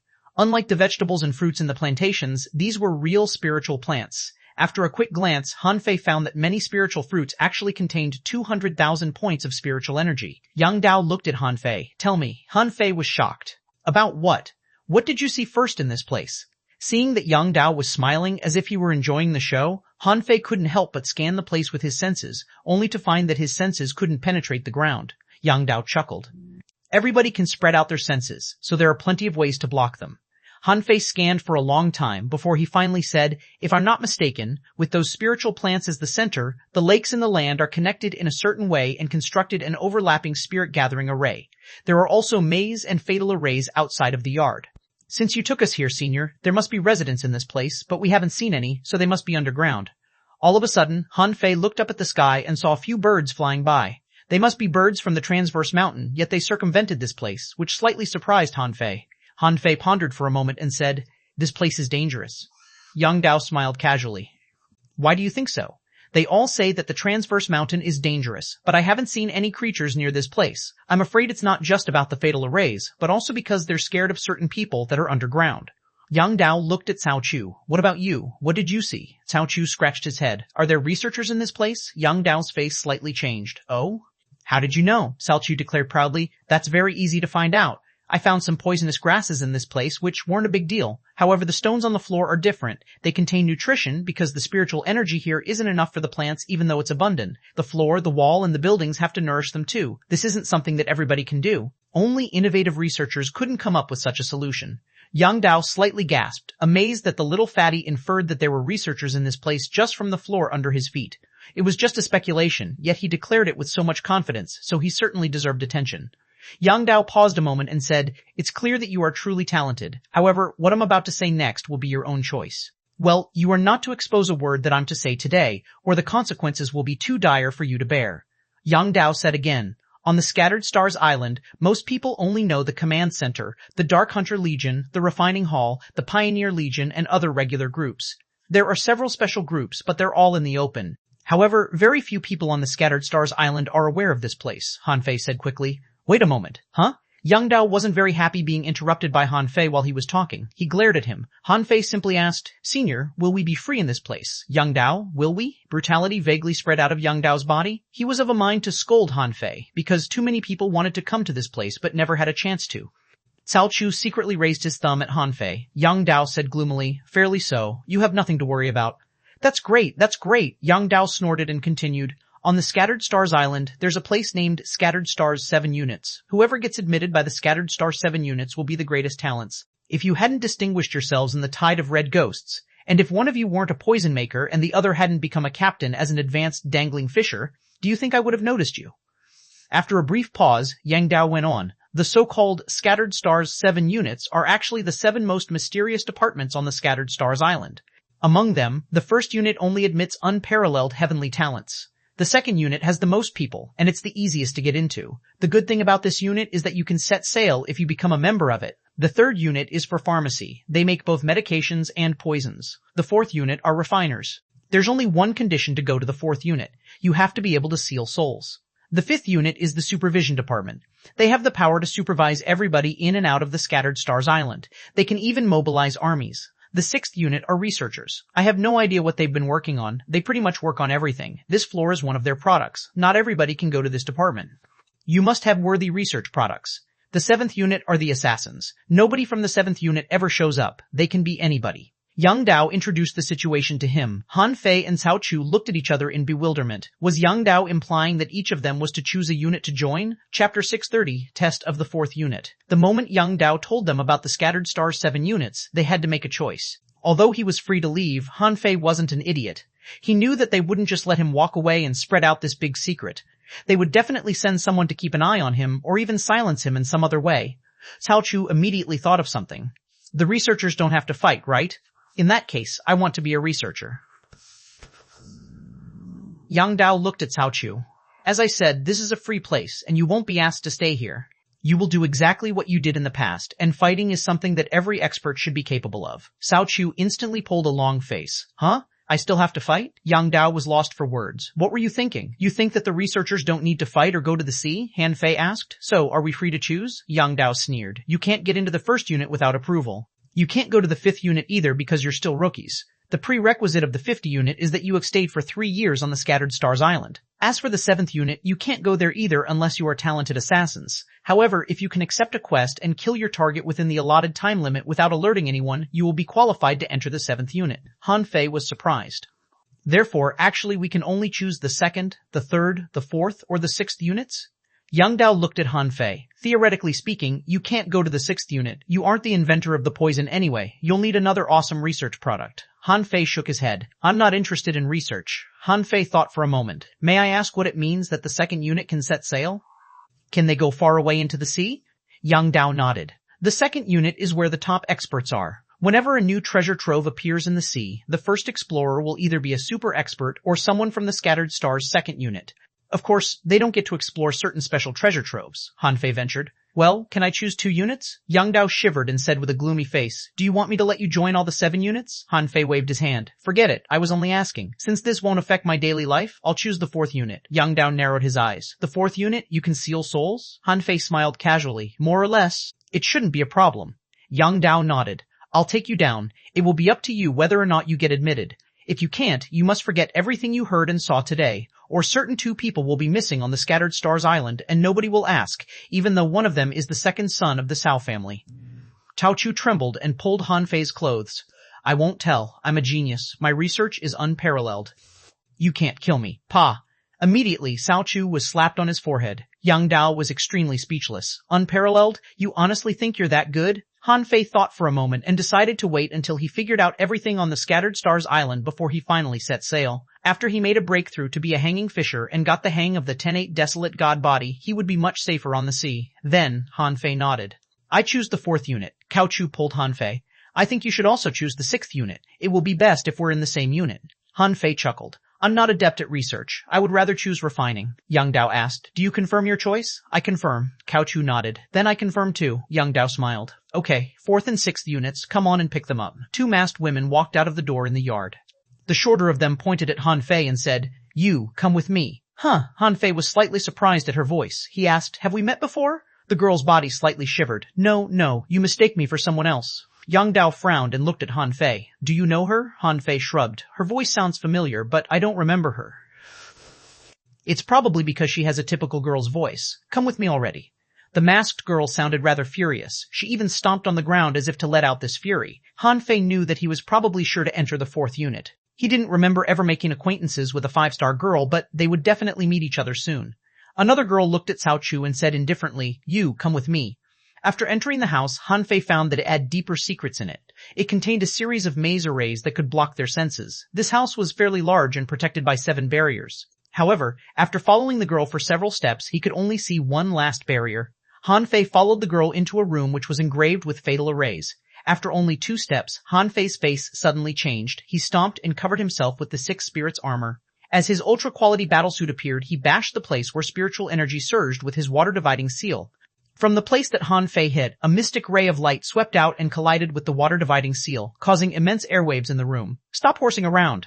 Han Fei's eyes became cold. Young lady, you should feel lucky that you're not outside, or you would have been killed. Now that the fatal array faded, Han Fei gradually withdrew his killing aura. However, when he looked at the masked girl again, there was no more friendliness in his eyes. The girl opened her mouth and stomped hard. Humph. Let's see how you conceal souls. I hate braggers more than anything else. Han Fei was lost for words. What did I do? Why am I a bragger? It was you who set up a trap against me, but why are you infuriated first? The girl did not dare to do anything anymore, because the voice that just appeared sounded rather intimidating. Han Fei already confirmed that he must have seen this girl before, he just didn't know where. Had he pissed off the girl back in the 36 towns? Both of them went down on an elevator, which was rather surprising to Han Fei. He wondered who invented such a device. It was actually more of a pulley block than an elevator. Still, it was much more convenient than walking underground on foot. At this moment, the girl was glaring at Han Fei in the elevator. Han Fei quickly took out a dagger.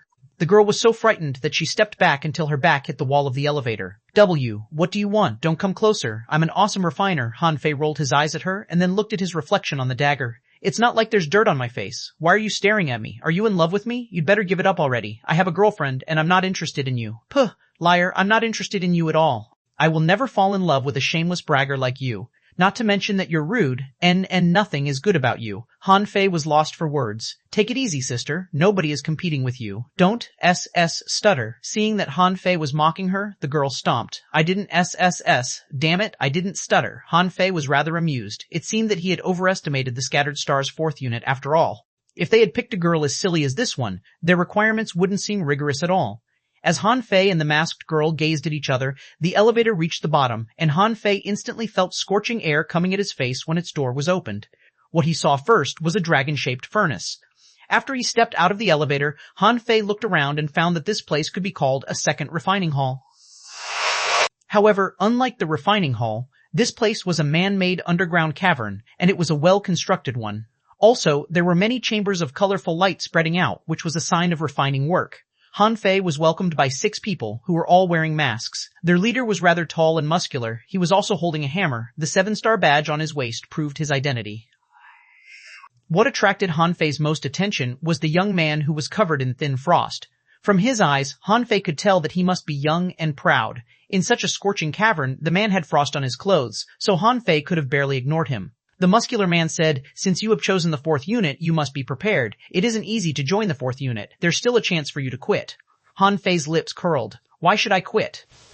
Sealing souls isn't that hard at all. I can do that. Humph, a bragging liar. The girl who led Han Fei in grunted in dissatisfaction. She seemed not confident at all that Han Fei could enter the 4th unit. The muscular man coughed. Girl? Upon hearing that, the girl turned her head aside and stopped talking. She seemed as proud as a little peacock. The muscular man continued. Come on.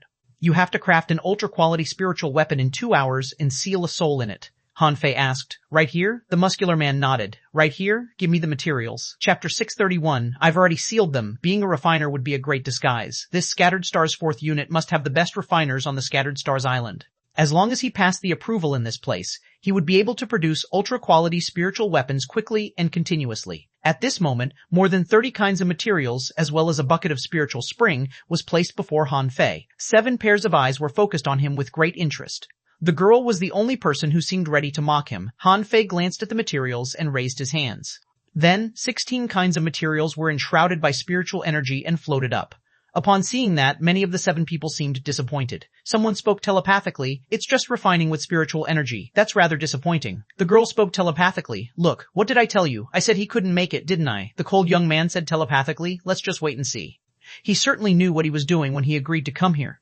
While the 7 of them were discussing, Han Fei mumbled to himself, how could it possibly take an hour to refine a weapon? Spiritual energy surged in his hands, and masses of spiritual energy flew to Han Fei's mouth from the bucket. Shoo! With a vague smile, Han Fei split up his energy and made its parts collide and shake. Someone instantly remarked, isn't this spirit-fusing scripture a little bit too much? Such explosiveness is detrimental to the materials. The girl grumbled, what's the point of being fast? There will be problems when it comes to step 2. That's not right. The middle-aged man spoke telepathically. He isn't just forging the materials, he's controlling them to shake with spiritual energy. He eliminated the impurities and accentuated the features of those materials by doing so. The cold young man nodded. The only shortcoming is that he must be fast and can't make any mistake. It has a high demand on spiritual power. However, while the 7 of them discussed, Han Fei had already melted the 16 materials in only 80 seconds. Chila. Han Fei moved his hands and turned the spiritual energy even more violent. A huge amount of impurities were instantly removed. Everybody was surprised at that scene. Someone said he added the spirit polishing technique into the spirit fusing technique, so most of the impurities have already been removed during the first step of forging. He has such high control. The girl was stunned. Is that so? That can't be right. How can he control the shaking frequency when the spiritual energy is so explosive? At this moment, Han Fei was gathering the spiritual energy. He had already removed 80% of the impurities in the first 20 seconds. Then, it was the way of polishing. All the 7 of them were shocked to see that Han Fei established a dense sieve of spiritual energy that filtered the materials. Hiss! Even the 7-star muscular man was shocked. This man's control over spiritual energy was dreadfully impressive. Also, the spiritual energy in his body was extremely pure and effective. After another 80 seconds, the polishing was completed. Everybody was dazed by the speed. The girl couldn't help but remark, how can he be so fast? All of a sudden, her companions all looked at her, and the muscular man said, don't make a sound, you're interrupting his work. The last step was naturally the spirit forging. All the materials were to be melted. This was the most challenging step of all. The materials had to be completely melted and not just connected. It could be seen that Han Fei shaped a piece of melted mystic crystal into a long saber. Then, a mass of sand was slapped into the melted mystic crystal as if he were doing it by force. Is he crazy? He's melting the materials by force? Why hasn't the mystic crystal fluid collapsed yet, huh? He's making use of the gaps. He has dispersed the fluid and stuffed the rest of the materials into its gaps. Then, he forged the fluid again. Not just that.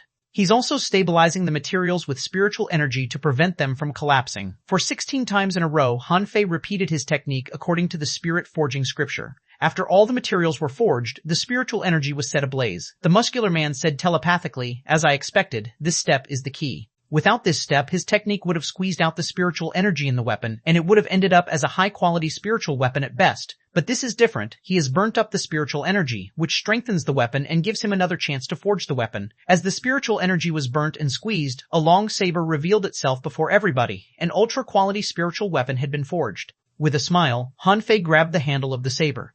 What about it? The girl was stunned for a long time before she finally said, "Don't get cocky yet. It's just an ultra-quality spiritual weapon. You have to seal a soul in it. That's the key." The cold young man suddenly said, "It only took him 5 minutes to craft that weapon." Everybody realized that they had almost forgotten that. This guy had crafted an ultra-quality spiritual weapon in 5 minutes. He was 5 times faster than normal people. The muscular man looked at Han Fei thoughtfully. "It's indeed an ultra-quality spiritual weapon, but you still have to seal a soul." After that, the muscular man casually tossed out a level 36 hopping fish. The hopping fish had fins that looked like hands and could support its upper half body. Its 2 eyes were right above its head, giving it a wide range of eyesight. Information popped up in Han Fei's eyes. To name. Hopping fish, introduction. This is a fish that is particularly agile and likes hopping. It can flash 100 meters instantly, and as its level increases, the distance of its flash will be greater and greater. It can spurt out energy balls from its mouth, but it isn't very effective. L level 36 quality. Rare E spiritual energy. 11 hen points, effect. It tastes delicious and can help you grasp the 1,000-mile fishing technique if eaten over a long period of time. Collectible. None absorbable. Han Fei was rather stunned. "Where can I catch such a fish?" the muscular man said casually. "In a lot of places. Why don't you try sealing it?" Han Fei looked at his wrist. He was already good at sealing souls at this moment. He didn't really understand it at the beginning, so he threw his weapon and the creature to be sealed together into the demon purification pot. But it was unnecessary at this moment. He only needed to clutch the creature and let the demon purification pot remove their soul. However, Han Fei wasn't sure that he would be seen through, so he asked, "My soul sealing technique is my family secret." "Can you give me an independent room for me to do that job?" the little girl said. "No. Who knows whether or not you'll submit another weapon?" Han Fei was lost for words. "Could I have foreseen the materials that you prepared for me?" Nevertheless, Han Fei gave the long saber to the girl, hinting that she should leave a mark on it. The muscular man said, "Okay, girl, enough horsing around. There are many different ways to seal souls anyway. We won't force you to show it before us. Come with me." Han Fei grimaced at the girl and then extended his hand at the hopping fish. But the moment he moved his hand, the hopping fish simply vanished. Han Fei instantly sensed the surroundings and cast out his fishing pole to his left. Hardly had the hopping fish re-emerged when Han Fei tied it up. Everybody looked at Han Fei in shock. They were all amazed by the boy's reaction. Just now, the muscular man was only trying to test Han Fei's expertise as an advanced dangling fisher. So, he didn't tie the hopping fish up at all when he dropped. From what he had seen, Han Fei was indeed extraordinary. Although his level was still low, he had fully demonstrated his capabilities in the catch just now. The muscular man led Han Fei to a random chamber and said, "The time limit is just like before. It only took you 5 minutes to craft the weapon, so there should be enough time for you to seal the soul."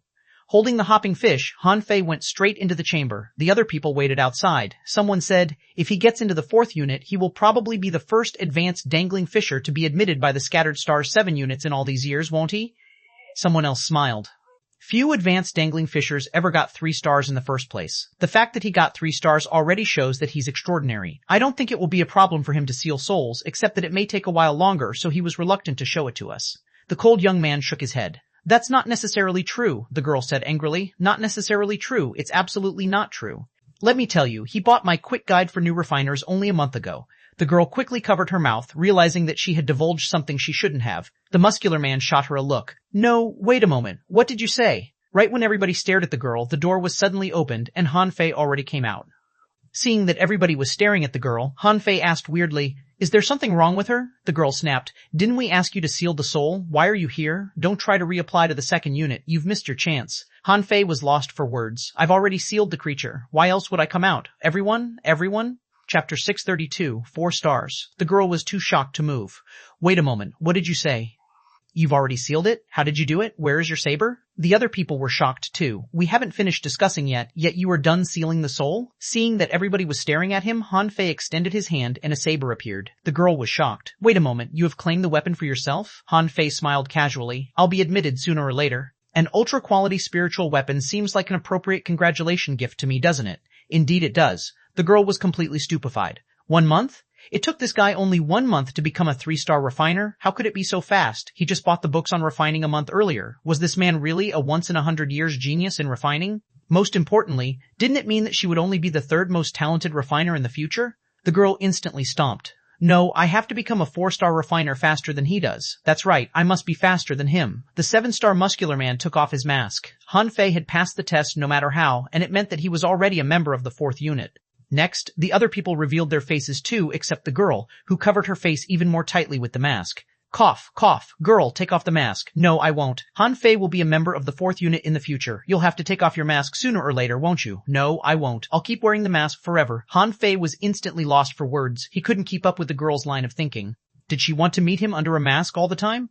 The cold young man said casually, Mujiar, you know Han Fei, don't you? Han Fei was briefly stunned. Mujiar, that's a familiar name. All of a sudden, Han Fei looked at the girl. You're the girl who wrote Quick Guide for New Refiners and sold it to me. Aha! Xuanhuan, for once, can you keep your mouth shut? The girl took off her mask and looked at Han Fei angrily. Yes, I am. Were you enlightened by my book? Han Fei paused for a moment. I forgot that I bought the book. I haven't read it yet. Han Fei, you're doing this on purpose. You're definitely doing this on purpose. Mujiaer instantly burst into a rage. Do you have to say that you never read the book? Can't you just pretend that you did? Why are you so insensitive? Han Fei didn't talk to the crazy girl at all. He realized that the girl had felt familiar to him only because she was Mujiaer, who was said to be a genius refiner. At this moment, while the girl breathed heavily in fury, Han Fei greeted the other few people. The middle-aged, muscular man he thought to be wasn't really middle-aged. He seemed no older than 30 and was still vigorous. Guan Qingyan, the cold young man, looked at Han Fei curiously. How did you do it, huh? Guan Qingyan asked again.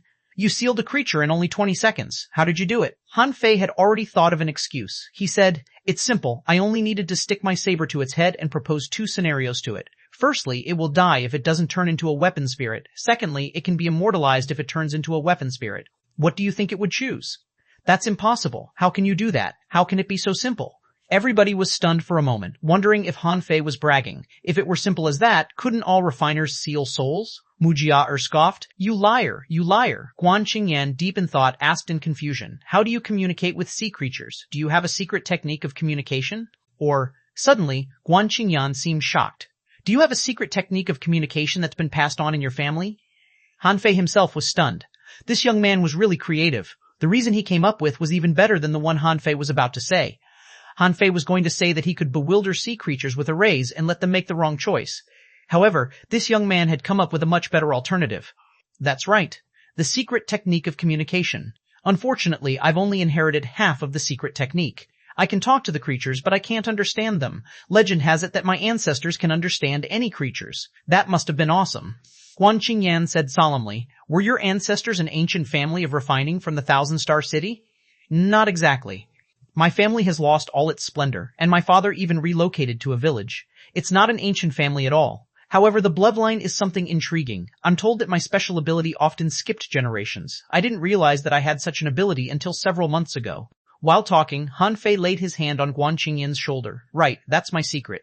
Please don't tell anyone else.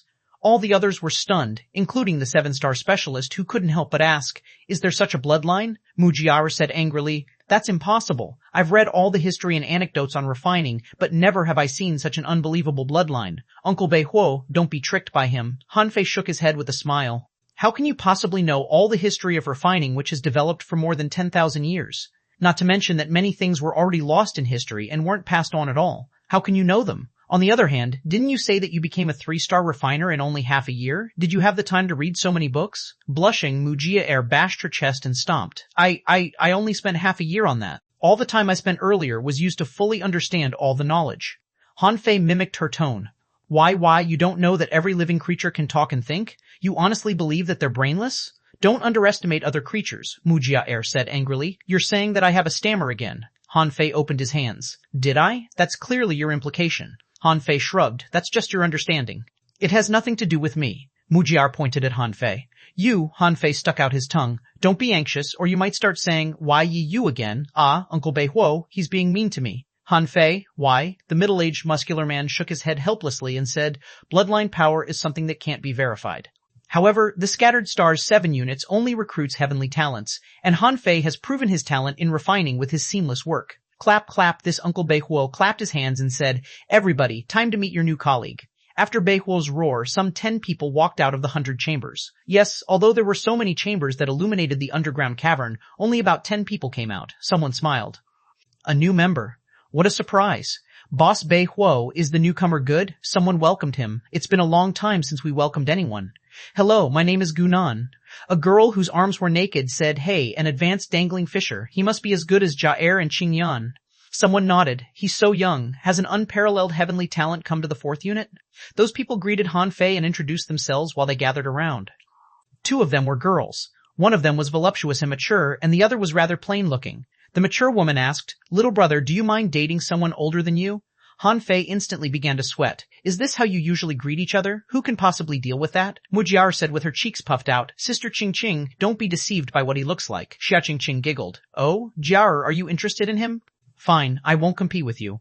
Mujiar's face became completely red. WWW, who will possibly be interested in such a bragger? Someone smiled. Jiar, it's fine to admit, he's one of us now. There will be plenty of chances to get him. Cough, cough. Uncle Bei Huo coughed heavily and pretended to be angry. Everybody, be nice and don't let the newcomer laugh at us. Unfortunately, Uncle Bei Huo was too friendly, looking to frighten anyone. Nobody really listened to him. Han Fei couldn't help but wonder what kind of department he had come to.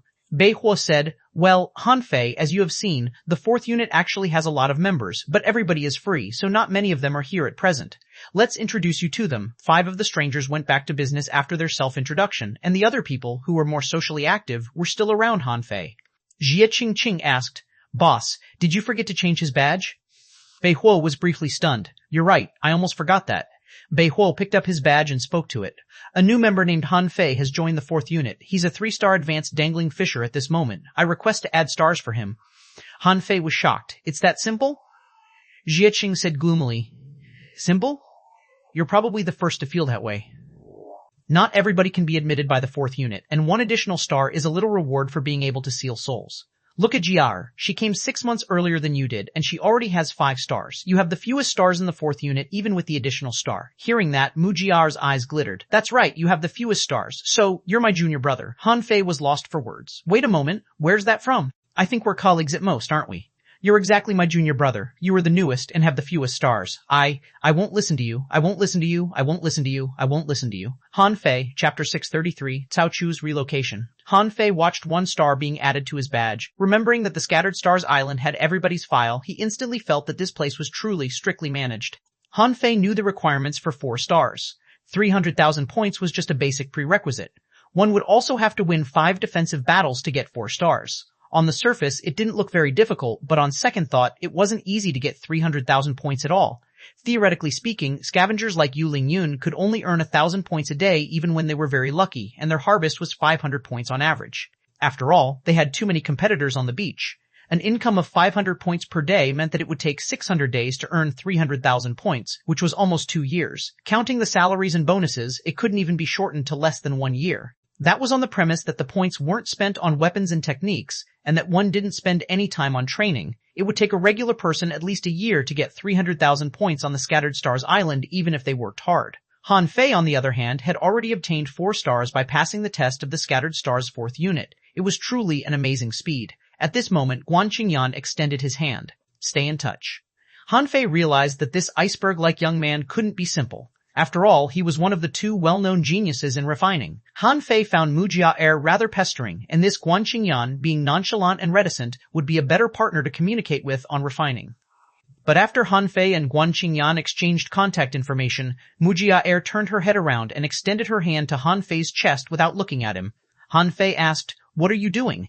Mujiar puffed out her cheeks. Everybody in the 4th unit should exchange their contact information. Han Fei looked at Guan Qingyan. Is that so? Guan Qingyan shook his head. It's optional. Mujiar quickly blushed. Guan Qingyan, go away. Xuanhuan said indifferently, I'd like to talk to Brother Han on refining. Mujiar pouted. I'm his senior sister. Han Fei was amused. Don't flatter yourself. There are no senior sisters in the 4th unit. Mujiar puffed out her cheeks. I am your senior sister. Okay, I know you want to talk to me in private. I'll give you a chance. But don't talk to me all the time. I'm very busy. Humph, I won't talk to you. Han Fei didn't know what to say. Why do you want to contact me if you don't want to talk to me? Mujiar scoffed. Is it your business? After sending Mujiar off, Han Fei looked at Bei Huo and asked, Uncle, does the 4-star badge simply mean an additional star? Bei Huo looked like a good old buddy. He said with a smile, Of course not.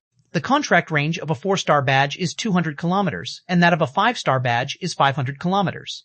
Han Fei asked in surprise, Then wouldn't the 6-star and 7-star badges cover the whole Scattered Stars Island? Bai Huo nodded. Of course, the 7-star badge's range of contact is 5,000 kilometers. Han Fei was greatly tempted. It wasn't as good as a cell phone, but still good enough. Speaking to someone 5,000 kilometers away was rather amusing, Bei Huo added. You've just joined the Scattered Stars 4th unit. There are certain tasks you need to know. Every member of the 4th unit has to provide 20 ultra-quality spiritual weapons with sealed souls every month. Of course, the materials will be supplied to you for free. Also, you need to spend 1 day in the 4th unit every month to work on ways to forge divine weapons. As he talked, Bei Huo smiled. Actually, the number isn't too large and it won't waste much of your time. Also, you can go to the refining hall and claim your 3-star refiner certificate later. With that certificate, you can rent a workshop with a 50% discount. When you become a 4-star refiner, you can use the workshops for free. Of course, refining in this place is free of charge, but this place is rather far away, and we don't come here every day. Han Fei grinned delightedly, knowing that his refining business would flourish if he had a 3-star refiner certificate. There would be a lot of points that he could earn. Mujiar asked, Why are you giggling like an idiot? Cough, cough. Was I giggling? You were. Han Fei pondered for a moment. Shouldn't I be happy? Forget it. I don't want to talk to you. I need to collect my debt. Well, some anti-poison fruits. Xuanhuan looked at Han Fei. Brother Han, do you want to talk? I have many questions. Han Fei paused for a moment. Well, maybe next time. I was caught here in the middle of a battle. My teammates got poisoned, and I need to check up on them with a few anti-poison fruits. Xuanhuan nodded. You definitely should. Then we will talk next time. Han Fei nodded. We most certainly will. Getting in the elevator and remembering the safe route through the fatal array, Han Fei walked out of the yard wearing a mask. Since he became an official member of the Scattered Stars 7 units, Han Fei's identity would be kept a secret, and he needed to wear a mask going in or out. Yang Dao was already gone, and there was no telling if Han Fei passed the test naturally. Han Fei simply took out his boat and flew to the refining hall. It was very easy to be approved as a 3-star refiner. It seemed that those people had already been informed, so 10 minutes after Han Fei expressed his attention, he got his certificate as a 3-star refiner. He didn't reach out to Xiaobai or Le Renquang as they seemed to be busier than him, who was only responsible for reconnaissance and fighting. By the time he returned to the skeleton shore, it was already night. Many people exclaimed when Han Fei returned with 4 stars. Hey, 4 stars? Congratulations on acquiring 4 stars, Captain Han. 4 stars? That's so fast, he's only been here for a month. He has already earned 4 stars when he's merely an advanced dangling fisher? Immediately, someone approached him and asked, Captain Han, how did you get your 4 stars? Captain Han, why did the hidden fisher take you to the front line? How did you get 1 more star? Captain Han, did you make great achievements on the front line? Han Fei was surrounded by everybody. Yu Lingyun and his teammates who just came close were instantly enraged. Yu Lingyun declared furiously, Get out of the way. Don't pester our captain. Wu Xiaoxiao added, Go away. Go away. He's our captain, not yours. Gu Deliang pushed everybody out of his way. Don't stay in my way. Disperse. By the time they finally squeezed through the crowd, they saw that Han Fei was unhurriedly pinning a new badge to his waist. Immediately, someone exclaimed, Is it the 3-star refiner certificate? Hua! Everybody gasped. Han Fei had just crafted an ultra-quality spiritual weapon the previous night, and he got a 3-star refiner certificate on this day. What kind of speed was that? Hidden Fisher said casually, It's not a big deal, everybody. I made friends with the Hidden Fisher and many other people today. I talked with them and had an epiphany, which allowed me to successfully seal souls and be approved as a 3-star refiner. I feel so happy that I've decided to give you another 10% discount on your fees. Hiss, hiss. Really? So cheap? Captain, will the fees for sealing souls be lowered by 10% too? Han Fei said unhurriedly, Of course. Sealing souls is rather tricky, and I don't want to work for nothing. You're all my colleagues, but I can't stand charging you high fees. So, I've decided that you can pay on credit for ultra-quality spiritual weapons with sealed souls, but don't forget to repay your debt if you're alive, or I will suffer a heavy loss. Oh, Captain Han, you are awesome. Captain Han, you are a role model for all of us. Captain Han, you are a great man. For a moment, everybody was howling. An ultra-quality spiritual weapon with a sealed soul wasn't something that everybody had access to. Han Fei's discounted fees and acceptance of payment on credit excited everybody from the 8th Battalion. In such a way, the 8th Battalion would be armed to the teeth in a couple of months. Apart from everything else, their overall combat ability would probably be multiplied. Yu Lingyun was shocked. Have you lost your mind? Everybody might get killed in a major battle. Are you not afraid that you can't get your money back? Wu Xiaoxiao agreed. Captain, even though they are your comrades, aren't you too nice to them? Han Fei immediately responded solemnly, Hey, don't be so short-sighted. Isn't the peace and prosperity of the Scattered Stars Island our responsibility? This is the least I can do for the thousands of warriors who fight on the front lines. Immediately someone echoed, Captain Han, you will be my dear brother in the future. Someone retorted to, Yu Lingyun, you're too short-sighted. Captain Han is a great heavenly talent. He has much greater vision than you do. Someone agreed, That's right. Yu Lingyun, you should feel happy that Captain Han is so righteous. Han Fei grinned hard. All he could think of was the money he could get. Cough, cough, Han Fei. All of a sudden, a voice came from the sky. The crowd instantly fell quiet.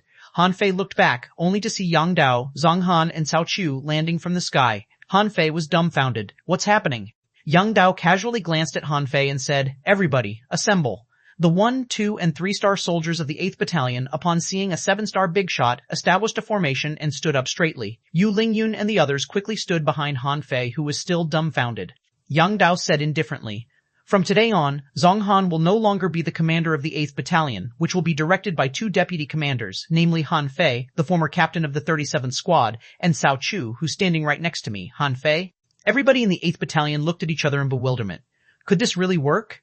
They had accepted Han Fei and guessed that he was a great talent, but he was an advanced dangling fisher anyway, and Cao Chu was apparently just a junior hanging fisher. Although both of them had 4 stars, neither of them was as awe-inspiring as Zhang Han, a peak-level hanging fisher. Even Han Fei was dazed himself. I'm fine with leading a squad, and I'll have plenty of time to do my own business. But a commander? Seriously? Do you think I have time to work as a commander? Immediately, Han Fei stepped forward. Lord Yang, I'm just an advanced dangling fisher. I don't think I'm qualified as a commander, Yang Dao sneered. Why do you hold yourself at the level of a dangling fisher? I demand you become a peak-level dangling fisher in 3 days and a hanging fisher in 3 months. Huh? Han Fei was simply shocked. Wait a moment, Lord Yang, I'm a body temperer. Isn't 3 months too short? Yang Dao scoffed. Your realm has exceeded your level, and you can become a peak-level dangling fisher anytime. Considering the feature of body tempering, you will be one of the best dangling fishers after you make the breakthrough. What are you afraid of? No excuses. Your mission is to defend the skeleton shore for half a year with a death rate lower than 20%. Han Fei instantly looked at Zhang Han. Zhang Han had just received the notification too. He thought to himself, what's the point of looking at me? You shouldn't have shown off during the tide of red ghosts at all. Even I have to be transferred because of you. Yang Dao grinned. He can't help you. Nobody else will take care of the skeleton shore in the next half year. Everything is up to you. Han Fei asked telepathically. Senior, have I pissed anybody off? Humph! Yang Dao glared at Han Fei and replied, It isn't easy to be a genius. This is the command center's test for you after a comprehensive discussion. If you persist for half a year, you will at least receive an honorary title as a guardian of the sea. After that, Yang Dao pushed Cao Chu forward and jumped to a boat with Zhang Han. Be smart. If the skeleton shore is lost, you will all be punished. Yang Dao and Zhang Han flew away, and Han Fei and the other members of the 8th Battalion were left behind. Cao Chu hopped close and said, Han Fei, we're comrades now. Han Fei shouted angrily, Go away, you worthless warrior. Cao Chu said gloomily, I'm a designated deputy commander of the 8th Battalion. Wu Xiaoxiao pulled Han Fei's clothes. Captain, you are the commander now, but you're still our captain, right? All the soldiers were whispering. What has happened? Will this really work? Why has a stranger suddenly become our deputy commander? Did he bribe someone to come here? Is he a heavenly talent too? I saw this guy once during the tide of red ghosts.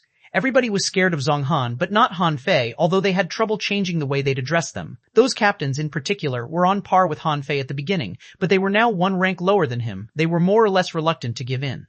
Immediately, someone asked, Commander Han, what will our rules be? Brother Han, who's this fatty? Han Fei was himself infuriated at this moment. It wouldn't be an easy task to work as a deputy commander. Who could possibly deal with emergencies once every couple of days? However, now that he had been assigned to the job, Han Fei could only say, Everybody, don't be hasty. First of all, you don't need to regard me as a commander, and we'll keep refining our ultra-quality spiritual weapons. As for the person next to me, he is Cao Chu, the famous and devastating poisoner. Cao Chu was stunned. What the hell? When did I become a devastating poisoner? Hiss. Devastating poisoner? Hiss. Devastating poisoner? He's really so frightening. Commander Han, does this Commander Chow have some shocking battle history?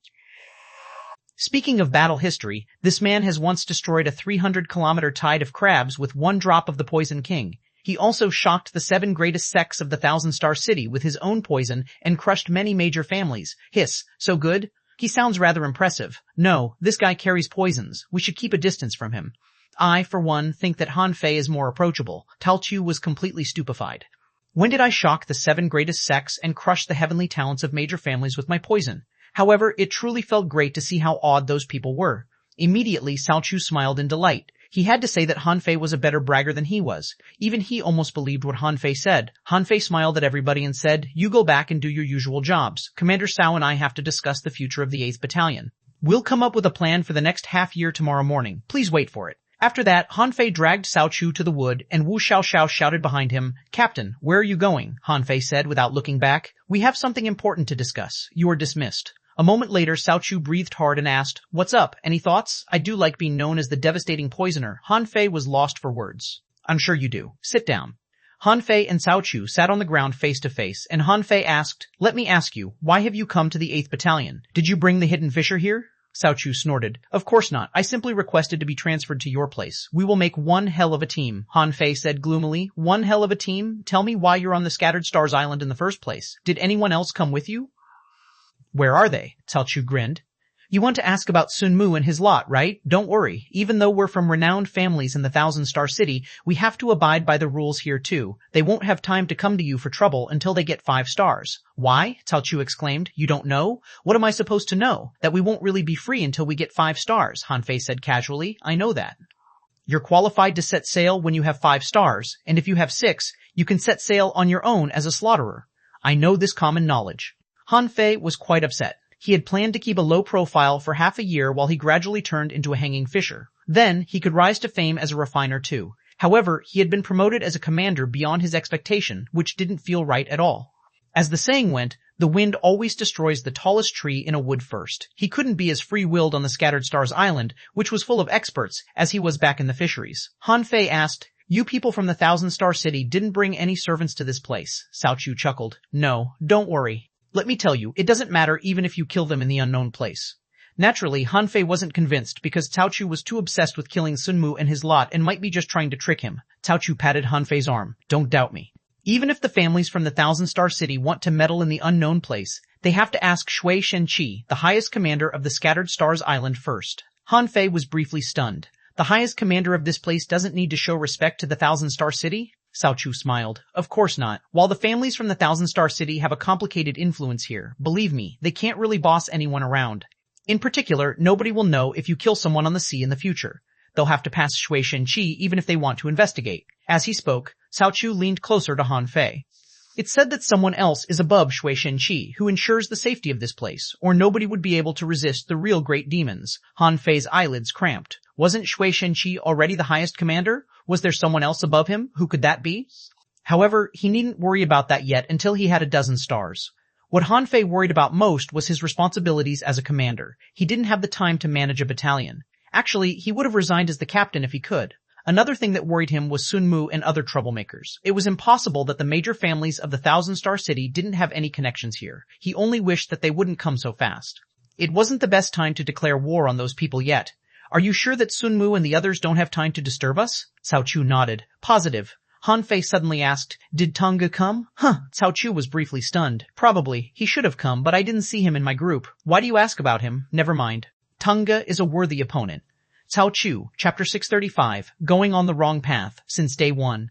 After Cao Chu's repeated swearing, Han Fei was finally convinced that even the major families of the Thousand-Star City couldn't do whatever they wanted in the unknown place. Han Fei wasn't sure about that back in the level 3 fishery, or he would have annihilated all of them back in the steppes into the sea. Thinking about that, Han Fei couldn't help but ask, "How strong are they now?" Cao Chu glanced at Han Fei. "You have to work harder." In no more than 1 month after they returned to the Thousand-Star City, they mostly became hanging fishers. My brother even became an intermediate hanging fisher even though he was holding himself back. Han Fei was lost for words. Wait a moment, isn't Cao Chen a body temperer? How did he level up so fast? Cao Chu glanced at Han Fei. "Body temperers can level up fast too. My family is wealthy and has all kinds of materials for training. It would be more bizarre if his breakthroughs weren't fast." Han Fei was quite gloomy. "No, I have to make a breakthrough one of these days. If I don't, my opponents from my past will become advanced and even peak-level hanging fishers, and I'll be crushed by them sooner or later even if I'm invincible in my level." Cao Chu prodded Han Fei with his elbow. Hey, what do we do? This is the first time I've been a leader. I'm slightly anxious. Han Fei said angrily, Ha, you need to lead them on reconnaissance missions into the sea and fight ahead of everybody. Are you sure you can do that?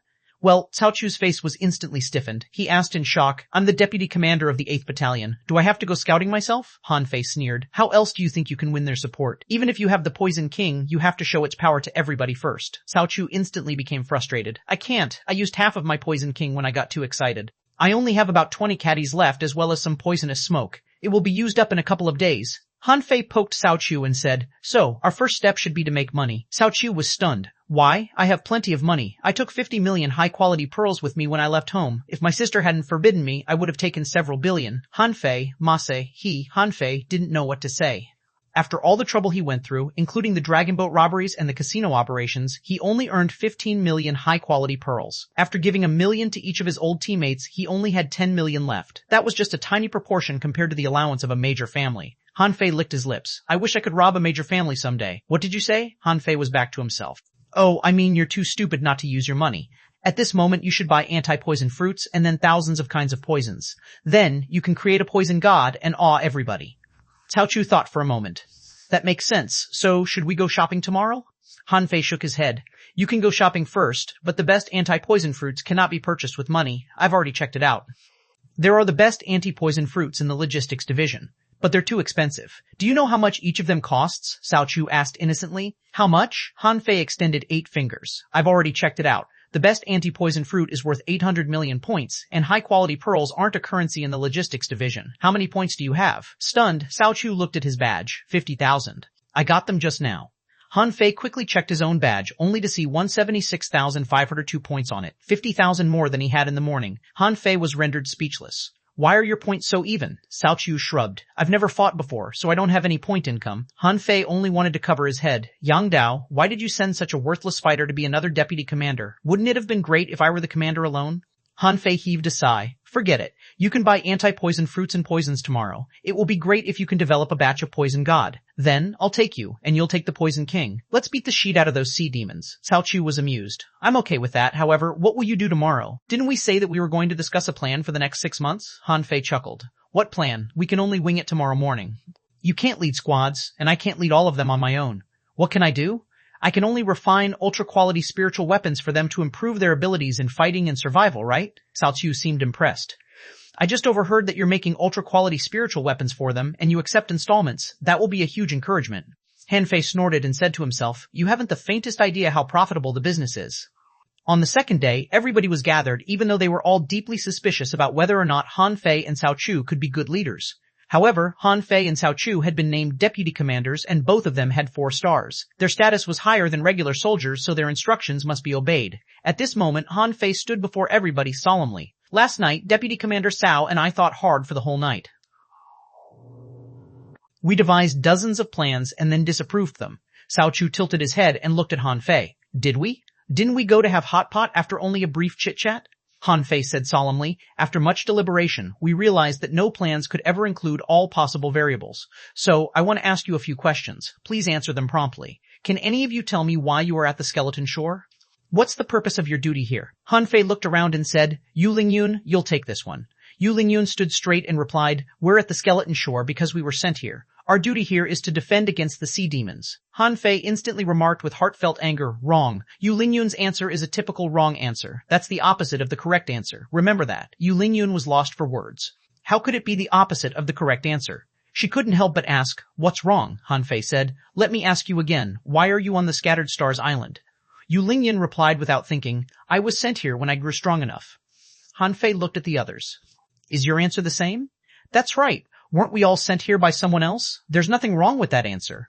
Everybody was confused, wondering if anything that Yu Lingyun said was incorrect. Han Fei said regretfully, Where are your brains? Who has the power to send you anywhere? Your life belongs to you. Why do you let anyone else take control of it, huh? Everybody was shocked to hear that. Someone said, But we're working on the Scattered Stars Island to protect the safety of the 36 towns and the billions of people in the 1,000-star city. Han Fei sneered. Can you really protect their safety? You're just blindly following orders. You've already forgotten the purpose of cultivation. You're cultivating to become top experts and to live an eternal life. You weren't born to be soldiers. You can pursue the path of a cultivator too. Can ordinary people come to the Scattered Stars Island? You're all great talents, and so many people are proud of you. Why have you lost all your ambitions? Yu Lingyun interrupted. Who says that we have? We're slaying these enemies to win points as well as to grow up. This is another trial for us. Someone said, that's right, we've been growing strong the whole time. Someone laughed. Captain Han, we used to be frontline soldiers in the past, and we became senior scouts for our distinguished performance. Han Fei sneered. You think this is fast and distinguished? Immediately, Han Fei extended his hand and stabbed 30 blue sea wandering dragon daggers into the ground. He extended his hand again and hung the blood-drinking knife on his waist. He held the water-dividing seal in his left hand, the brick in his right hand, and put on an ultra-quality battlesuit. Han Fei pointed at the glamorous equipment on him. You call that distinguished? This is what distinguished should look like. After that, Han Fei glanced at Cao Chu and dropped a hint at him. Immediately, Cao Chu picked up the hint and put on an ultra-quality battle armor that even covered up his head. Then, he stabbed a shield to the ground and held an ultra-quality saber that emitted a green glow. Look, this is what distinguished means. Instantly, everybody of the 8th Battalion was dazzled by all the ultra-quality spiritual equipment. Cao Chu was astounded. He didn't know that Han Fei's equipment was almost as good as his. Han Fei was shocked too. This man was no longer wearing a battlesuit but battle armor? Someone said, Commander Han, you're just being pretentious. How can ordinary people like us get so many spiritual weapons with sealed souls? Someone smiled bitterly. Commander Han, you're just showing off. Han Fei sneered again. You think my family gave me my equipment? I was born and raised in a poor village. You think my family can afford my equipment? Someone wasn't convinced. Didn't you say you have seniors? True, I have seniors, but why would a senior help you for free? Han Fei collected the ultra-quality spiritual weapons and said, let me tell you, when I had low-quality spiritual weapons, I would try to get mid-quality spiritual weapons, and when I had mid-quality ones, I tried to get high-quality ones. When I had high-quality ones, I would fight for ultra-quality ones. Now, I'm seeking divine weapons. How did I get such weapons? By exploring treasure troves, killing enemies, and robbing my enemies.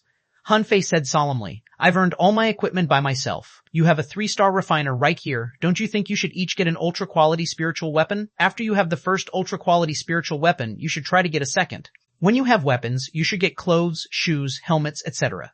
You can get anything as long as you make sure that you're alive. How do you make sure you're alive? By getting even more ultra-quality equipment to protect you, right? At first, what Han Fei said sounded fair and reasonable. But 15 minutes later, everybody of the 8th Battalion was waiting in a line before him. Han Fei was writing in a notebook. Well, Liu Yang from the 7th Squad orders 1 ultra-quality green dagger. Zhang Yang from the 9th Squad orders an ultra-quality turtle shield. Xu Ying from the 10th Squad orders an ultra-quality battlesuit. Cao Chu had already been dumbfounded. Wasn't Han Fei giving a provocative speech just now? Why was everybody placing orders on credit all of a sudden? Chapter 636. Poverty. Stricken 8th Battalion. Han Fei's dream had finally come true. On the first day, he became the deputy captain of the 8th Battalion. All the members became his core customers. The big business of 287 ultra-quality spiritual weapons had allowed Han Fei to earn nearly 500,000 credits in a day. This was only the first day, and more people patronized Han Fei. All the material added up were actually enough for Han Fei to refine more than 400 ultra-quality spiritual weapons. Of course, Han Fei also paid his price. Even with the income of Spiritual Spring, Han Fei still had to pay 80 million points of spiritual energy to complete so many orders. In this case, Han Fei actually only got a lot of points and the materials to make more than 100 ultra-quality spiritual weapons. After registering the ledger, Han Fei immediately shouted, Everyone, Captain Cao said last night that for the sake of your safety, he'll provide each of you with a free vial of the strongest poison in history, the Poison King. A mere drop of it can paralyze creatures above level 40. Let's applaud and welcome Captain Cao to give us the poison. Clap, clap, clap.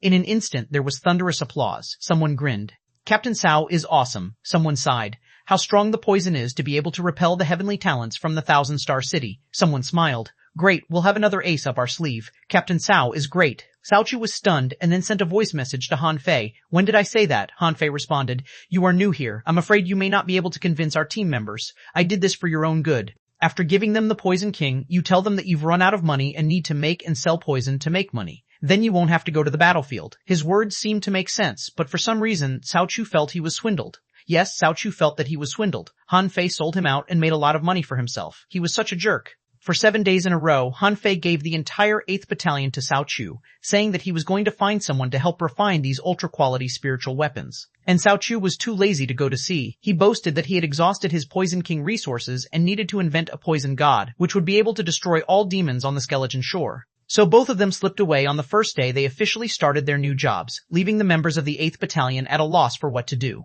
Many people thought, did Han Fei run away with the money? Their suspicion was reasonable. Almost half of their money was given to Han Fei, and their credit points were all given to him. As a result, the entire 8th Battalion was poverty-stricken, and each member owed a large amount of debt. Since then, no one in the 8th Battalion was in the mood to have a holiday, gamble, or have fun. Every morning and evening, they were wandering along the coast. It only took them 7 days to turn every single creature they saw on the skeleton shore into points. At this moment, 200 kilometers away from the skeleton shore, Han Fei was hiding under the water, holding a fishskin map in his hand, and a level 44 creature was caught by 9 chains at his feet. This xuanhuan needs a poisonous ink octopus as his sealed spirit, which needs to be above level 40. This is a good fit. Seal, after a moment. Level 39 arrowheart shell. This one fits. Seal. Oh, this seems to be a level 43 sandskin shrimp. Great. Seal. Yes, Han Fei said he went to find someone to refine the weapons, but in fact he ran into the sea alone to seal spirits. He certainly wouldn't turn to the Scattered Stars 4th unit for help, because it would cost money. He could do this kind of trivia himself. When Han Fei was about to look for a blue spirit shrimp, his expression suddenly changed slightly. Am I going to have a breakthrough? Han Fei was overjoyed. The upper limit of his spiritual energy was finally going to break. The surge of spiritual energy in his body was the sign of a breakthrough. Immediately, Han Fei called out 9 tails, little gold, little fatty, little black, and little white. Han Fei instructed, guard me. I'm going to have a breakthrough. Han Fei had been waiting for this for a long time. God help those who help themselves. Although this breakthrough was not perfect, he was one step closer to becoming a hanging fisher. If he went further, the 5th level of void fishing would be able to be deduced. At that time, he would be able to go further in the indestructible body art and a little closer to the 3rd barrier that Ren Tianfei mentioned. At the bottom of the sea, Han Fei set up a concealment array and a defense array. After putting on a 6 spirit armor, Han Fei sat cross-legged. At that moment, the spiritual energy surged like a tide, suddenly converging from the sea area of tens of kilometers around. In Forge the Universe, 10 high-quality spiritual stones were shattered at once. The moment Han Fei made the breakthrough, more than 200 kilometers away from the skeleton shore, nearly 300 kilometers away, a lot of creatures such as big sword water fleas, tide-calling crabs, and bone-corroding bugs had emerged from underground in all directions. Little Black rushed out instantly, and every time he opened his mouth, a creature was killed. 9 Tails brandished the 9-star chain, guarding Han Fei. Little Gold was like a blade warrior. His wings turned into sharp blades, and he was easily smashing bone-corroding bugs. Little Fatty was the laziest, lying on the ground reluctantly. However, whenever a creature approached, he would immediately wrap it around with his tentacles and suck the opponent to death.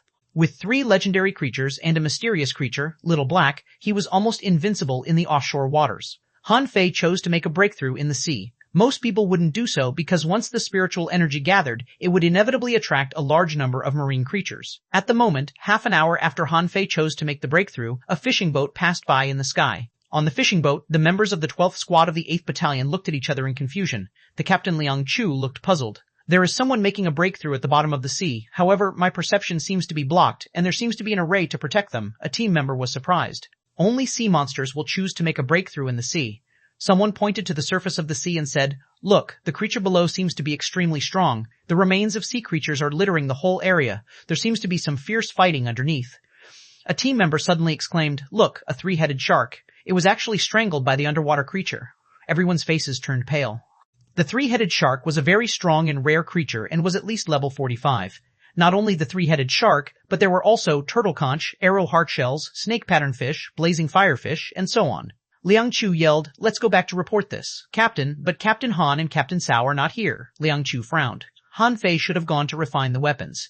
As for Cao Chu, isn't he refining the weapons? As for Cao Chu, isn't he refining poison not far from the camp? Take him back. Not long after Liang Chu and the others left, underwater, one hand suddenly grabbed a harpoon and shot the harpoon back. The harpoon broke through the air and appeared in front of an inferior manfish in the blink of an eye. However, the harpoon, like spiritual energy, didn't attack its owner. Therefore, the moment it hit the inferior manfish, it blended into its body. However, immediately following the harpoon was a knife light. Han Fei used the draw technique with the blood-drinking knife. Before the inferior manfish could run away, it was split into 2. Han Fei saw in the distance several other inferior manfish quickly disappearing from his vision. He didn't stop them. It was said that the inferior manfish was a common creature in the unknown place. Even if they ran away, it wouldn't be a big problem. On his wrist, the demon purification pot was frantically absorbing spiritual energy nearby. While Han Fei stood there, a string of data emerged. Owner Han Fei level, 39 peak level dangling fisher spiritual energy, 182655 766 spiritual power, 1299 299 perception range, 999 meters, spiritual heritage level 5, high quality spiritual beast, twin yin yang spirit, swallowing fish level 36. Main Art, Void Breaking Technique, Volume 4 of Void Fishing, Demon Level, Divine Quality. Han Fei found that the upper limit of his spiritual energy increased by more than 600 points, and he was taken aback for a moment. Will the upper limit of my spiritual energy be 8,000 points when I become a hanging fisher? As far as Han Fei knew, the upper limit of one's spiritual energy represented the strength of the body, which was a standard for one's capacity for spiritual energy. But it was not true for everyone. For example, Han Fei once asked xuanhuan about the upper limit of her spiritual energy when she was a peak-level dangling fisher. She said a bit more than 5,000 points. Xuanhuan was already an extremely rare genius. But was her physique strong? Of course not. What was most terrifying about Xuanhuan was her instant explosive power. She was much stronger than others in her mobilization and explosion of spiritual energy. Han Fei couldn't help muttering, "My upper limit is quite high. I have become stronger in my physique, meridians, and purity of spiritual energy. I should not be much different from others, but I don't know what it is like for hanging fishers. I'll ask about it when I go back." 7 days passed in a flash. When Han Fei came back, the entire camp of the 8th Battalion was empty, as if abandoned. Han Fei immediately rushed to the coast. As soon as he got there, he heard someone arguing on the observation tower not far away. "It's time for me to go to the coast." "No, it's my turn." "Didn't you just go there 3 hours ago?" "I haven't been there for 5 hours." "What are you talking about? You switched your time with me. Did you forget?" "Brother, please do me a favor. I only got 2,000 points in 7 days. How can this be enough for me to pay back my debt?" "Brother, I sympathize with you, but I can't help you. I only scored 1,500 points in 7 days. I'm more miserable than you." "Forget it. Let's decide by the finger-guessing game. After all, there has to be someone in the watchtower. A few days ago, something strange happened 300 kilometers away. Maybe something big will happen in the next few days. If we neglect our duty, we'll be doomed." When the two were arguing, they heard Han Fei shouting below, "Hey, anyone here? Where is everyone?" The two of them looked down and were stunned. "Oh, Captain Han, are you back?" Another person blinked. "Hiss, Captain Han, how is it possible?" "Has he already finished refining all the weapons?" Han Fei said with a haggard look. "Of course, you won't know how hard I worked. In just 7 days, nearly 300 ultra-quality spiritual weapons have been refined. Do you know how hard it was? Alas. Come on, call everyone back to get their spiritual weapons." Chapter 637, Attack of the Inferior Man. Fish toot toot, the two people on the watchtower were dumbfounded. After a long while, they picked up the conch horn excitedly and blew it. After a moment, below the watchtower, 252 people had gathered here, and it was quite chaotic. "Captain Han, have you really finished refining the weapons?" "Captain Han, hurry up, I can't wait to get my weapon." Do they all have a spirit sealed in them?" Seeing these people so excited, Han Fei said, "Is everyone here? Why are there still some people not around?" A captain of a squad smiled bitterly. "Half of the rest are inspecting the shore, and the other half have diarrhea." "Huh?" Han Fei was astonished. "Diarrhea?" someone explained. "Captain Han, Captain Cao is really scary. 2 days ago, Captain Liang Chu of the 12th Squad spotted an unusual movement in the sea. You were not there, so she went to Captain Cao. And guess what? They were all poisoned before finding Captain Cao, and now they have had diarrhea for 3 days. Speaking of Cao Chu, many people look scared. At this moment, no one suspected the effect of his poison anymore. Han Fei was dumbfounded. Didn't Cao Chu give them the antidote? Someone smiled bitterly. Where is the antidote? At the time when Liang Chu and the others were poisoned, Captain Cao said that he hadn't worked out the antidote yet. Fortunately, it was just a little bit of poisonous gas that escaped, so they could use the anti-poison fruit to resist the poison. Now Captain Cao is trying his best to work out the antidote, hoping to save Liang Chu and the others soon. Upon hearing this, Han Fei decided not to find Cao Chu in these next few days. What if he got poisoned too? Han Fei waved his hand, and a bunch of ultra-quality spiritual weapons scattered on the ground with a clatter. Because many of them had high-level spirits sealed inside, they were full of spiritual energy. At this moment, a few of them were consciously shaking and seemed to try to escape. Han Fei immediately raised his hand and put the embroidery needle on the pile of spiritual weapons, stopping them from moving. Han Fei said, "Now I'll call your names one by one. Come get your spiritual weapons one by one, and give me your points for the past few days, by the way. I'm penniless now. Captain Han, we are poor too. We are working hard to earn credits." "Captain Han, don't worry. With these ultra-quality spiritual weapons with sealed spirits, we'll be able to earn points faster and more easily." The man comforted Han Fei and thought to himself, "Oh, our captain seems to be going to break down." Little did they know that Han Fei was actually very happy now. And secretly exclaiming this was really easy money, Han Fei called out, "Shu Ying, I found an ice crystal shell by accident and sealed it into your battlesuit. You're really lucky." Shu Ying beamed with joy. "Thank you, Captain Han. These are my points. Now it's only 2,100 credits, but I'll earn more." Han Fei collected the credits and then continued. "Wang Chao, as for your rod, I sealed a tuna into it as you required. Tuna fish are really hard to find. I really undercharged you." Wang Chao grinned from ear to ear. Don't worry, Captain Han, these are my credits, only 2,300 points now, but I got 100 caddies of spiritual spring today, it's all yours. Han Fei took his credits. Okay, the next one. After a while, Han Fei found that the number on his waist tag had become 1,116,820 points. In just 7 days, although he spent a lot of the credits, they were earned easily. In just a few days, he had already earned more than 1 million credit points. In this case, how much would he earn a month later? Han Fei planned to go to Lerenquang to get the 1,000,000 poison fruit. That thing was way better than the 1,000 poison fruit and venomous tulip, but a single piece of it would cost 8 million points. How much were 8 million points? In theory, it could buy the title of the Centurion. The credits that could buy a 7-star waist tag could only buy a single fruit. How expensive it was. But its effect was superb. It was said that it could detoxify millions of poisons. These people were busy refining their ultra-quality spiritual weapons, and some hadn't finished refining them yet. And those who had finished were showing off their weapons happily. Someone shouted, "Look, my poisonous ink octopus can actually make my spiritual weapon poisonous." Some people despised him. What's the big deal? Look at mine. When I attack, a spiritual spike will shoot out. Someone ridiculed him. No matter how powerful it is, it can't break my ultra-quality battlesuit. While they were laughing and talking, suddenly, someone was flying back quickly in a fishing boat. Come on, inferior manfish. Here come the inferior manfish. The captain of the 7th squad, Lu Bin, was yelling, and after seeing Han Fei, he jumped down from his boat. Lu Bin looked horrified. Captain Han, a large group of inferior manfish are charging towards the shore, together with tens of thousands of blue-patterned armored shrimps. Han Fei frowned. How many inferior manfish are there? What has caused this? As far as I saw, there are hundreds of them. Han Fei immediately shouted, "Release the level 1 red smoke and ask for reinforcements. Everyone, get on the fishing boat. Let's go fight them. By the way, go call Cao Chu back and tell him that if he doesn't come, I will stuff him into the mouth of the inferior manfish." Han Fei was in a bad mood. He had just distributed all the ultra-quality spiritual weapons, and these people were now all his big customers. But he was suddenly told that inferior manfish were charging them now? What if these people died?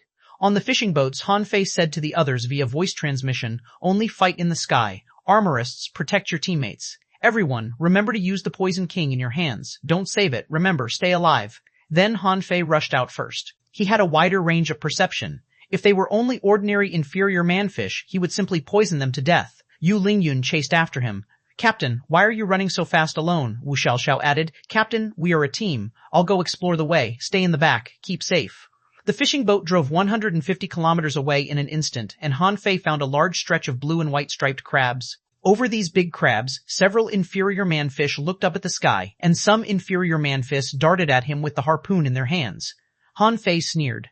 Level 45 inferior manfish. Why did they suddenly launch an offensive attack? Han Fei was certainly not afraid of the inferior manfish of this level. He just ignored them and rushed all the way to the rear of the inferior manfish army, until a flash of red light broke through the air. Its speed was so terrifyingly fast that it reached him in the blink of an eye. The ordinary fishing boat used by Han Fei was directly drilled through with a big hole. If it weren't for Han Fei's quick dodge, this harpoon would have hit him. Damn it, Beastard, you've made me attack you. The red demon was extremely strong, but just based on the strength of the harpoon just now, this inferior manfish could not exceed level 50. Han Fei's fishing boat immediately turned, and suddenly it began to rain the Poison King. Glug glug, hearing the cry of the red demon, the blue-patterned armor shrimp dived one after another, and the ordinary inferior manfish jumped into the water. Han Fei frowned. This red demon knows I'm going to release poison? How? However, Han Fei was not afraid at all. Do you think this infinity water is just common rain? As long as he wanted, all water could be his knife.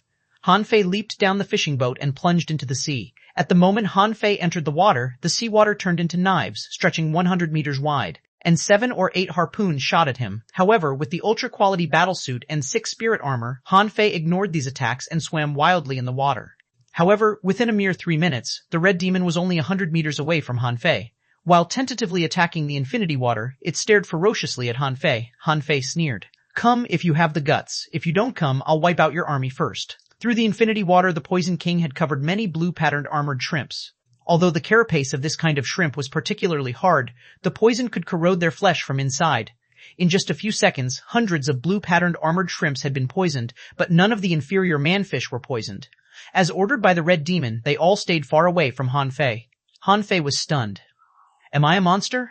I'm just a peak-level dangling fisher. Why are you hiding from me?" Suddenly, Han Fei frowned. Not good. Does this red demon know me? Han Fei was shocked by this thought. Could it be that during the tide of red demons, he was too showy and was noticed by a certain red demon secretly watching? The more Han Fei thought about it, the more he felt it could be possible. There were only thousands of blue-patterned armored shrimps and 100 inferior manfish who came to attack the skeleton shore. This was absolutely impossible to succeed, but the other party still came, indicating this was a test? Fuck. Han Fei immediately jumped out of the sea with a swoosh and shouted at the people of the 8th Battalion that had already flown over, stay in the sky and use fishing skills to defend against the enemy. However, when the captains of the 8th Battalion saw that there were not many inferior manfish, they were overjoyed. Not many of them came. Brothers, let's kill them all. For the 8th Battalion, the 10,000 blue-patterned armored shrimps were certainly not weak, but were nothing to be afraid of. Besides, they found that Han Fei had already gone into the sea, so they didn't take this attack very seriously. But when someone was about to dive down, a red figure also jumped out of the water and shot the harpoon in its hand at a captain of a squad. Swish! The war soul bow was taken out, and a spiritual energy arrow turned into a flash of light and shot the red demon's harpoon away with a bang.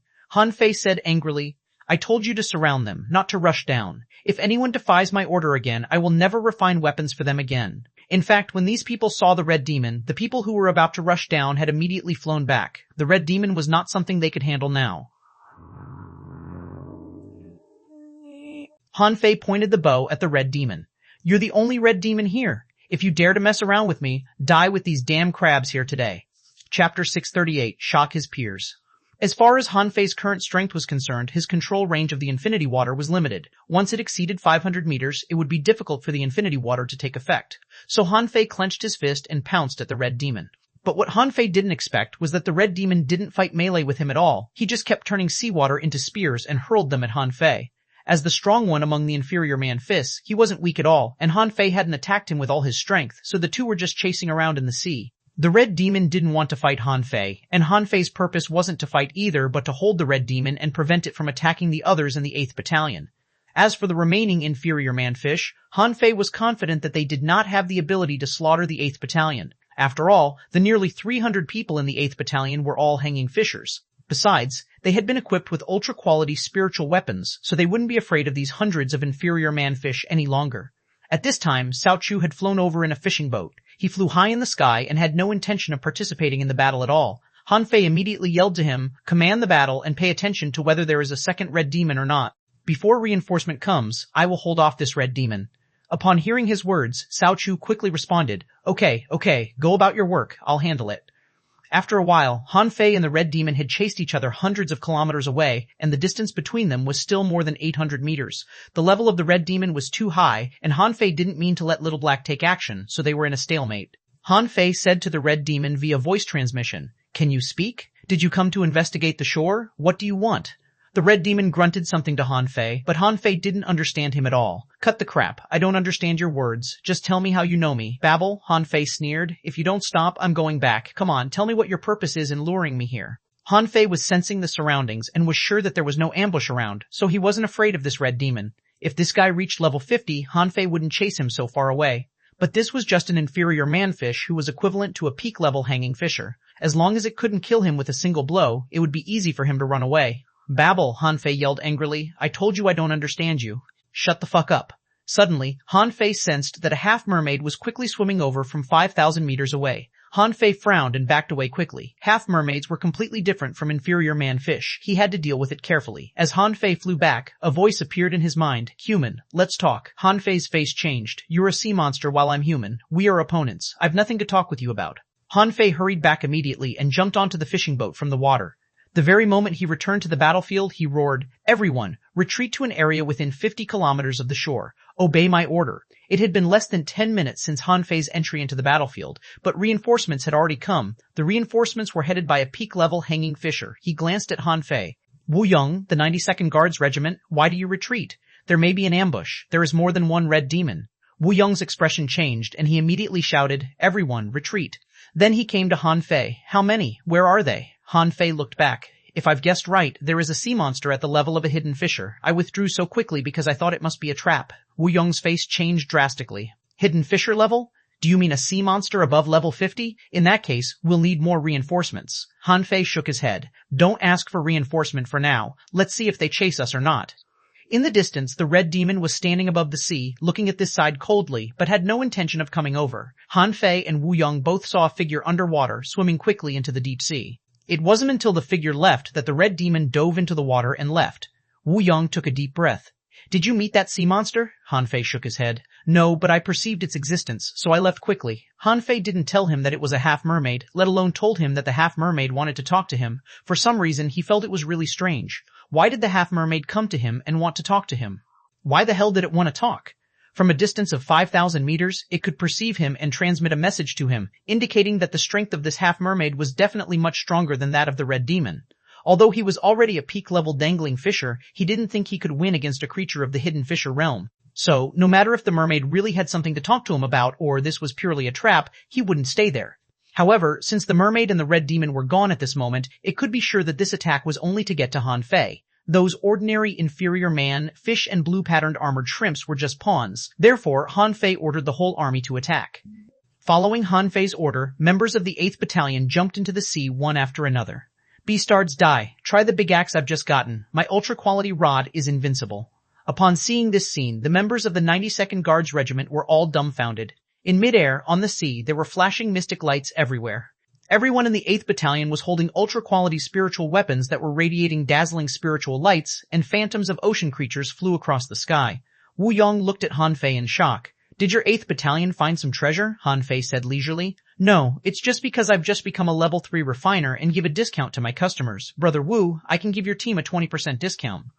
Wow, a 3-star refiner? Han Fei winked. Yes, do you want to have a try? Brother Wu, I've already given your team a very good discount. Wu Yong took a breath. But the Guards Regiment is not engaged in head-on combat. Besides, we can't afford it even if you give us a 50% discount. Han Fei quickly jumped in. You can buy on credit. Wu Yong paused and pondered.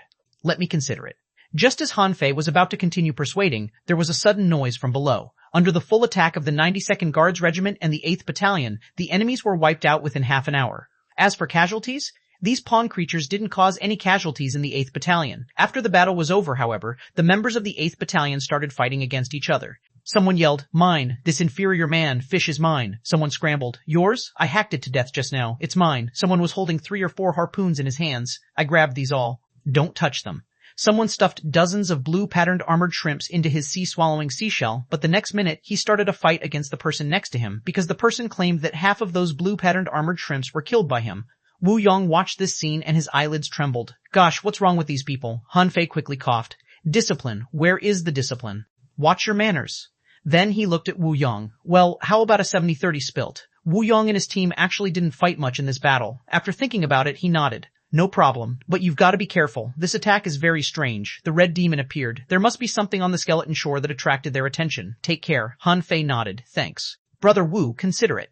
Wu Yong left and didn't dare to respond to Han Fei. His team was in a different situation from the 8th Battalion. He certainly wanted to own an ultra-quality spiritual weapon, but how could a group of warriors with no stars or only 1 star afford ultra-quality spiritual weapons with a sealed spirit?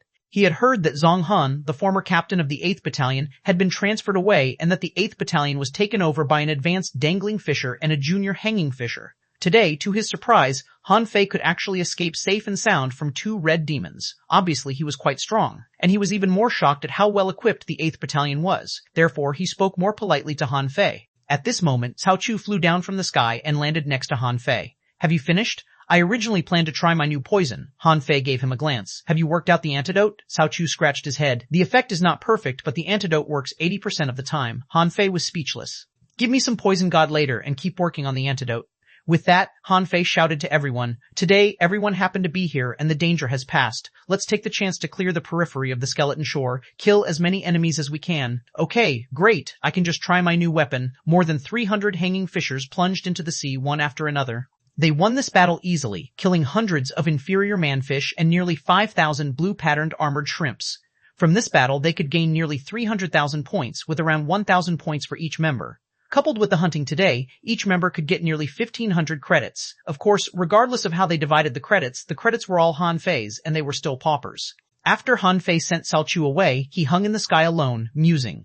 Wu Yong's words reminded him he had never heard of a red demon coming to the skeleton shore before. Wasn't it said that the inferior manfish of that level usually stay thousands of kilometers away from the coast, or even farther away? Han Fei frowned. Could it be that the inferior manfish spotted him making the breakthrough 2 days ago? But why would his breakthrough attract a red demon at that level to come over? The more Han Fei thought about it, the stranger it seemed. If the red demon did notice that, it wouldn't just probe once, it may come again. Thinking of this, Han Fei immediately prepared to transmit a message to the others, only to find there were less than 30 people left within 5,000 meters around him. Han Fei gritted his teeth. Humph, these fishers. Han Fei immediately started the fishing boat and transmitted the message to each of the members. Assemble at camp, assemble at camp. Chapter 639, Arrival in Love Skeleton Shore Camp. Han Fei drew a long face and was asking, what I'm going to say may be a bit scary. Now I need you to concentrate on more serious things and stop thinking about earning credits all day long. Wu Xiaoxiao asked, Captain, what happened? If I've guessed right, our skeleton shore has been targeted by a red demon, and there is more than one red demon. Huh? More than one? How come? Why are the red demons targeting the skeleton shore? Everyone was terrified. They had no problem fighting against ordinary marine creatures and inferior man fish, but the red demons were another story. Normally, even if hundreds of them ganged up on a red demon, they wouldn't necessarily be able to trap it. Even if they tried their best, they would have to sacrifice dozens of them to get a chance to catch a red demon. So, when Han Fei said that the skeleton shore was targeted by a red demon, they were all terrified. Han Fei frowned. Don't give me this surprised look. If the red demons come to invade, I'll be able to block one at most. Many of you may die. I don't want to see any of you die, so I'd like to remind you that if anything happens, use all your trump cards, including the Poison King. Someone suggested, Captain Han, shall we ask for reinforcements? Han Fei shook his head. We don't know when the red demons will come. Reinforcements can't stay here forever. Someone suggested, or shall we find a strong master to stay on guard here? Han Fei sneered. That would work if you can be sure that the red demon will come tomorrow. Someone was distressed. Without reinforcement, we definitely can't resist them. The skeleton shore is too small to set traps on it. Han Fei's eyes suddenly lit up. A trap could be a good idea. The man shook his head. No, what kind of a trap can kill a red demon? Unless you find an array master to set up a strong killing array here. Han Fei frowned. Killing array? Leng Hui suddenly said. Killing arrays are useless. Whenever a red demon attacks, it'll bring a large army with it, so the killing array will definitely be trampled by the army. Wu Xiaoxiao suggested. How about using poison? Doesn't Captain Cao have the poison god? Cao Cao was dumbfounded. I'm not good at fighting. Don't look at me. Han Fei nodded. Cao Chu, we're counting on you. How much poison god have you made? Cao Chu shyly said. Only 100 caddies. How powerful is it? Cao Chu lit up. It is several times stronger than the Poison King. Han Fei held out his hand. Give it all to me. Cao Chu was speechless. I've just made it. Han Fei looked at Cao Chu. It's a matter of life and death. Why are you still so stingy? Do you want to be killed? Cao Chu sighed. Alas, all right, I'll give it to you, but I haven't worked out a 100% effective antidote. It still needs a few days. With that, Cao Chu handed Han Fei a sea-swallowing seashell. Han Fei took it without hesitation. If they were really targeted, this thing would absolutely be of great use. Seeing that no one else had any opinion on this matter, Han Fei ordered the dissolution. What really worried Han Fei wasn't the attack of the red demon, but the safety of his precious customers. He would never let his customers be killed, so he tried to scare them so that they wouldn't come out to fight the red demon on impulse. That night, Han Fei went to Xiaoshan. The location of the Dark Hunting Corps was a secret, and Han Fei didn't know where it was. But Xiaoshan once told him that although its location wasn't fixed, it was somewhere near the coast in the south of the Transverse Mountains most of the time. Han Fei tried communicating with Xiaoshan with his waist tag for a long time, and finally received Xiaoshan's reply on the west side of the Transverse Mountains and the Twisted Forest, near the southern shore of the sea. After a moment, Xiaoshan popped up in front of Han Fei. Why did you come to visit me today? Is it because you miss me? Han Fei grinned. Of course, I wish I could abduct you. Then Han Fei looked at the master hexagon who was crawling on Xiaoshan's back. Don't hide. Do you think you can hide from me? The hexagon starfish rolled its eyes. I'm not hiding. I just want to sleep. Han Fei took the hexagon starfish off and put it on his shoulder. Xiaoshan, have you used him recently? Xiaoshan shook her head. Not much, but the big starfish is still of some use. Han Fei thought for a moment. I will take him away today. Something happened on my side, and I need to arrange some arrays. Upon hearing that, Xiaoshan frowned and the smile on her face disappeared. Do you have trouble? Huh. How did your waist tag become a 4-star one? Ahem. Han Fei smiled and said, I accidentally became a 3-star refiner, so my waist tag was changed. Xiaoshan was stunned. Has the secret about your refinery skills been exposed? Han Fei shook his head. No, I can really refine weapons now. By the way, can you use the divine weapon in your body now? Xiaoshan said in frustration. No, it doesn't follow my orders. I still use ultra-quality spiritual weapons. Han Fei nodded and then handed out 2 small bottles. What's in the red bottle is Poison God, an upgraded version of Poison King. Whoosh, Xiaoshan took 3 steps back. I don't want it. Take it. Just use it as a last resort. What's in this green bottle is the antidote. However, the antidote can only remove 80% of the effect of the poison. I'm taking Master Hexagon away with me, Xuanhuan said hurriedly. Quickly take him away. He never stops asking for spiritual stones from me. Oh, he's such a pain in the neck. Han Fei chuckled. Okay, I'm leaving. Shall we? Xuanhuan rolled her eyes at Han Fei. What do you mean by Han Fei hugged Xuanhuan and was about to kiss her when suddenly his expression changed and he launched the draw technique and flew into the air. Clink. Weapons clashed and sparked up. Han Fei's wrist was shaken by the force. Obviously, the opponent was very strong. Immediately, he threw out dozens of punches, all of which were blocked by a flash of cold light. Xuanhuan flashed, and a strange red light appeared in the air in the blink of an eye. Then, a figure appeared in the night. The man shook his wrist, and blood ran down his arm. Han Fei narrowed his eyes, full of murderous intent. Who are you? If you don't give me a reasonable explanation, I'm gonna kill you today. The opponent was not a peak-level hanging fisher, but was not weak. He was probably an advanced hanging fisher. But Han Fei wasn't afraid of him at all. He had even killed peak-level hanging fishers. How would he be afraid of an advanced one? Xuanhuan's face turned cold, and she said angrily, "xuanhuan, if you do this again, I'll kill you too." Han Fei frowned. Is he from the Dark Hunting Corps? The young man on the opposite side didn't pay attention to what Xuanhuan said, but looked at Han Fei coldly. Who is he? Han Fei grinned. "Ha, so are you a suitor of my little wife? Unfortunately, you won't have any chance. If you dare to harass my wife again, I'll cut you in half." Xuanhuan released a murderous aura. Call her that again? Han Fei laughed. Little wife. Xuanhuan is my little wife. Xuanhuan is my little wife. F off. Swish. A flash of sword light that was extremely fast hacked at Han Fei with soaring killing intent. Xuanhuan's eyes turned cold. Go to hell. Han Fei's pupils constricted, and he quickly activated the majestic mystic spell, launched the draw technique again, and infused the invincible knife intent. Crack. Xuanhuan's sword light full of killing intent was smashed by Han Fei, but the invincible knife intent continued to cut at him. Xuanhuan had appeared behind Xuanhuan at this moment and thrust her dagger at Xuanhuan's neck. You've gone too far. Xuanhuan was pushed out and Xuanhuan failed to stab him. Who saved him was a mature but still attractive woman. This woman seemed to be in her 20s, but the 5-star waist tag on her waist and her murderous aura reminded Han Fei of a certain kind of people, bloodguards. It was not easy to become a bloodguard. One would have to kill at least 100 people to become a bloodguard. This woman seemed to be even stronger than Xuanhuan and was clearly among the strongest peak-level hanging fishers. At this moment, the woman held Xuanhuan's dagger with 2 fingers and stabbed 9 times in a row with a crystal-like dagger to block the knife intent of Han Fei. Interesting, a peak-level dangling fisher, after using a secret method, can actually overwhelm an advanced hanging fisher. No wonder Xuanhuan fell for you. Xuanhuan's eyes were cold. Captain Xuanhuan, why did you stop me? The cold, beautiful woman smiled faintly. Do you mean I should just sit by and watch you kill Xuanhuan? At this moment, Xuanhuan had gotten up. He was horrified and thought to himself, this guy is only a peak-level dangling fisher. How could he be able to beat me? Just now, I almost used the secret method of my family. Han Fei glanced at Xuanhuan lightly and said leisurely, if this guy dares to harass my wife again, I'll definitely kill him sooner or later. Xuanhuan spat. Try it. The woman named Xuanhuan smiled. What a domineering man, but how dare you say these words in my presence? Aren't you afraid I'll kill you now? Han Fei sneered. Try it. Chapter 640, Ambush. A fight was about to break out. Han Fei wasn't afraid of this blood guard at all. After he made the breakthrough, he was confident that if he used all his strength, even if he couldn't beat this blood guard, he wouldn't be killed. And once he ran away, he would ask Wang Dashui to avenge him. Han Fei absolutely didn't believe that Wang Dashui's strength was only worthy of a 6-star rank.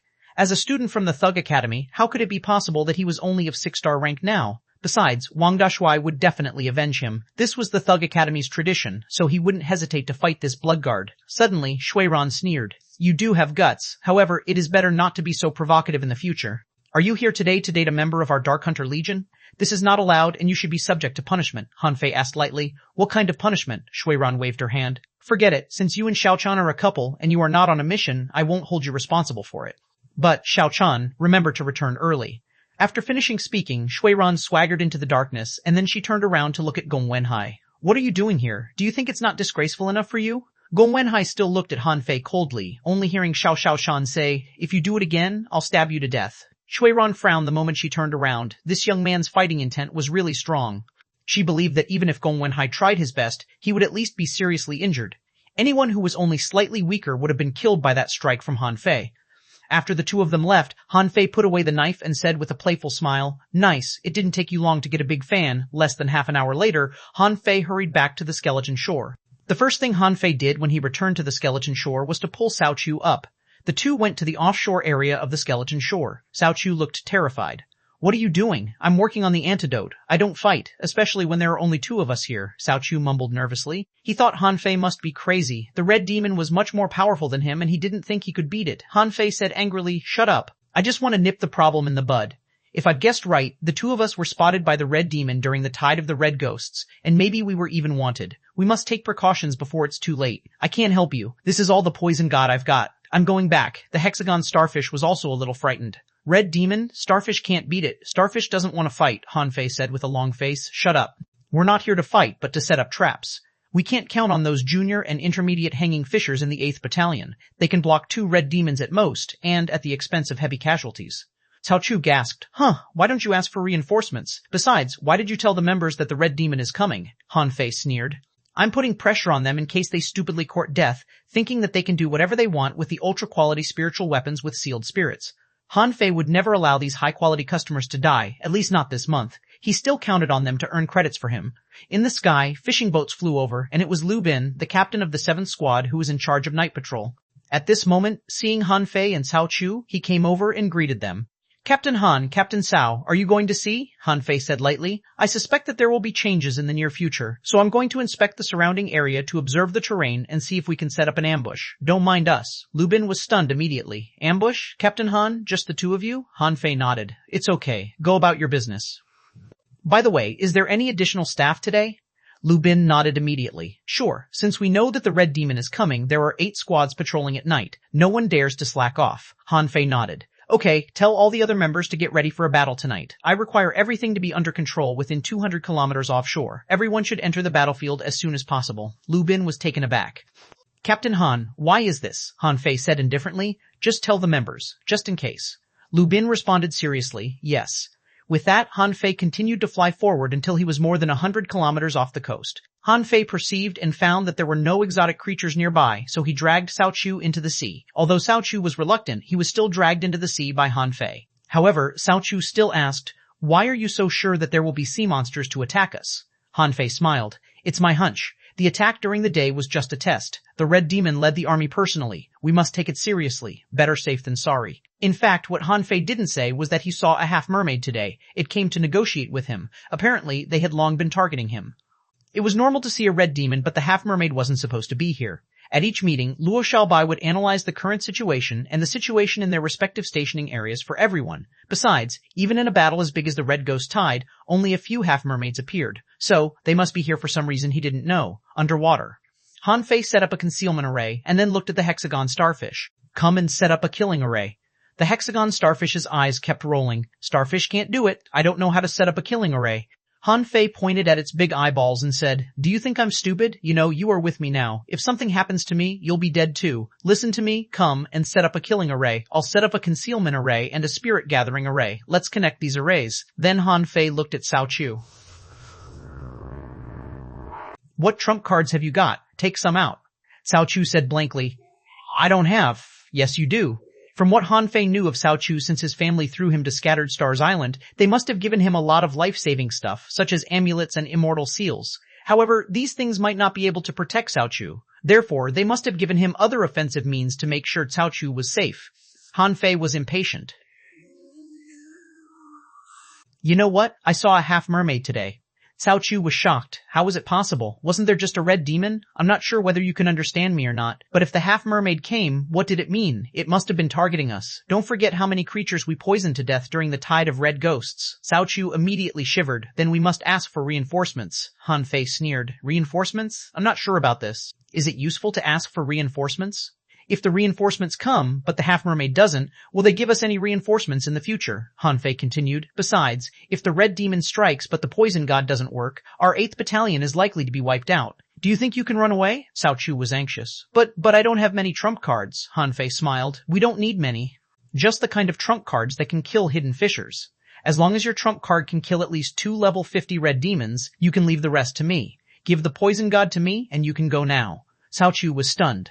"Really? Of course." Cao Chu immediately took out 2 ancient pieces of jade. 2 blows from a peak-level hidden fisher are sealed in them. "Here you are. I'm leaving." Cao Chu slipped away. Han Fei was so shocked that his eyelids twitched, and he didn't even notice Cao Chu left. How many trump cards did this guy have? He just gave him 2 precious pieces of jade off the cuff. That was too much. He spent a full 100 million mid-quality pearls to buy the peak strike of a junior hidden fisher from Faceless, which was almost 1 million high-quality pearls. Originally, Han Fei's real intention was to ask Cao Chu for one of his trump cards, but he didn't expect this guy to give him 2 without even thinking about it. Damn it, I should have asked him for more. Seeing Cao Chu run away, the hexagon starfish said immediately, "How about I set up a defense array?" Han Fei sneered. "Do you think your defense array can block level 50 creatures?" The hexagon starfish's eyes rolled. "Probably not. That's it.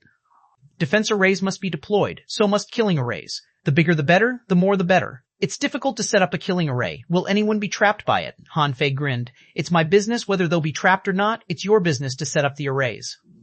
The hexagon starfish thought for a moment. Setting up an array actually needs a lot of spiritual stones." Han Fei immediately stared at the hexagon starfish, and under his stare, his tone became lower and lower. "Well, it doesn't need to be that much. In my inheritance, there seems to be a trap-killing array, but it does require lots of energy to set up that array. After all, arrays not only depend on the mystery of heaven and earth, but are also supported by spiritual energy." Han Fei thought for a while. "I'll give you 1,000 caddies of spiritual spring." 1,000 caddies of spiritual spring were equivalent to more than 1 million points of spiritual energy. And when he set up a great spirit gathering array, the spiritual energy within a radius of tens of kilometers would gather in an instant and be supplied continuously to the killing array. Then it would be able to help him hold out for quite a while. The hexagon starfish was silent. "After that, can I leave? I miss Xia Xiaoshan. I want to visit her." Han Fei sneered. "Don't you miss your essence blood? You are really a starfish with no ambition at all. You know, once this ambush is successful, I'll get a lot of credits. Then I may explore the deep sea and grab a bit of spirit awakening fluid, by the way. This is also your chance, okay?" The hexagon starfish's eyes kept rolling. "Starfish don't need so many chances," Han Fei glared at him. "Just do what I tell you to, otherwise I'll stew you." Chapter 641, Conversation with the Half-Mermaid. They had been deploying arrays from late night to the next day. Outside the killing array, the spirit gathering array was covered with the defense array that was also covered with a concealment array. The 4 arrays overlapped each other, which was the largest array combination Han Fei could work out now. Without the help of the hexagon starfish, these arrays couldn't be fixed at all. Seeing that he seemed to be unable to leave, the hexagon starfish suggested setting up another concealment array outside Han Fei's concealment array. In this way, no one would discover them. But Han Fei didn't take his suggestion. He knew that the hexagon starfish didn't believe in the effect of his concealment array. But it didn't matter, although his concealment array didn't seem to be so perfect. But what he wanted was exactly this imperfection. Otherwise, if he perfectly hit it, how could he get the fish to the bait? After making sure the arrays could be activated at his command, he came out of the arrays. As soon as Han Fei came out, he perceived that Cao Chu was flying in the sky 2,000 meters away. Han Fei jumped out of the water, saying to him via voice transmission, "Why are you still here?" Cao Chu looked at Han Fei strangely. "I thought maybe I could give you a hand if you were going to be killed by the red demon." Han Fei rolled his eyes. "Well, you're just in time. Back off 5,000 meters more and don't let anyone get close to this area," Cao Chu wondered. "Then what about you? Where are you going?" Han Fei grinned. "I'm luring the enemy in deep. I have been here for so long, but I haven't been out to sea." In Cao Chu's view, Han Fei was a lunatic. Didn't he know how dangerous the surrounding area of the Scattered Stars Island was? Didn't he see so many hanging fishers only dare to patrol on the coast? How dare he, a peak-level dangling fisher who had just gotten a 4-star ranking, go deep into the ocean? Han Fei suddenly figured it out last night. First of all, he was sure that yesterday's attack was only a test. He hadn't been out to sea very much recently. The most recent time was when he went to the Path of Giants during the Tide of Red Ghosts. Besides that, he made the breakthrough in the sea. He must have been spotted by those inferior manfish who escaped. That was why the red demon came to investigate him. But what could the inferior manfish see from him? Why did the red demon bother to drive a group of inferior manfish in blue, patterned armored shrimp here to see him? Han Fei wasn't sure. He guessed that something in him must have caught the inferior manfish's attention during the breakthrough. This meant that there was something in him that attracted the red demon. In this case, the appearance of the mermaid wasn't accidental but was planned. This showed that the other party might really want to talk to him about something. Han Fei thought this matter was weird, but couldn't help being curious, so he took the hexagon starfish here to set up this killing array.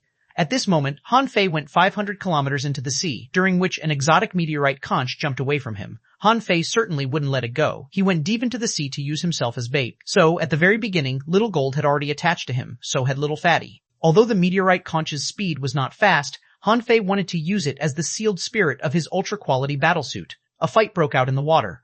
Meteorite conch devoured meteorite iron and had very strong defense. More importantly, it was good at escaping by casting off its shell. When it was in danger, it would abandon its shell and escape into the sand. After fighting for more than 10 minutes, Han Fei caught this exotic meteorite conch. Then he threw it into the demon purification pot, and it only took less than 3 minutes to seal it in his battlesuit. This was a happy surprise, although it was the first time Han Fei used an exotic creature as a weapon spirit. At this moment, his ultra-quality suit was shining with a dazzling gleam. Huh? Why haven't the inferior man fish come over? Is it because the noise I made is not big enough? Han Fei frowned slightly. This was beyond his expectation. If he was targeted by the sea monster, there should be a lot of inferior man fish lurking near the skeleton shore at this moment. Could it be that I've guessed wrong? Han Fei wasn't quite sure and simply began to practice the 108 desolate god body under the water. And he set up a spirit gathering array when he was practicing the 108 desolate god body. Under the dual call of spiritual energy and energy, maybe the inferior manfish would be attracted over soon.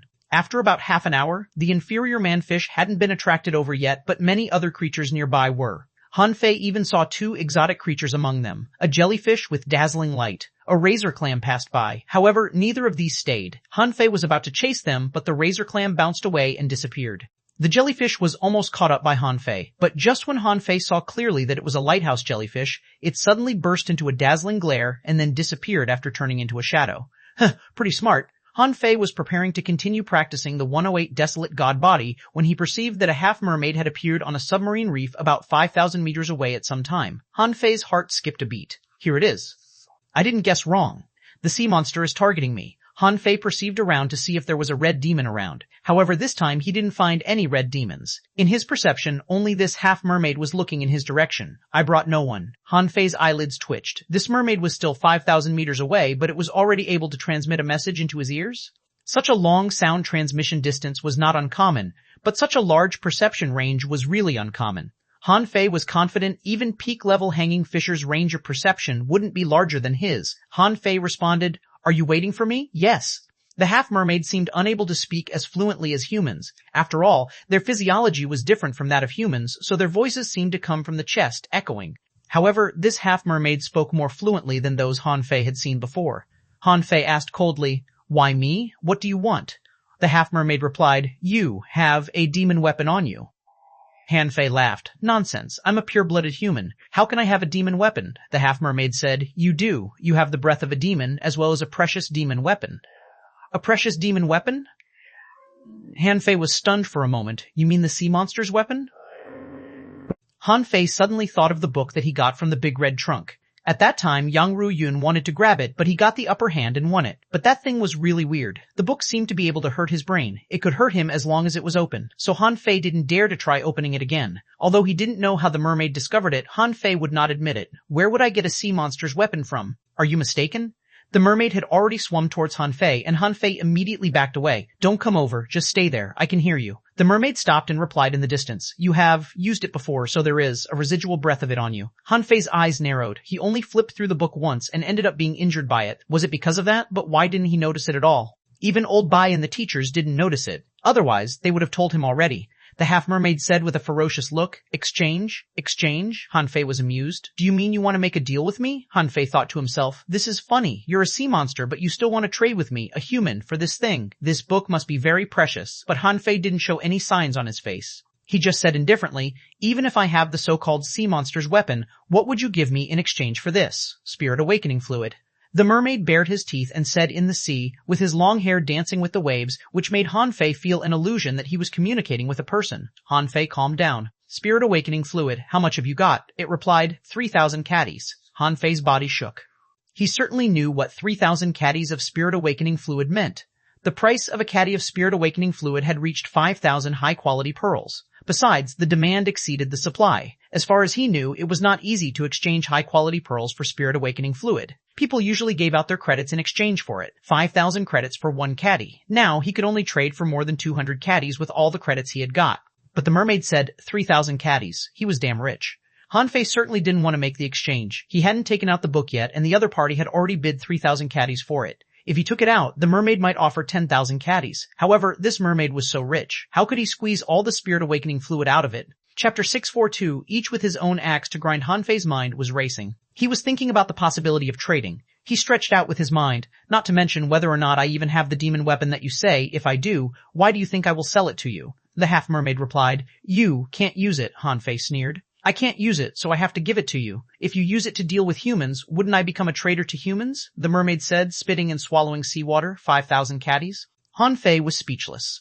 Is this a problem of how many caddies? This is a matter of principle. The half-mermaid thought for a moment. From the remaining breath, only worth 5,000 caddies. Han Fei frowned. He wouldn't have thought that the sea monster would fucking trade with a human. However, he was reluctant to give up 5,000 caddies of spirit awakening fluid. Even if he spent all his money, he wouldn't be able to buy so much.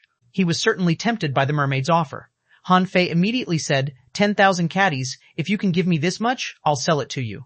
The half-mermaid retorted, 5,000 caddies, it's only worth so much. You can choose not to sell it, but I'll take this place. Han Fei was speechless. No bargain? And you even threatened by me? How dare you threaten me? Han Fei pondered for a moment. Let me think about it for a day.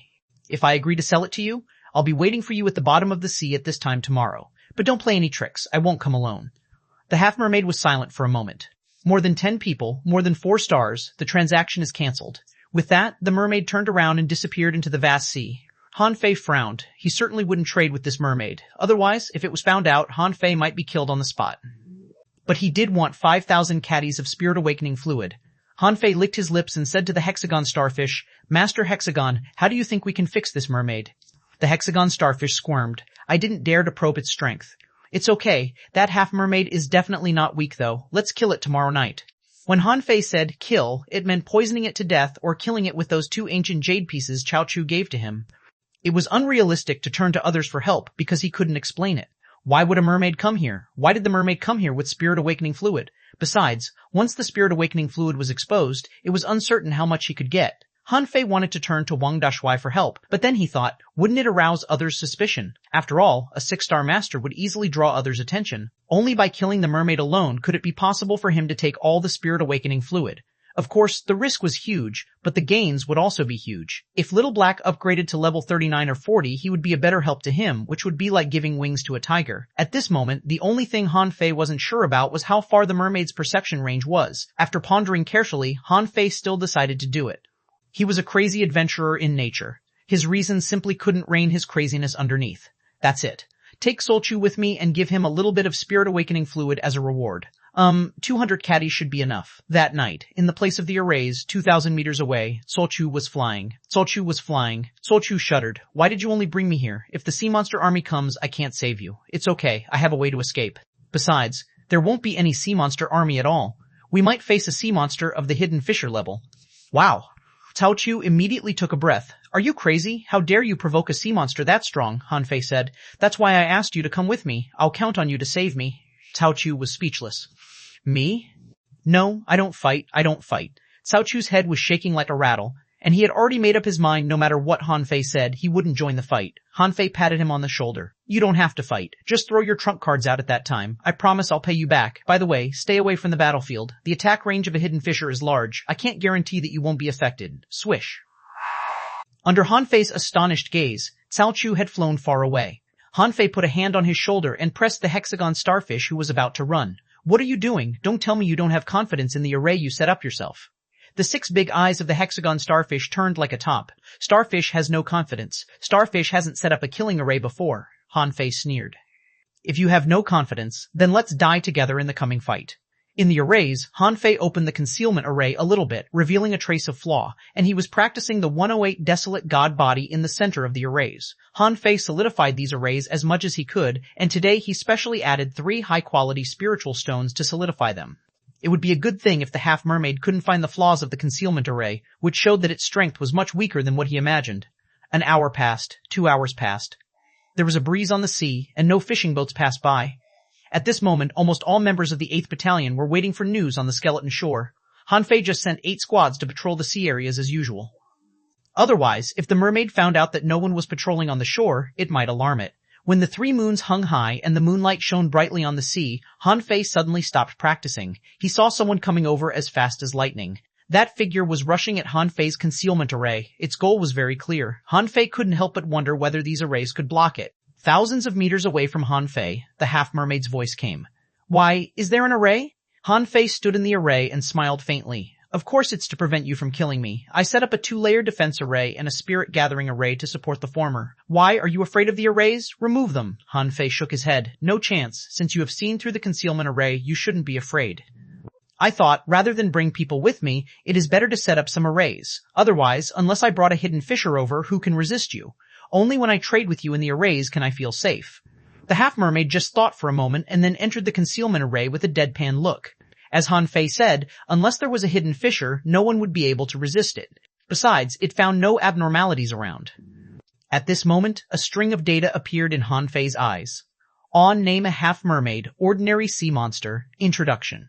A sea monster with consciousness and sanity, an opposite race of mankind, good at mermaid combat skills. Because they take different cultivation methods from humans, their combat characteristics are different and unknown.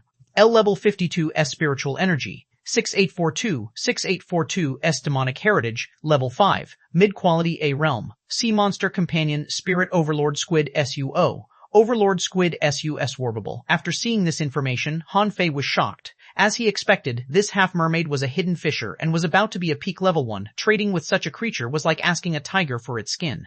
Han Fei could be sure that this half-mermaid's combat power was much greater than the red demon of the same level. Mo Qiansheng he killed in the level 3 fishery was also a half-mermaid. It was fair to say that he could be number one among the younger generation in the 36 towns in terms of strength. Concealment. Concealment meant preventing others from discovering you. When the half-mermaid entered the concealment array, Han Fei calmed down, purposely glanced at his shoulder, and then said to the mermaid, "Where is the spirit awakening fluid?" The half-mermaid stared at Han Fei. "The demon weapon," Han Fei said coldly. "Show me the spirit awakening fluid first. I know you are very strong, but I also have some trump cards. Otherwise, how can I dare to trade with you?" The mermaid was not good-looking. There was no flesh on its face, its cheekbones were prominent, and gills could be seen undulating on its neck. And they always bared their teeth, which made them look scary. The half-mermaid's mouth opened and a sea-swallowing seashell was spat out. It opened and there was a pool of blue liquid inside. With just such a quick glance, Han Fei didn't see how much spirit awakening fluid there was. If Han Fei hadn't bought spirit awakening fluid from Faceless before, he would have thought that the mermaid was cheating him. But just now, he did perceive it was spirit awakening fluid and its quantity was quite large. The half-mermaid said again, "The demon weapon." Han Fei perceived again. Although the other party would notice it, it didn't matter. Only when he was careful could the other party believe him. When he confirmed that there were no other people within 5,000 meters, he issued an order in his heart and a strange red book suddenly appeared in front of him. The eyes of the mermaid suddenly widened as if it was looking at something incredible. However, before it could see it clearly, Han Fei had put the book away. This book could injure his brain, so Han Fei was usually reluctant to touch it. Every time he entered Forge the Universe, he would just ignore this book.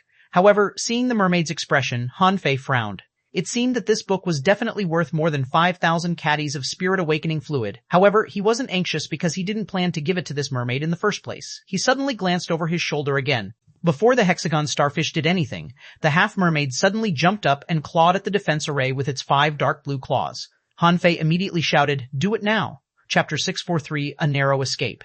At the moment Han Fei shouted, the array at Han Fei's feet was fading, and the real defense array and killing array were precisely at the feet of the mermaid. Han Fei sneered, "It seems that you have no plans to trade with me either. We're even." The defense array was dimmed, and after the half-mermaid's strike, it was almost dimmed by half. After all, the hexagon starfish was only level 43. Although he was a mysterious creature, it was still quite difficult for him to trap a sea monster above level 50. But Han Fei hadn't planned to trap it for long. At the moment the mermaid struck, dozens of caddies of poison god were wrapped in the infinity water which entangled the mermaid. Hiss. The mermaid couldn't roar, but could only make an unpleasant hiss. Then the seabed was shaking. Han Fei could perceive that a large number of marine creatures were swarming over. Han Fei's face changed slightly. Could the sea monster control ordinary marine creatures? He had thought that sea monsters would only manipulate certain marine creatures, such as big swordwater fleas, tide-calling crabs, blue-patterned armored shrimp, and the like. But at this moment, in Han Fei's perception, almost all the creatures nearby were swarming in. Killing array, activate. Infinity water, burst. In the defense array, the mermaid still failed to break the defense array in the second blow. However, after this blow, the entire defense array was dim, and the attacked area was already cracked. The hexagon starfish said in a panic, "I can't trap it any longer." And it was only a minute since the mermaid began to attack the defense array. At this moment, purple columns of light shot out from the underground. This was the killing array laid by the hexagon starfish. At this moment, almost all the spiritual energy gathered by Han Fei's spirit gathering array was absorbed by the killing array. At this time, the seabed was already rioting. Han Fei perceived that red demons were drawing closer. Han Fei immediately shouted to his waist tag, "Ask for the highest level of reinforcements." 20 kilometers was short, very short. Han Fei hurriedly held an ancient jade piece in his hand. A blow from a peak-level hidden fisher will definitely be able to beat you. A level 52 mermaid. The ancient jade shattered and a terrifying fist shadow formed on the seabed. The sea monster in the killing array was stunned and had no time to attack the killing array. A huge squid appeared. Han Fei only had the time to take a quick glimpse of the squid. Was this the sea monster's companion spirit, Overlord Squid? The seawater churned up and a fist mark shooting out of the ancient jade bombarded over with huge waves. On the sea, with a swoosh, Cao Chu flew into the high sky where Han Fei was, calling, "The highest alarm! Red demons are invading! Hurry up!" In the distance, 2 red demons had already flown halfway through in only a minute. Han Fei saw liquid spouting from the mermaid's mouth and knew that the poison god had worked. At this time, holding the blood-drinking knife, wearing an ultra-quality battlesuit, and stepping on the 6 spirit armor, he had launched a spiritual energy protective cover and majestic mystic spell and had Little Fatty and Little Gold attached to him. With all his strength, he launched the draw technique and threw out a slash with the invincible knife intent. No matter if it worked or not, he had only gotten one chance. Once the red demons arrived, he wouldn't have a chance any longer. Before the shadow of the fist arrived, the half-mermaid was already locked. The powerful spiritual energy even shattered the killing array. Han Fei saw that the huge overlord squid was punched through by the fist. Han Fei's blood-drinking knife followed closely, stabbing the mermaid's chest in the mud. Thud! The fist mark was so powerful that it blasted a big hole on the seabed. This mermaid was drenched in blood, dead. Coupled with Han Fei's slash, although it was a hidden fissure, it was impossible for it to survive. Just when Han Fei was about to collect the body triumphantly, suddenly, the mermaid who hadn't actually died thrust its fleshless fingers into Han Fei's chest as fast as a bolt of lightning. How can it be? Bang! 6 spirit armor, shattered. Spiritual energy protective cover, shattered. Its finger bones actually pierced through the ultra-quality battlesuit that had just had a spirit sealed in. Then, the finger bones went further and injected a powerful demonic breath into Han Fei's body, with the intention to destroy Han Fei's body. But this half-mermaid didn't expect Han Fei's physique to be so strong. Although Han Fei's entire chest was already badly mutilated, its claws still couldn't tear his chest open. The almost invincible, indestructible body was so powerless in front of a hidden fissure. At this moment, Han Fei felt the breath of death. The half-mermaid's dying blow was so sudden that Han Fei didn't even have time to use the amulet. Besides, being delayed by the half-mermaid, Han Fei had lost the opportunity to escape. The 2 red demons were only 500 meters away. One of the red demons had already thrown out the harpoon in its hand. In an instant, the amulet given by Old Bai had been used by Han Fei. A milky white barrier shielded in front of Han Fei. That harpoon appeared almost simultaneously with Han Fei's amulet. The amulet flickered and didn't shatter. At this moment, Han Fei heard Cao Chu's voice transmission, "Use the other jade." Han Fei smiled bitterly. "How the fuck do I have the time to use it?" Everything happened literally in a flash. In less than 3 minutes, a hidden fissure was killed. However, shielded by the amulet, Han Fei took the time to crush the second ancient jade, and at the same time collected the corpse of the half-mermaid into Forge the Universe.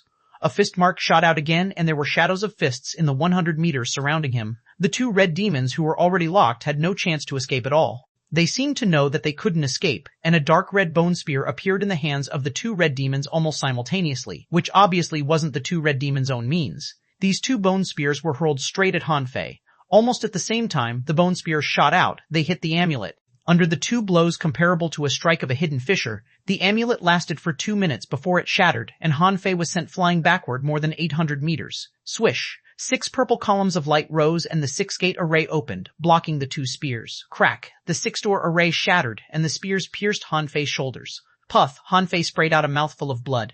The ultra-quality battlesuit was punctured and deflated, and harsh rubbing sounds, like a death knell, rang in Han Fei's ears. In the end, the 2 spears pierced Han Fei's shoulders.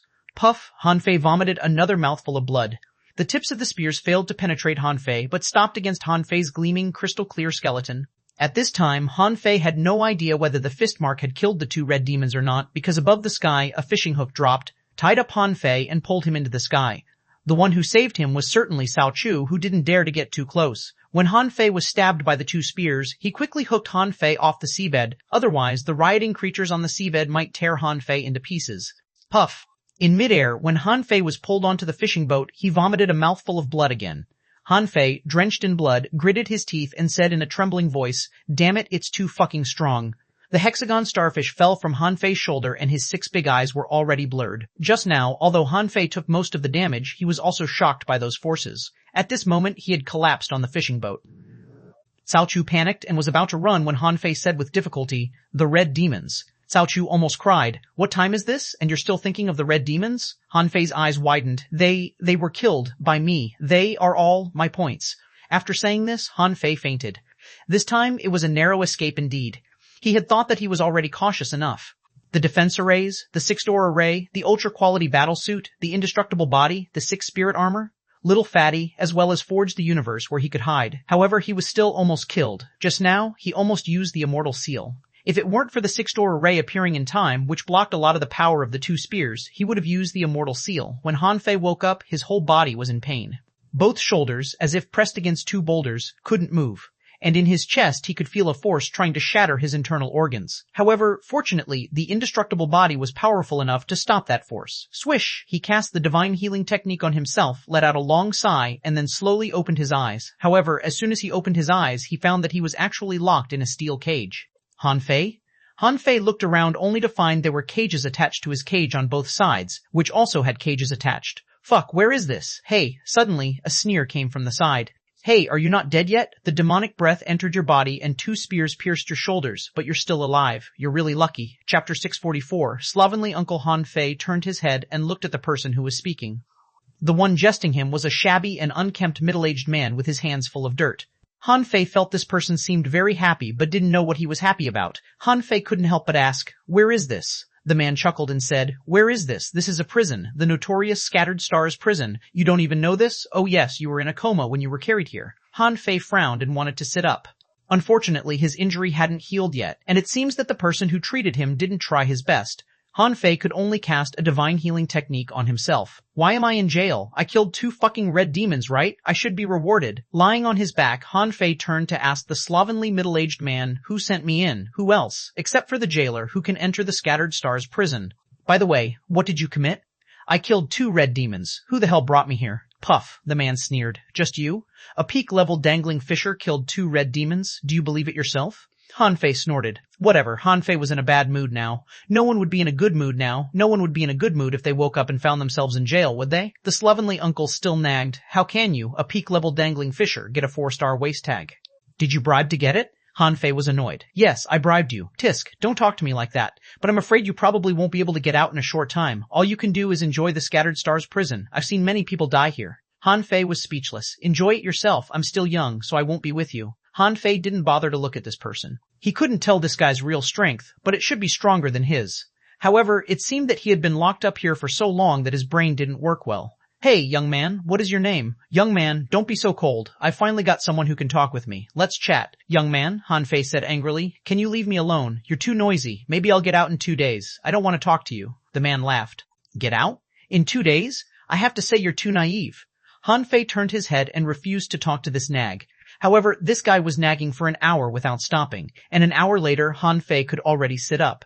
Then he found out that the sea-swallowing seashell on him had disappeared. He didn't use that sea-swallowing seashell often, and there was only an ultra-quality spiritual tool, some high-quality spiritual tools, and things like spiritual spring in it whose value didn't exceed 20,000 high-quality pearls. It must have been taken by someone, but the ring given by the time dragon carp was still on his finger. It seemed that someone had tried to take it off but failed. Han Fei couldn't help sweating behind his back. Fortunately, the bastard who brought him here didn't cut off his finger. Otherwise, he would definitely take revenge. Han Fei slightly moved his body and found that his shoulder bone was slightly cracked and his chest was still burning with pain. After all, the mermaid's hand pierced his chest. All around, there were empty cells. The walls here were covered with salt and the damp air mingled with the smell of seawater. However, to his surprise, the floor was not paved with ordinary bluestone and the cages were not wooden. It seemed that the materials used in these cells were very good. Was it to prevent prisoners from breaking out? Huh? Han Fei watched for a while and suddenly felt a little cool on his chest. Huh? Why did the demonic breath there become so little? Han Fei was suddenly surprised to find that the strange breath filling his body was fading.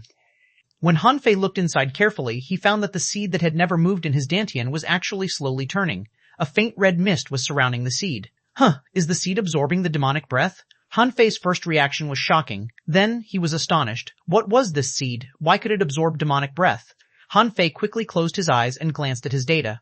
Owner Han Fei level, 39, peak level, dangling fisher. Spiritual energy, 182655-7888, spiritual power, 1299-1299, perception range, 9999 meters. Spiritual heritage, level 5, high-quality upgradable spiritual beast, twin yin-yang spirit swallowing fish, / level 36, wallowing fish level 36, major art, void breaking technique, volume 4 of void fishing, demon level, divine quality. The data stunned Han Fei. His upper limit of spiritual energy had risen by more than 200 points. How did it increase? Han Fei couldn't help taking a more than 200 points. How did it key 200 mive? Even if he practiced the 108 desolate god body, the upper limit couldn't rise so fast. How many days since his last breakthrough? Was it because of the fight with the sea monster? Or was it because the seed absorbed the demonic breath? Han Fei wasn't quite sure. However, in terms of this growth rate, this was a good thing. This meant that at least he gained something from the battle with the mermaid.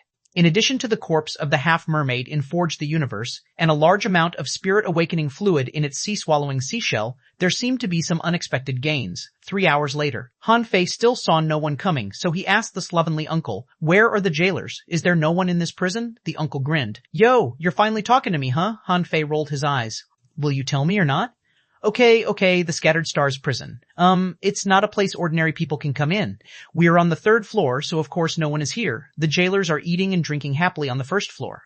Who would come to the 3rd floor? Han Fei frowned. The 3rd floor? What kind of people are locked up on the 3rd floor? The slovenly uncle said, "Normally, you're unqualified to be locked up here. Usually, only hidden fishers will be imprisoned here. It's simply a miracle that you, a peak-level dangling fisher, are imprisoned on the 3rd floor." Han Fei's face was dull. What exactly happened during his coma? Why was he suddenly locked up here? Han Fei looked at the slovenly uncle suspiciously. "Then, what about you? Are you a hidden fisher?" The slovenly uncle grinned and showed his black teeth. "Sure, I'm a very strong hidden fisher." Han Fei smiled. "Then why were you locked up here?" The slovenly uncle sneered. "Why? Colluding with sea monsters? I was caught, so I was locked in here." "Huh." Han Fei was stunned. "Did you collude with sea monsters?" "So what? I did business with sea monsters and made a lot of money, but some Buckstard sold me out. I've been here for 3 years. 3 years, Han Fei exclaimed. Why didn't they kill you since you colluded with sea monsters? The slovenly uncle disdainfully said. There were originally 5 people in this cell, and we were all sent to war. Now I am the only one left. Han Fei nodded. Make use of prisoners. That's understandable. You know shit. How could they charge me for colluding with sea monsters? Those half-fish, half-man things have a lot of good things. What's wrong with me wanting to trade with them? I didn't betray human beings, but they just locked me up here for no reason. Han Fei squinted at him. How can you prove you didn't betray humans? The slovenly uncle shrugged. They're too inflexible. Humans and sea monsters fight for nothing more than spirit-awakening fluid. The biggest spirit-awakening fluid excavation site is in the Transverse Mountains, which is controlled by those in power. So what's wrong with the common cultivators getting something from sea monsters? Han Fei was taken aback. Huh? Isn't spirit-awakening fluid mined in the undersea chimney? Why did you say it's the Transverse Mountains? The slovenly uncle was taken aback for a moment. Oh, I forgot that you are a dangling fisher. After all, there are few undersea chimneys. Every time an undersea chimney is discovered, a big battle will break out and people scramble for it crazily. The one in the Transverse Mountains is controlled by humans and is to supply the 1,000-star city and the 36 towns. We are risking our lives fighting on Scattered Stars Island, but will get no spirit-awakening fluid at all. The slovenly uncle became angrier and angrier. They don't distribute any spirit-awakening fluid to us, and we can't grab any either. Even if we snatch some, it won't belong to us. So what's wrong with me trading with sea monsters? Do I deserve to be locked up here? Han Fei, 1 day later. Han Fei's injuries completely recovered. The demonic breath that rushed inside him almost disappeared, and his upper limit of spiritual energy was increased again, reaching 7,912 points. Not surprisingly, 7,999 points was another bottleneck for him. But how long had it been since he became a peak-level dangling fisher? Han Fei felt it was like a windfall. Chapter 645, Colluded with a Sea Monster. The slovenly uncle called Zhang Teng was a hidden fisher and was originally a 6-star killer. Because he was fighting alone on the ocean for a long time, over time, he gradually started doing business with sea monsters. In Han Fei's view, this was simply ridiculous. Your job was to kill sea monsters, but they still traded with you? However, they did. And it was found out by the management of the Scattered Stars Island. So he was immediately thrown into the Scattered Stars prison and was locked up here ever since. There was no one else here, so the two of them just chatted. Han Fei wanted to get some information about the Scattered Stars Island from Zhang Teng's mouth. After all, a strong hidden fisher must know more than him. They chatted and chatted, the 3-zone, pass, 2 pairs, bomb, straight, the two actually started to play cards. Zhang Teng sighed, these are interesting. Han Fei grinned and said, of course I invented it. You? Han Fei chuckled. Yes, but I don't want to play anymore. We've been playing cards for so long, but why didn't anyone show up? Zhang Teng laughed. No one will come. Han Fei was speechless. Why? Don't they need to interrogate me? You colluded with a sea monster. Why do they need to interrogate you, huh? Han Fei was helpless. Who the hell colluded with sea monsters? I killed 2 red monsters. Zhang Teng suddenly asked. When you were carried in, you were full of demonic breath. At that moment, I thought you were a sea monster. Did you transform from a sea monster? Han Fei was surprised. How could it be? Do I look like a sea monster? Oh, you mean I'm locked up here because they thought I was a sea monster? Zhang Teng chuckled and said, yes, when you were carried in, even I thought that you were a sea monster, and that even if you were not, you must be related to sea monsters. However, after such a long time, the demonic breath in you seemed to dissipate, which seems to be absorbed by your body. If I were them, I would have caught you too. Han Fei narrowed his eyes. Huh? Did I absorb the demonic breath? Why didn't I know? Is it because of my healing technique? Han Fei thought to himself, the demonic breath was absorbed by me indeed, which seemed to do me great good. When the mermaid made its final blow, it almost stuffed all its remaining demonic energy into his body. Originally, it was intended to destroy the vitality in his body and let him die with it. However, it didn't know that Han Fei had such a strong physique, nor did it expect that Han Fei had a seed in his body that could absorb demonic breath. For the first time, Han Fei looked at this seed squarely. He remembered Luo Xiaobai also got a seed before. Old Bai once mentioned that he would have to find his own way, which reminded Han Fei of the road he walked out unconsciously in Ren Tianfei's cave, thinking that the seed was the road. Now, Han Fei was not sure. Why could this thing absorb demonic breath? Zhang Tong smacked his mouth and waved his hand. Healing techniques can heal wounds but can't get rid of demonic breath. Although demonic breath will escape, there will always be residuals, and it won't escape so quickly. As he said this, Zhang Tong squinted at Han Fei. So, you still have something to do with sea monsters, right? Han Fei said angrily. Bullshit, I have an innocent background. I killed red demons, and the second son of the Sao family in the Thousand Star City can testify for me. I used the blow sealed in an ancient jade piece to kill the red demons. Who the fuck has anything to do with sea monsters? Zhang Tong grinned. Not necessarily. Maybe someone is a sea monster, but he doesn't know it. But you really don't look like a sea monster. Huh? Han Fei looked sideways at him. What do you mean? Zhang Tong stretched lazily. You look too human. Zhang Tong stretched lazily. Han Fei was helpless. Are you scolding me? I was originally a person. What do you mean by I look human? If you are a sea monster, then you must be very high-leveled. You'll need a level 7 demonic heritage to perfectly transform into a human, well, no, perhaps even higher. Han Fei was about to say, I don't have a level 7 spiritual heritage yet, and how can I have a level 7 demonic heritage? But then he suddenly paused and felt a chill down his spine. As a peak-level dangling fisher who came to Scattered Stars Island for the first time, how could he know what demonic heritage was? Why was he not surprised at all when he heard about demonic heritage? Han Fei didn't even dare to move his eyeballs. He looked a little dazed, but in his heart he knew instantly. This guy was definitely not a prisoner who had been imprisoned for 3 years. This Zhang Tong was definitely a fake prisoner. He seemed to be friendly to him just because he wanted to trick the truth from his mouth when he was not paying attention. If he answered this question in the wrong way, he would be immediately convicted of colluding with sea monsters. Han Fei gave a confused look. Huh? Wait a minute, what is a demonic heritage? Zhang Tong's eyes blinked faintly, and he said calmly, Oh, sea monsters are actually a race similar to human beings. But we live on the floating islands, while they live in the sea. We are born enemies. Their demonic heritage is equivalent to our spiritual heritage. Han Fei looked astonished. You mean the sea monsters like us cultivate with spiritual heritages? Zhang Tong shrugged. We call it demonic heritage. However, someone said he once saw the king of sea monsters who looked almost the same as humans. Wow, Han Fei pretended to be ignorant. Really? Zhang Tong smacked his tongue. It's similar to a human, both in speech and behavior and the cultivation methods. Han Fei couldn't help but ask, then can it still be called a sea monster? Shouldn't sea monsters be full of demonic breath? Zhang Tong lazily said, Alas, maybe their demonic heritage is just like our high-quality spiritual heritage.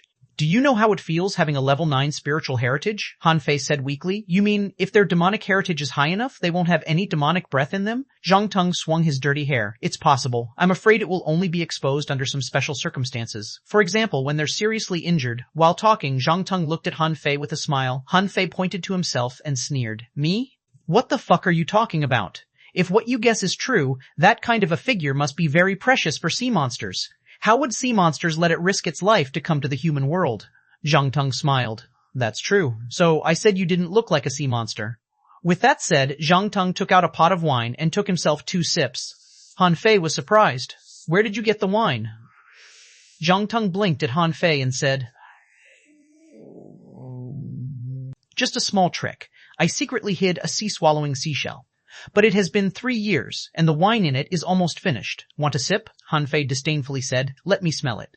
Heh, are you afraid that I will put poison in the wine?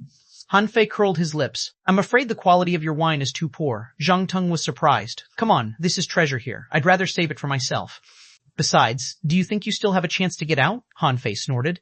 I'm definitely able to get out. I'm not a sea monster. If they keep locking me up here, believe it or not, my teacher will come and smash this Scattered Stars prison. Oh, your teacher is so strong? Han Fei said proudly. Of course, he is a hidden fisher. It'll simply be a breeze for him to kill them all. Zhang Tong felt silent. What a braggart. What makes you think hidden fishers are capable of that? Han Fei was more certain that this man was not a prisoner. If the Scattered Stars prison was really as powerful as he described, how could they allow him to keep a sea-swallowing seashell? Han Fei asked. Hey, how do you think sea monsters cultivate? Why do the inferior manfish and red demons look different? Zhang Teng cast a surprised look at him. Huh? You don't know why? I am not a sea monster. How would I know? Zhang Teng snorted. Well, sea monsters are actually not much different from humans. In fact, there are different levels of sea monsters. Some creatures become monsters after producing wisdom. We call this realm Spirit Awakening. The lowest level sea monsters have 3 realms: Spirit Awakening, Worldliness Transcending, and Spirit Guarding. In theory, they respectively correspond to the 3 realms of Fisher, Fishing Master, and Great Fishing Master. Han Fei was amused. Can they be called sea monsters? Listen to me. After the spirit guarding stage, a sea monster can awaken and thus formally cultivate. In theory, it's at the same level as a dangling fisher then. Of course, sea monsters may awaken at any stage, so it's just a theoretical correspondence. Han Fei prodded, and then? After awakening, it'll enter the demonization stage, at which it will continue to grow and evolve. Only in this way it can truly become a sea monster. Therefore, at the demonization stage, it is equivalent to a hanging fisher, and above this level, it will become a true sea monster and be as intelligent as humans. If it continues to pursue its cultivation, it'll become a sea spirit, which is the highest level for sea monsters.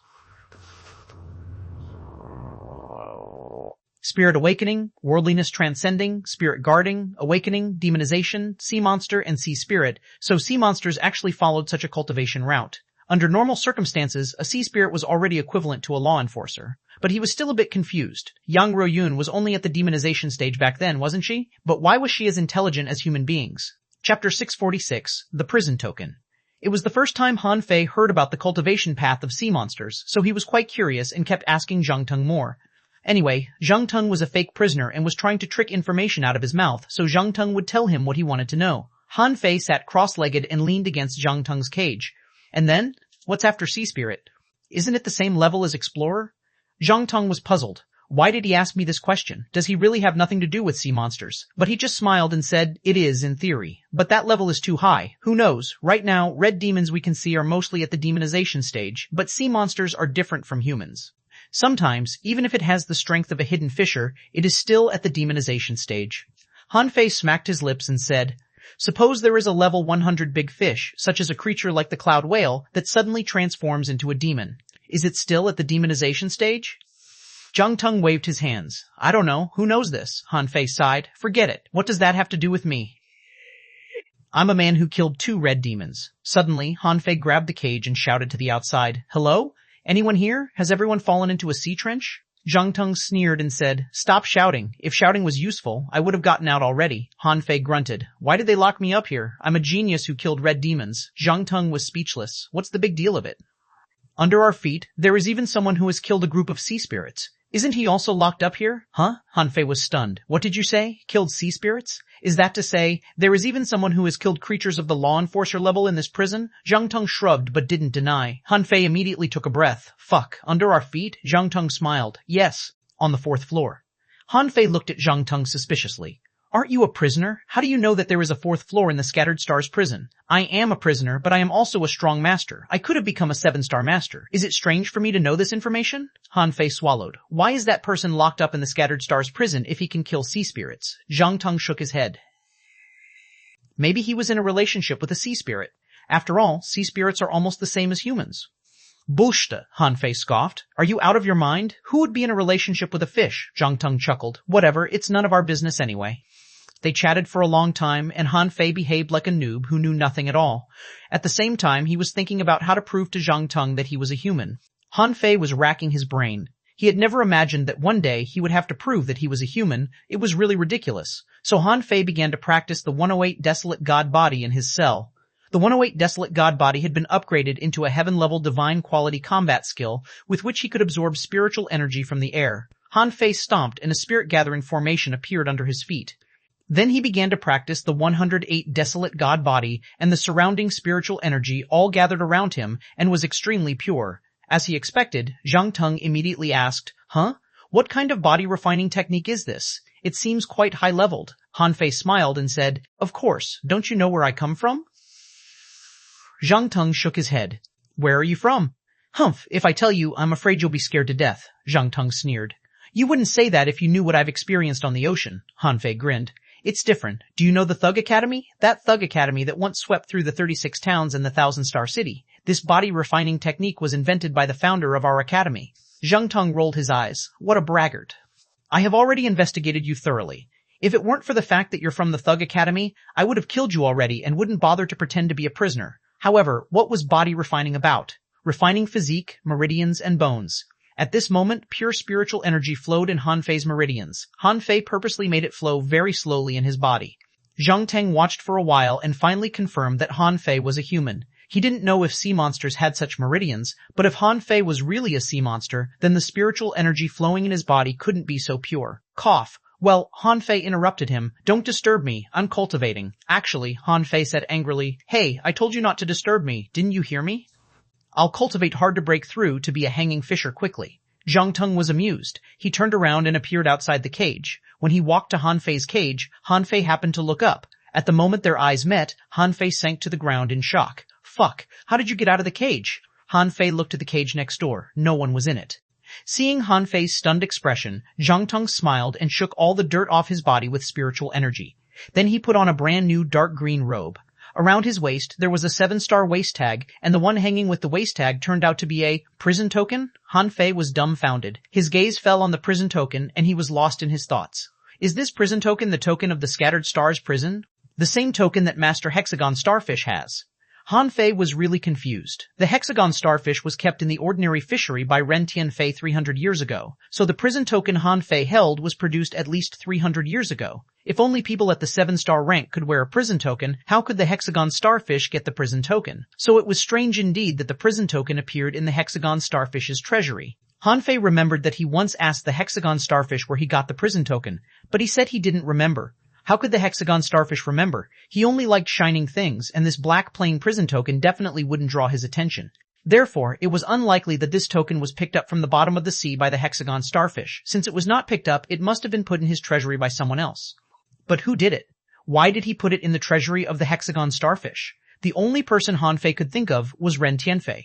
But why did he do it? Did Ren Tianfei leave it there for him? Hiss. Han Fei couldn't help taking a breath. If so, why didn't Ren Tianfei just tell him? And if it wasn't Ren Tianfei, who did it? However, in Zhang Teng's eyes, Han Fei was surprised because he suddenly became a 7-star powerhouse. He was very satisfied with Han Fei's current expression. This made him more comfortable than buttering up to him. However, the two of them were thinking of completely different things. Zhang Teng leisurely said. Han Fei, one of the deputy captains of the 8th Battalion. The younger generation of the Thug Academy 30 years later is truly extraordinary. At such a young age, you dare to challenge red demons. That's very courageous of you. Han Fei acted as if he suddenly realized something. Were you testing me just now? Zhang Teng nodded lightly. You can say that. Although I can basically be sure that you are not a sea monster, I still have a few questions for you. Han Fei pretended to gnash his teeth with anger. What questions? Zhang Teng continued. Firstly, what kind of ring is the one on your finger? I have pinched it, but it's extremely hard and can't be broken or taken off unless I chop off your finger. Han Fei sneered. Then why didn't you chop off my finger? Zhang Teng smiled and said, I wanted to, but when I was about to do it, a strange force burst out of it and almost injured me. If I had really chopped off your finger, I might have been in danger. Han Fei bared his teeth and said angrily, I've given outstanding service to the island, but you wanted to chop off my finger? Zhang Teng smiled faintly. I didn't do it, did I? So, what is the ring? Han Fei snorted. A gift from an elder. You should be grateful you didn't chop off my finger. Otherwise, it'll be too late for you to regret it. Zhang Teng narrowed his eyes but didn't say anything. He just thought he might underestimate the Thug Academy. Okay, the second question. Did you get your current physique with the body refining technique you practiced just now? Han Fei sneered in his heart. Here it comes. Ren Tianfei had once told him that before coming to the unknown place, he should practice a body-refining technique and could never expose the indestructible body. Sure enough, at this moment, someone was suspicious of his physique. Han Fei rolled his eyes and said, Isn't this nonsense? Is my body-refining technique not strong enough? But don't you think about getting it from me. If you dare to snatch it, you'll be subject to the revenge of the Thug Academy. Zhang Teng frowned. How can a heaven-level high-quality body-refining technique be so powerful? I ask you again. Think carefully before you answer. Do you really only have this body-refining technique? Chapter 647, Released from Prison. Han Fei looked at Zhang Teng calmly without blinking. Who told you that it's a heaven-level high-quality body-refining technique? Zhang Teng was surprised. Then, what level is it? Han Fei grinned faintly. Heaven-level, divine quality. Impossible. Zhang Teng suddenly grabbed the cage and stared at Han Fei. There is no divine quality combat skill in this world. Han Fei laughed. You can go to the Thug Academy and ask. As long as you are not afraid of being thrown out, the Thug Academy once swept through the 1,000-star city, so we certainly have some trump cards. Zhang Tong stared straight at Han Fei. Humph, do you think I dare not do it? I will continue to investigate this matter, Han Fei said nonchalantly. Go ahead. Han Fei was sure Zhang Tong couldn't find out anything. This 108 desolate god body was deduced from the 108 spirit-absorbing war bodies. But neither of the combat skills could help him achieve his current physique. Old Bai had certainly found it out, but he never asked him about it. Even if Old Bai knew that he was practicing the indestructible body, so what? Although he didn't know the secrets of the Thug Academy, he was sure there must be enmity between the Thug Academy and the Thousand Star City. Only certain characters in the Thousand Star City were qualified to become the Thug Academy's enemies. Otherwise, from what he knew of Old Bai, he would have taken revenge earlier. Han Fei smiled and said, Master Zhang, is there anything else you would like to ask? I'll definitely tell you everything I know. Zhang Tong calmed down and said with a smile, I do have some more questions, but I'm afraid you can't answer them. How did the demonic breath in your body disappear? Just tell me the truth. Han Fei said indifferently, Alas. Have you ever heard of a law? A law? What law? Han Fei said matter-of-factly, the law of conservation of energy. Zhang Tong frowned. What is that? Han Fei grinned. As you know, everything in the world is energy, and matter will not be annihilated, but will only continue to exist in the world in a certain way. I am not a sea monster, so I really don't know what that demonic breath thing is about. But I guess the demonic breath turned into another kind of energy and maybe was absorbed by me or dissipated into the air, Zhang Tong sneered. Law of conservation of energy? This is just the Tao of heaven. Your explanation made some sense, but Zhang Tong stretched out 2 fingers, pointed at his eyes, and pointed at Han Fei. If you are hiding something, it is impossible to escape my eyes. Squeak. The cage suddenly opened automatically, and Zhang Tong said lightly, Okay, you can go now. Han Fei was surprised. Am I released? Zhang Tong smiled and said, You can continue to stay here if you'd like. What I told you was not a lie. This 3rd floor is really built for locking up hidden fissures. Han Fei looked at the circle of empty cells. So, were the hidden fissures locked up here really sent to the battlefield as frontline pawns? Yes. Passing by the 2nd floor and the 1st floor, Han Fei met 3 jailers in total. Han Fei looked at their waists and discovered that only Zhang Tong had the prison token, and now he was sure that his prison token definitely wouldn't have appeared in the treasury of the hexagon starfish for no reason. Above the ground. It was a big black room, in which nothing could be seen. Out of the room, it was a courtyard. At this moment, there was a huge door on the ground in the courtyard. Then Han Fei found that Wang Dashuai, Xia Shaoshan, Zhang Xuanyu, Lu Renquang, Luo Xiaobai, and Cao Chu were all here. At the moment Zhang Tong came out, the huge door suddenly flew up, turning into a huge shadow, and smashed at Zhang Tong. Upon seeing this, Han Fei jumped to the side immediately. Zhang Teng punched out, and with a boom he took 7 or 8 steps back. Zhang Teng said angrily, Wang Dashuai, what the hell are you doing? Don't forget where this place is. Although there was a touch of anger on Wang Dashuai's face, he didn't look ferocious, but he spoke quite domineeringly. My junior brother has performed meritorious service. How can you suspect my junior brother? Do you want to die? He held the door high and suddenly smashed it down. With a loud bang, the whole room was smashed into powder. 2 big axes appeared on Zhang Tong's hands, with which he blocked the huge door, shouting angrily, Wang Dashuai, how dare you mess around with our Scattered Stars prison? Wang Dashuai sneered, and his burly body suddenly jumped up. Brandishing the huge door, he kept smashing it at Zhang Tong, who had to retreat 1 step after another. That's enough. Zhang Tong brandished his axes. Wang Dashuai, do you want to enter the Scattered Stars prison yourself? Wang Dashuai grinned and said, Try me. At this moment, Han Fei shouted, Senior brother Dashuai, it's all right. I'm fine. Wang Dashuai stopped and turned his eyes to Han Fei. Huh? Junior brother, did this bastard bully you? Han Fei showed a weird smile. Senior brother Dashuai, it's okay. I had a very happy conversation with Master Zhang Tong in the prison. Xia Xiaoshan appeared next to Han Fei. Humph, happy conversation? I heard that you were carried in unconscious. The hexagon starfish was hanging on Xia Xiaoshan's shoulders, Starfish told them. Starfish couldn't do anything when they carried you into the jail. Han Fei stroked Xia Xiaoshan's hair. It doesn't matter. It was a bump in the road. Then he looked at the hexagon starfish. For the sake of your bravery that day, I'll get you some treasure later. The hexagon starfish's eyes lit up. Really? Don't you lie to Starfish? Han Fei nodded. Of course. The benefits will be beyond your imagination, Zhang Xuanyu asked. Fei, are you okay? Lu Renquang added. Han Fei, did he injure you? I heard that no one is released from the Scattered Stars prison safe and sound. Cao Chu nodded repeatedly. Yes, I went to find reinforcements immediately at that time, but it was only now that we made it here. Han Fei glanced back at the room that had become a ruin and said with a smile, It's okay. I did have a happy conversation with Master Zhang Tong. Maybe I'll come back someday. Let's show Master Zhang some respect. Come back? Wang Dashuai immediately widened his eyes. This place is not good. Don't come back. Han Fei smiled and said, Who knows? Master Zhang, I won't compensate for this house. The sea-swallowing seashell you got from me should be able to cover the loss. Wang Dashuai turned to Zhang Tong. Give the sea-swallowing seashell back. Han Fei hurriedly tugged at Wang Dashuai's arm. Well, senior brother Dashuai, it's just a sea-swallowing seashell. Master Zhang can keep it as a gift.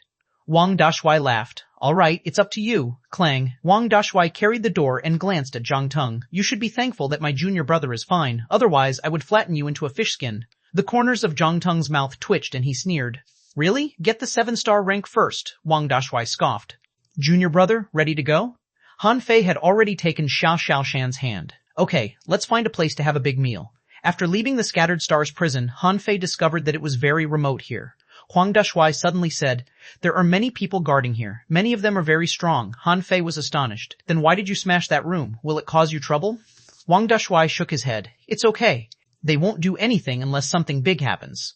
Han Fei said to Cao Chu, Cao Chu, thanks. Cao Chu chuckled. You really should thank me. If I hadn't fished you out of the sea, you might have been eaten by marine creatures. What happened after? Was there a fish tide? Cao Chu shook his head. Didn't we release the highest level alarm? All of a sudden, 8 guards regiments came and directly leveled the skeleton shore. Han Fei took a deep breath.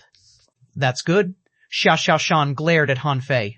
Good? I heard that you were almost killed. Han Fei bared his teeth. How can I be killed so easily? But the opponent's combat effectiveness was indeed beyond my expectations. We must not fight head-on against hidden fisher-level creatures now. We are no match for them indeed. Everyone rolled their eyes. Isn't this bullshit? Don't you know what your realm is? How can you fight head-on against a hidden fisher?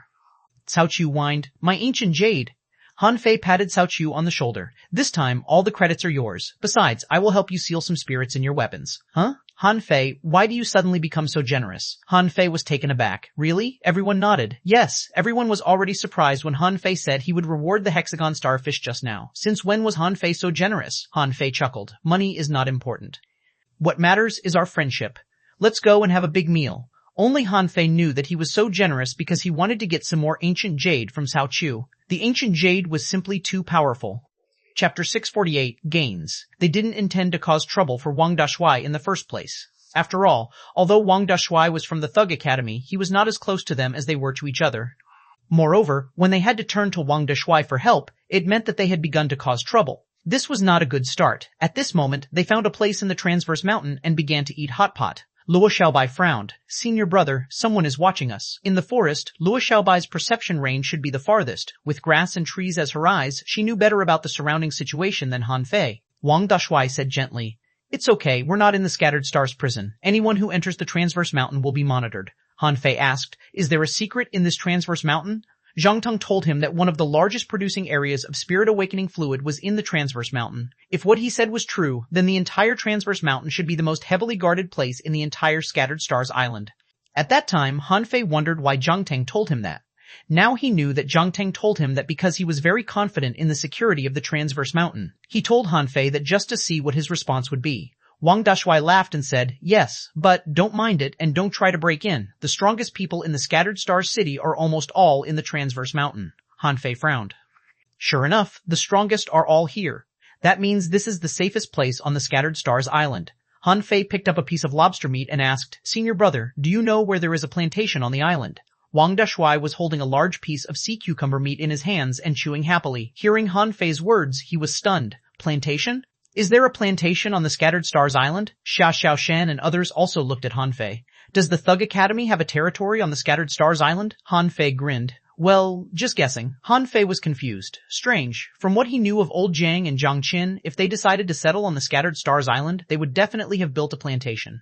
Zhang Xuanyu thought for a moment. I think it's possible. Maybe we also have some junior uncles on the Scattered Stars island. Wang Dashuai shook his head. No junior uncle here. You do have a senior sister and senior brother, but they are not on the island now. Huh? Xiao Xiaoshan exclaimed. A senior brother and a senior sister? Le Renquang hurriedly said, So including you, there are 3 of you. Wang Dashuai laughed. Yeah, they went out and I guarded our home. By the way, before you become intermediate hanging fishers, don't go to sea. After that, Wang Dashuai looked at Han Fei. Junior brother, don't go out for now. Han Fei was surprised. Is it very dangerous? Wang Dashuai glanced at Cao Chu, who was immersed in the meal, and patted Cao Chu with his big hand. Well, can you excuse us for a while? Cao Chu paused and said, I'll just concentrate on the food. I won't eavesdrop. Xiao Xiaoshan tilted her head and looked at Cao Chu. Is it delicious? Cao Chu froze and said in his head, I really won't listen. Han Fei thought for a moment. After all, he survived this time thanks to Cao Chu's ancient jade, which was extremely precious. So he said, Senior brother, it's okay. Just don't talk about important matters. Wang Dashuai laughed. It's nothing big, but your senior brother and senior sister have a lot of enemies outside. If you don't hide your identity, you may have trouble going out. Everyone glanced at each other and understood. It was just like when they were in the level 3 fishery. They caused a lot of troubles and were hunted down by the entire fishery. Cao Chu thought to himself of how he investigated the Thug Academy. Unfortunately, he only found out that the Thug Academy used to be very powerful. However, most of the information about it had long since been erased. Now it seemed that this school was not that simple. People from this academy seemed to be all pretty strong. Han Fei was about to ask Wang Dashuai about the boneyard, but in the end, he didn't ask anything. He hadn't found old Jiang yet. Why was he in a hurry to find the boneyard? In the end, under the strong condemnation of everyone, Han Fei was asked to act low-key and not to mess around. After the meal, they didn't stay long. Since Han Fei was fine, they went back. But Xia Xiaoshan hadn't left, neither had Cao Chao. At this moment, Han Fei and Xia Xiaoshan were both staring at Cao Chao. Cao Chu looked confused. Huh? Why are you looking at me? Han Fei said crossly. Why are you still here? Want to be the third wheel? Cao Chu came to realize why they were staring at him. Oh yes, then I'm leaving, smack. After Cao Chu left, Han Fei was immediately slapped on his back. He looked back only to see Xia Xiang glaring at him. How dare you? You're not even a hanging fisher yet and already have got the guts to provoke a hidden fisher. Han Fei was speechless. I didn't. They came at me. When you took the big starfish away, I felt something was wrong, and I asked you, but you said it was all right. Han Fei replied, it was all right. If you don't believe me, ask Master Hexagon. At this moment, the hexagon starfish was on Xia Xiaoshan's shoulders. He lied. Starfish almost died. Han Fei was angry. Do you know how to speak? You idiot. But Xia Xiaoshan snorted. Forget it. Can you still fight now? Han Fei was stunned for a moment. What's the matter? I can. Xia Xiaoshan blushed. Then let's find a place and have a fight, I feel. Han Fei's expression changed. Are you going to go crazy again? Xia Xiaoshan nodded. After I came to the Scattered Stars Island, I almost lost control several times. However, the feeling was not strong, so I planned to burst out all at once. Han Fei couldn't help taking a breath. So can you control precisely the time you lose control? Xia Xiaoshan tilted her head. Only narrowly, but in the past 2 days, I could barely control it, so I might have to have a fight. Han Fei looked serious and was no longer in the mood for a date. Come on, follow me to the skeleton shore. Xia Xiaoshan was surprised. Wasn't there just a big battle over there? Han Fei chuckled. That's why it's safe now. 2 hours later. Han Fei lay panting in a door of the hexagon starfish, throwing one divine healing technique after another on himself. Han Fei muttered, you are too fierce, aren't you? Now the only weapons you use are divine weapons. My 8 sets of ultra-quality battlesuits were destroyed just now. Xia Xiaoshan squatted aggrievedly beside Han Fei. Does it hurt? Han Fei coughed. Of course, it hurts like hell. Xia Xiaoshan's strength had improved a lot. Xia Xiaoshan, who was only a junior hanging fisher, was as powerful as a peak-level hanging fisher when she was fighting against Han Fei with the divine weapon daggers. Of course, it was mainly because of the pair of divine weapons. Han Fei was stabbed 7 times in his stomach, and there were no less than 50 wounds on his body. If it were someone else, such as that idiot Gong Wenhai, he would have definitely been stabbed to death by Xia Xiaoshan. Xia Xiaoshan stretched out her hand awkwardly. May I rub it for you? Cough. Girl, give me a kiss. It can ease the pain. Nice try. Now Xia Xiaoshan was no longer that gullible. If he had known it earlier, he would have done more with her back then. Han Fei couldn't help but regret that it was really a big loss. Alas. At the time, Xia Xiaoshan suddenly sighed. I don't know why, but recently I have been practicing more and more smoothly. I feel that my strength is growing rapidly. I should be able to become an intermediate hanging fisher in less than 2 months. Han Fei almost vomited blood. Gosh, I tried my best and finally made a breakthrough, but I haven't become a hanging fisher yet. Han Fei gritted his teeth. It seems that I should become a hanging fisher as quickly as possible. Otherwise, if you go crazy again, I may be hacked to death by you. Xia Xiaoshan squatted on the ground with one hand on her chin, looking unhappy. Han Fei said softly, close your eyes. Xia Xiaoshan shrank back. No. Han Fei sighed. I have a gift for you. Really? Han Fei said again. Close your eyes first. Moi. Ah, Han Fei, you are shameless. Han Fei laughed. So what? I'm gonna beat you to death.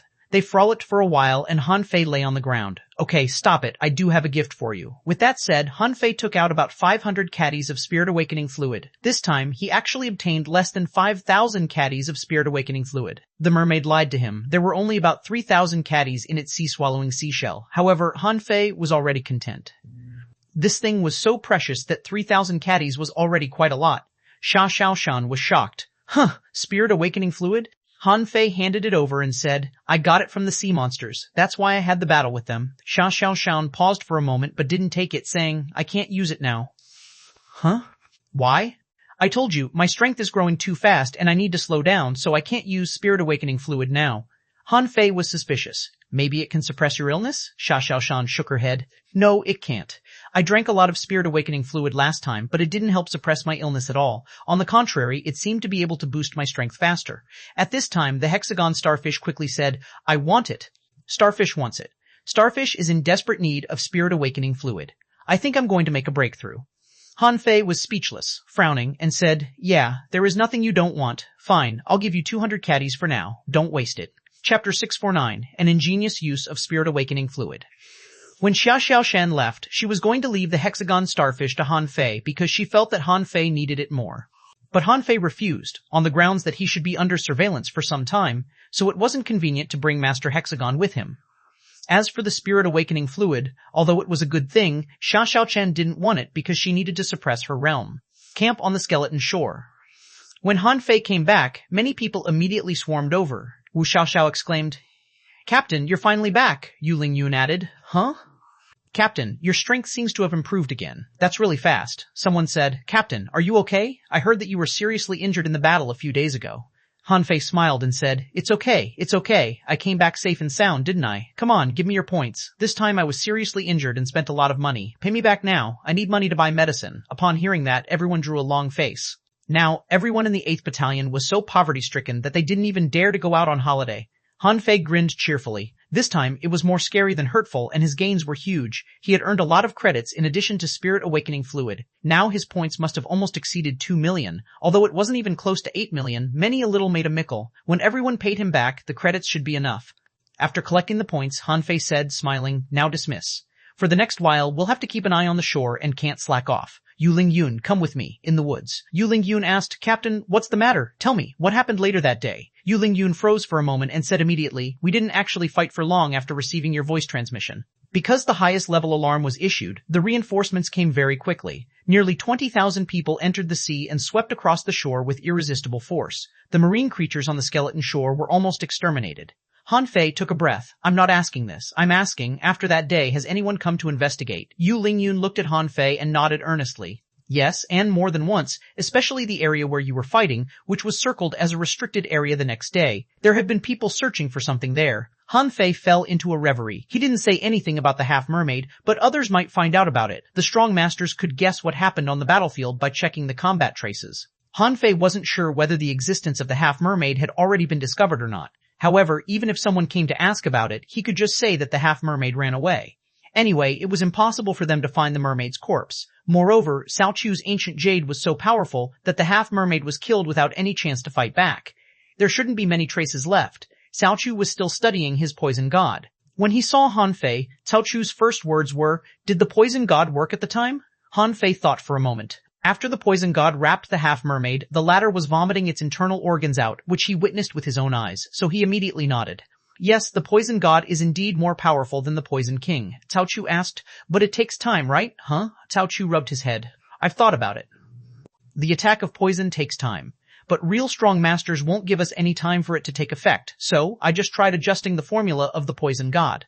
Han Fei frowned. You adjusted it again? Cao Chu grinned. I added chaotic spirit grass in it. Now, after the poison god enters the body, it will explode instantly. In this way, the poison can take effect quickly. Han Fei's mouth twitched. Okay, but take your time. I brought you a gift.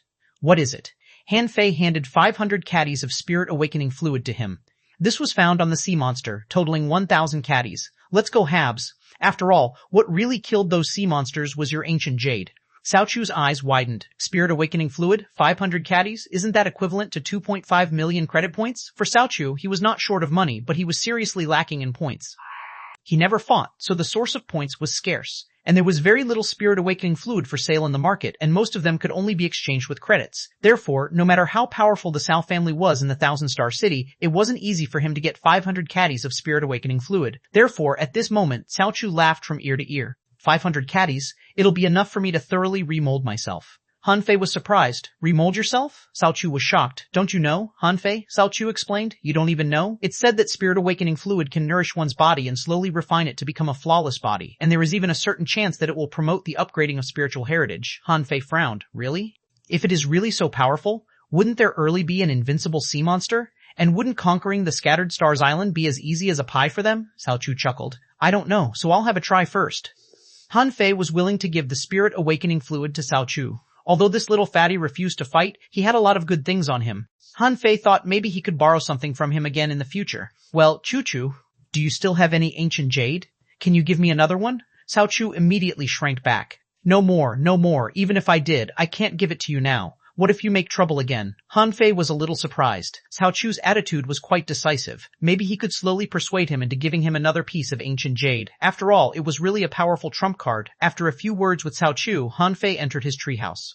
After setting up a concealment array, Han Fei didn't summon his spiritual beasts or contractual spiritual beasts. Instead, he took out a can of spirit awakening fluid and began to drink it. Today, when fighting with Xiaoshan, Han Fei discovered that the realm did decide strength. He should break through to the realm of Hanging Fisher as soon as possible. Otherwise, his combat power couldn't be improved quickly. After drinking 10 caddies of spirit awakening fluid in one breath, Han Fei felt that his head suddenly went blank as if he was drunk, as if he were in a mist. In front of him, a black light flashed and disappeared without a trace. A black light?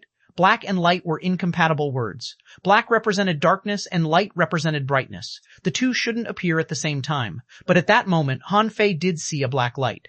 However, before having time to think about it, Han Fei suddenly felt refreshed as if a spring breeze and drizzle had blown his mind.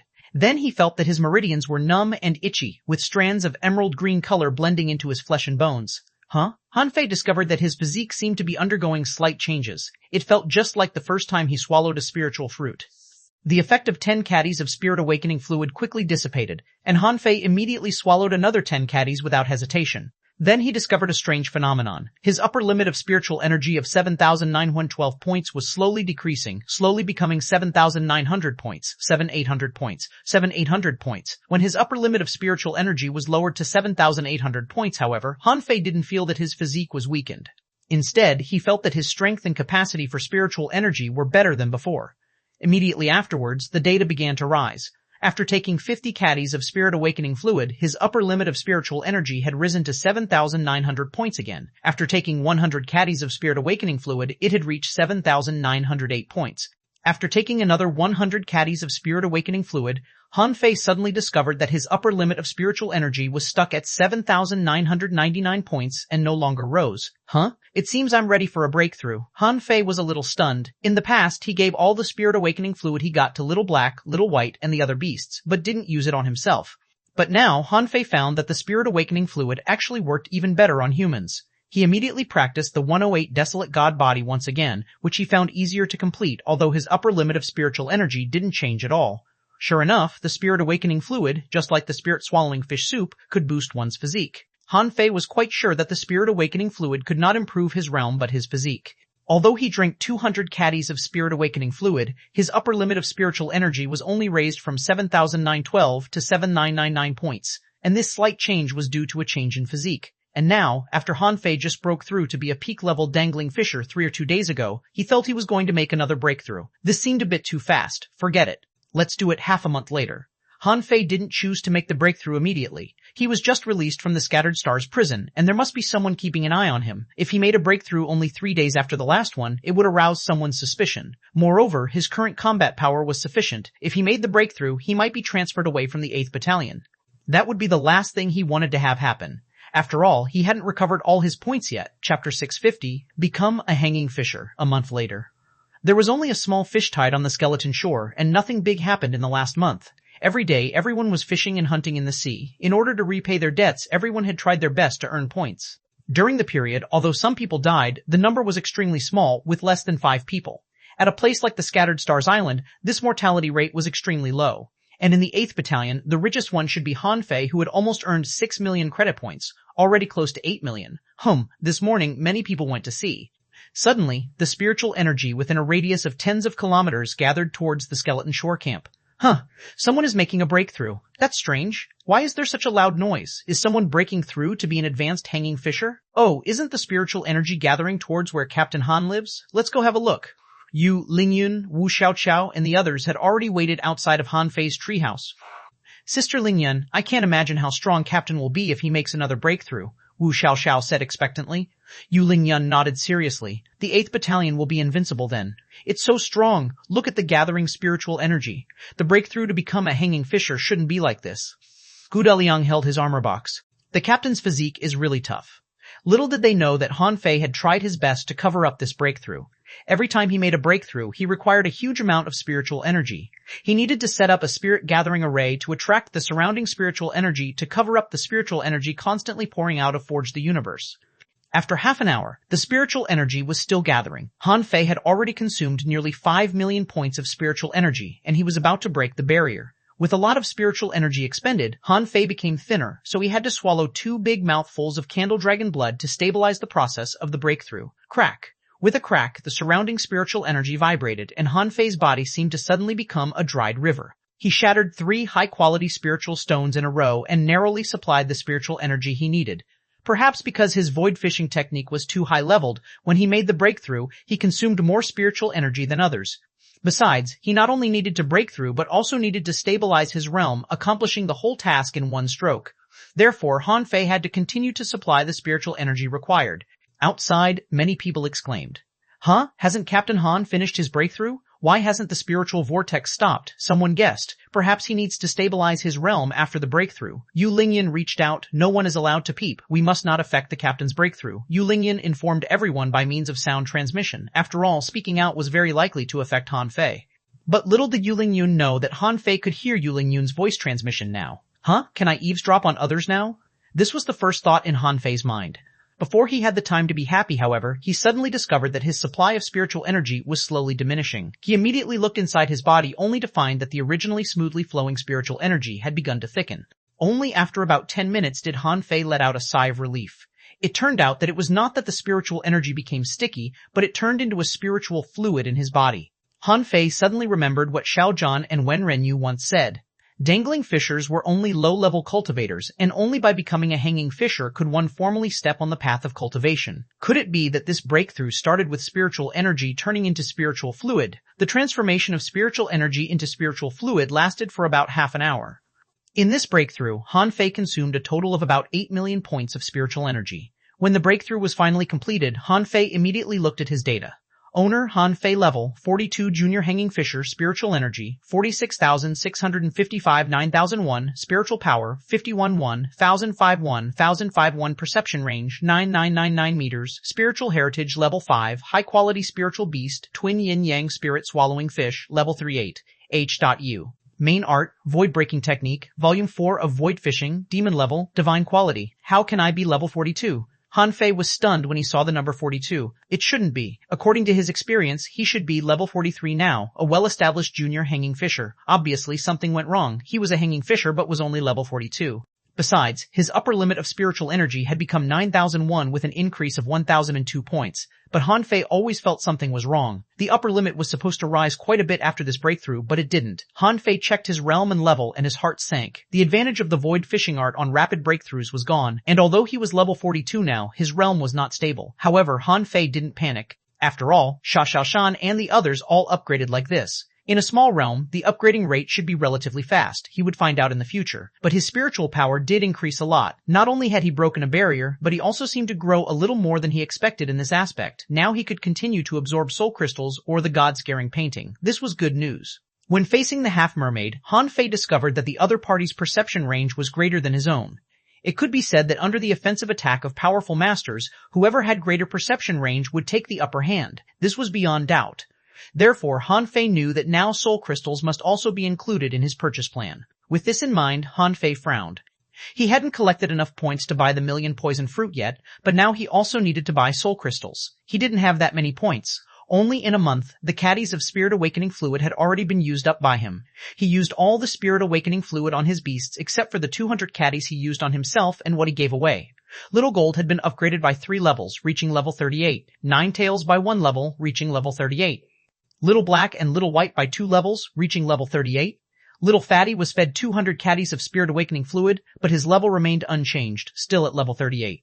They had consumed almost 2,000 caddies of Spirit Awakening fluid. Han Fei couldn't help but sigh. It turned out that the Scattered Stars Island was the most expensive place to stay. Of course, after spending huge sums of money and countless prices, Han Fei had also gained good benefits. His beast's combat power had improved a lot.